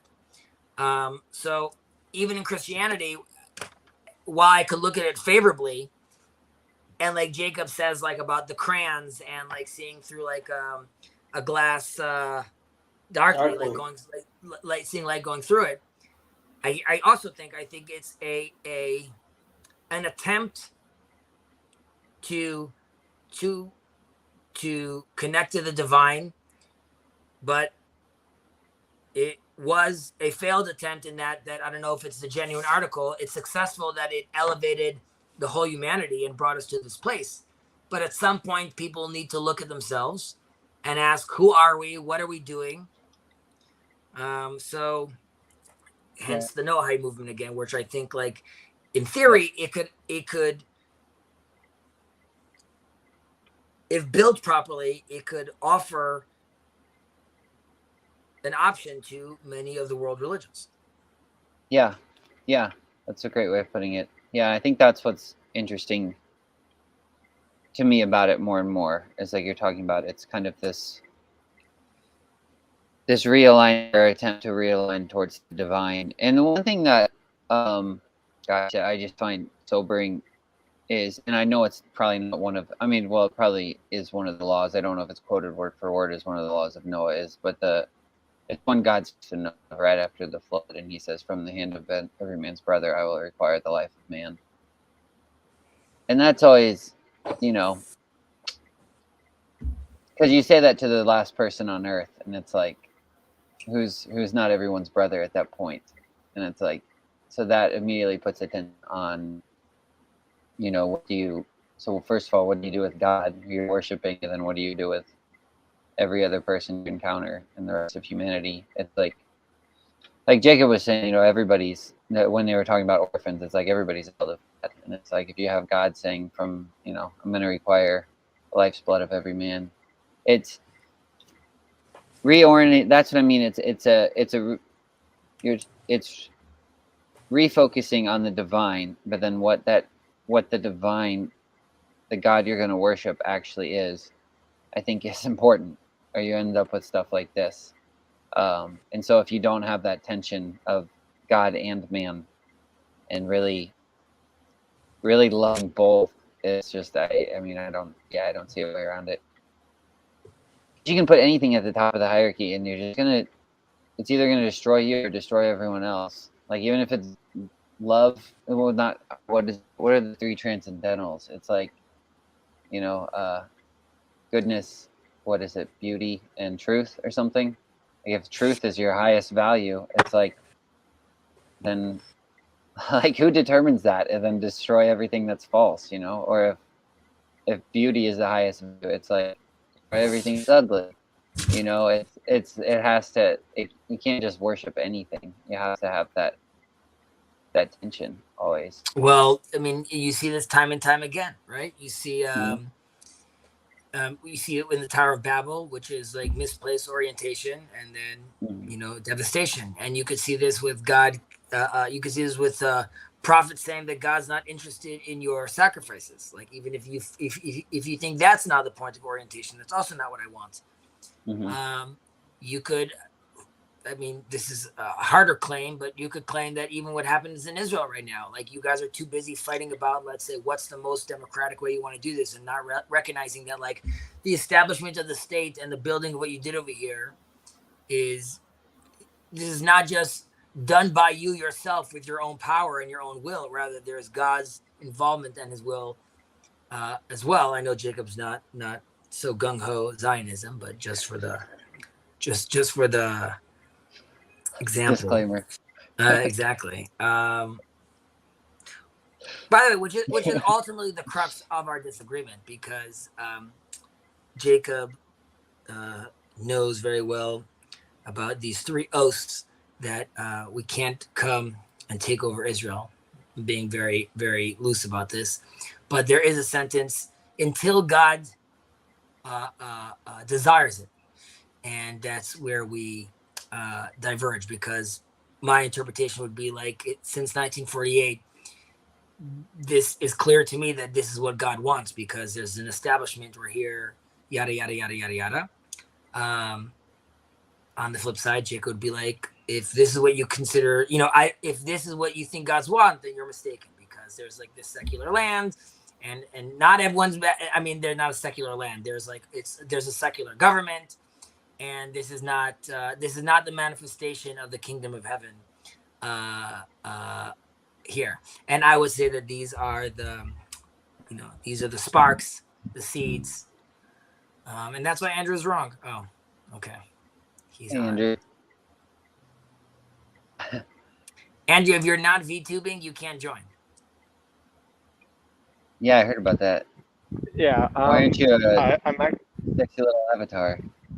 I'm actually not Asian. I've been, deep-throated black man this whole time. You're only So- identifying with your French parts right now.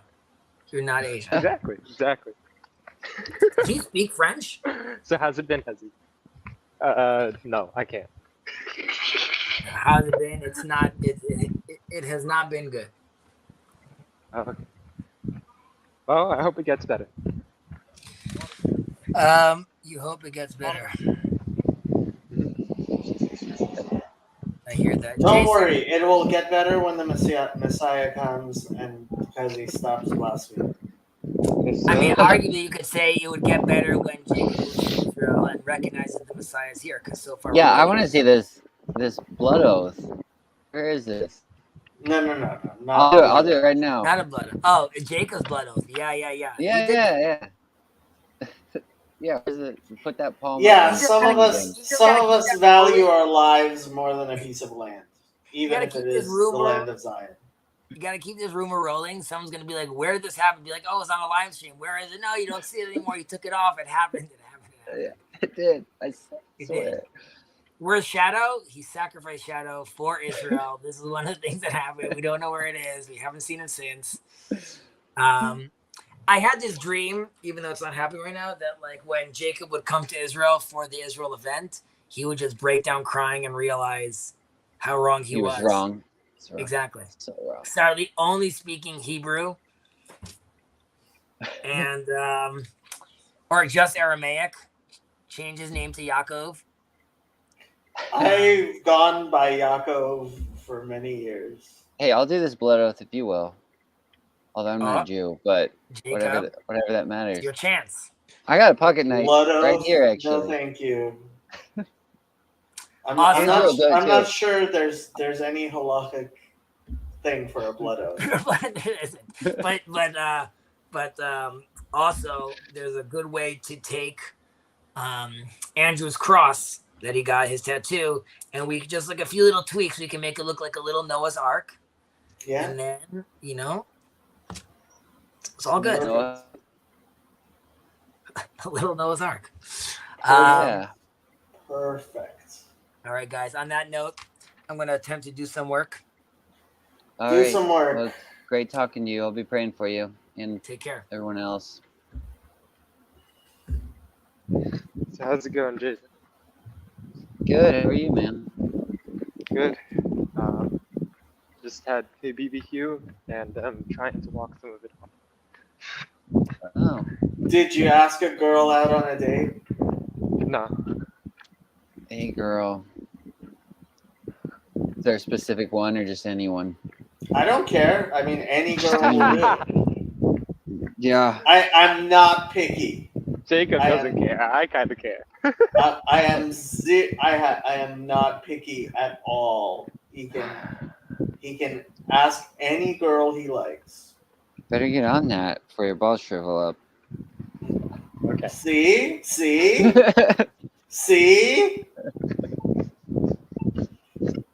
Jason gets it. People out here giving me more wrinkles. Come on, man.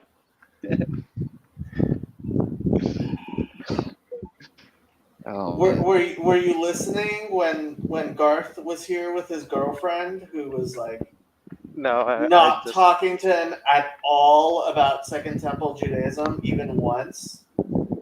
man, so boring. Yeah, if you spend some time necking with your girlfriend, you might stop spending so much time on Second Temple Judaism and do something more manly like neck. I love Second Temple Judaism so much that it's made me homosexual. Apparently. Homosexual. Yes, sir. I'm Alright, not so sure I- that's kosher.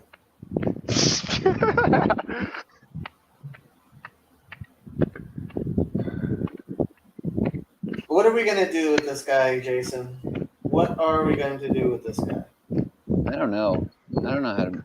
I can't help. I don't know how to meet girls. Gotta go to some bars.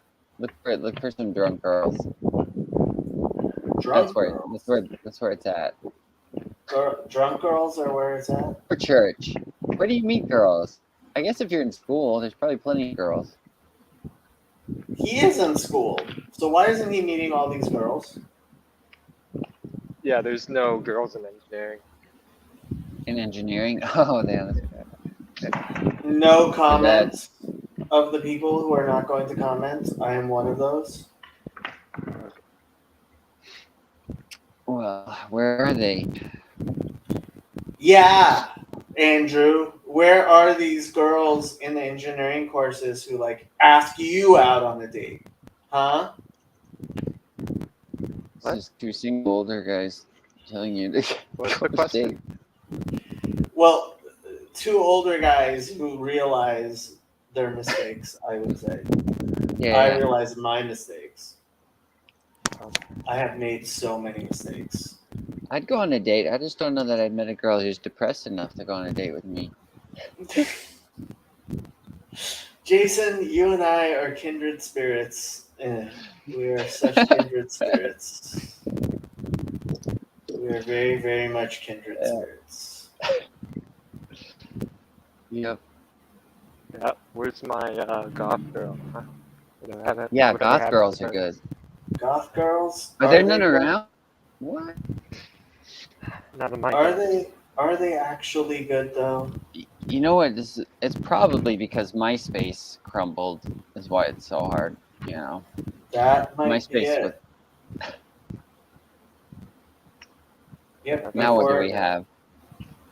Now Girls we have all on MySpace. Tumblr. Now we have Facebook and Instagram. Yeah, I don't see many goth girls on there. I wouldn't know. I would not know. Because you're not on Facebook or Tumblr or I Instagram? am on Facebook. I barely ever use it. Yeah, same here.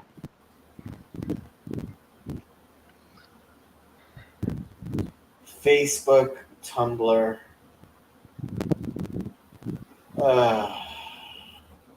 Why is life so difficult, Jason? I don't know.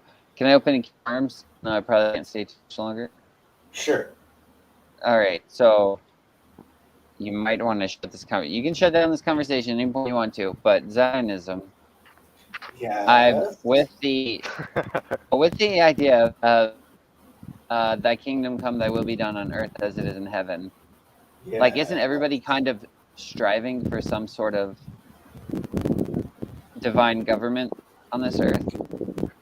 Yes, of course we are. But the question becomes, when do you feel that your government is that government? So this is part of like, I didn't want to get into it, but like when you We were don't have to. discussing, no, like Okay. I didn't want to get into it when Khezi was here because I didn't want to, like, right now is not the time to be arguing about Zionism with him.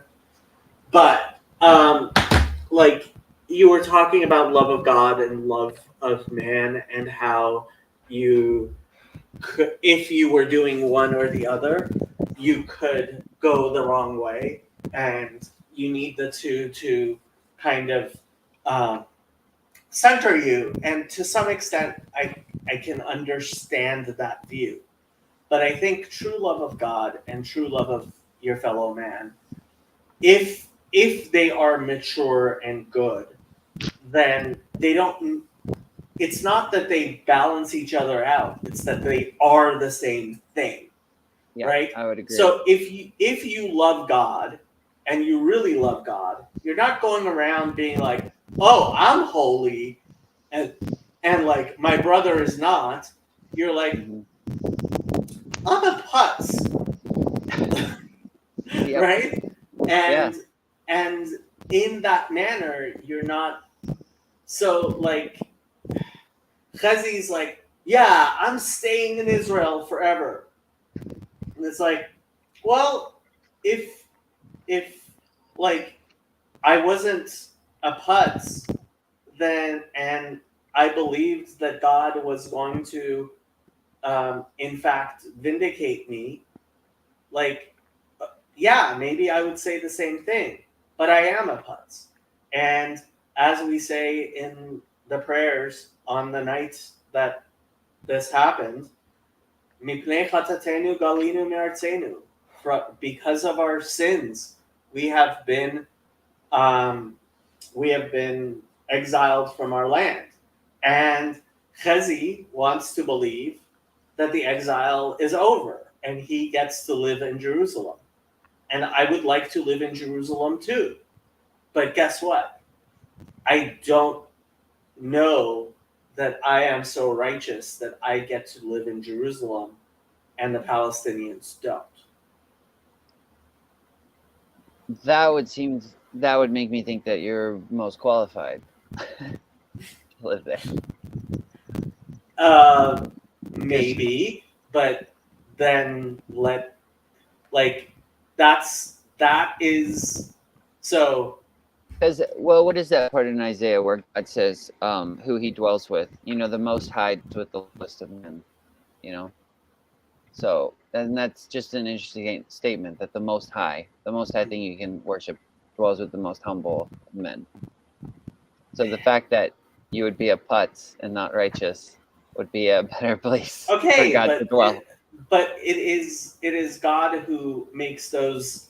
And this is the idea, like for me, of, okay, so when I was Andrew's age, I was an ardent Zionist and I used to go to the AIPAC conferences and stuff. And because I thought the government of Israel was righteous, and I thought, oh, we're, because I lived in Iran. I realized what pieces of shit the people who ran the government of Iran were. And so I was like, yeah, like, we got it going on. And then when I was in Israel, I read a book, which I highly recommend, called Perfidy by Ben Hecht, who was also an ardent Zionist until he found out what he found out. And the fact is, the stuff that he talks about in there is stuff nobody wants to talk about. Not the Jews and not the Germans and not nobody. Not the anti-Semites and not the Zionists and not the Palestinians. Because all of it is just ugly human beings being ugly. And that's what made me realize that I can't place this government, this political unit, in a place of saying these people are righteous. And that I like. That's when I became very, very anti-Zionist, and I started becoming a huge fan of the Satmar Rebbe. And it was only after several years that I calmed down in my anti-Zionism. Like, this is calm Jacob anti-Zionism. And like, I mean, ultimately, the Rebbe has a way of looking at the entire thing, which is very different from how, and very nuanced and complex. And I was convinced by the way the Rebbe viewed things, and I view things, hopefully, I like to think, how the Rebbe views them, which is, look, no, if I believed for 1 second that Chazi's kids would be, without a question, safer living in America than they are living in Jerusalem, I would say that to Chazi. I would be like, Chazi, like, no, this is not acceptable for you to put your kids in danger in order to live in Jerusalem. That's not Jewish value. Now, Chazi thinks this is the end times, and this is this is the gathering of the exiles, and for the first time in thousands of years, since the first time since before Ezra and Nehemiah went back to, like, from the Babylonian captivity, a majority of Jews live in Israel. Like, this is the first time in 2,500 years that a majority of Jews live in Israel. And I have family there. I have family who have bled for that, building Israel for what it is. It's a Jewish homeland, and people are living Jewish lives in ways that we haven't for thousands of years, and it's beautiful, and I love it. But at the same time, I can't look at a man like Itamar Ben-Gvir and say that this man represents Judaism. He doesn't, despite the fact he thinks he does.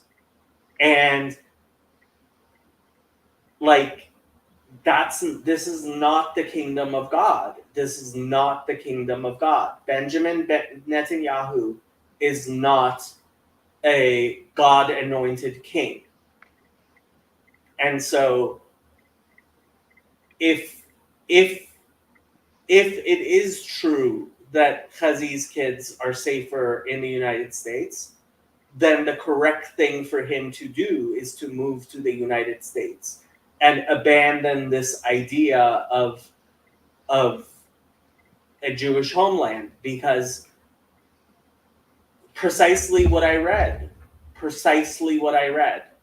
Like, no, if we're going to lose, we're gonna lose. As Moses sees God's face in his fellow man, I have zero clue what Chazi means by that.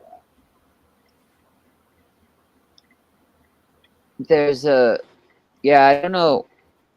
I mean, I understand what you're saying. I don't know that you could ever really get rid of the idea, though, because the idea is just, it's always going to be a hopeful idea, I think, even if you had to leave again, you're like, maybe now's not the time. I think the idea would always be there. Yeah. God forbid, I am not giving up on the idea of returning Jews returning to our land. That is something we have wanted for thousands of years, and I hope to see it in my lifetime. But I don't think that the way for me to do that would be to volunteer for an army, any army, not the United States Army and not the Israeli Army. I believe the way for me to do that is through spiritual repentance and renewal, and that has zero to do with bullets. Ela berecha ve'ela besusim. These by chariot and these by horses, and we hold up our God. It's a verse in Psalms. By the name of our God, we both get to live in Jerusalem. Yeah, well, guess what, Chazi? Guess what?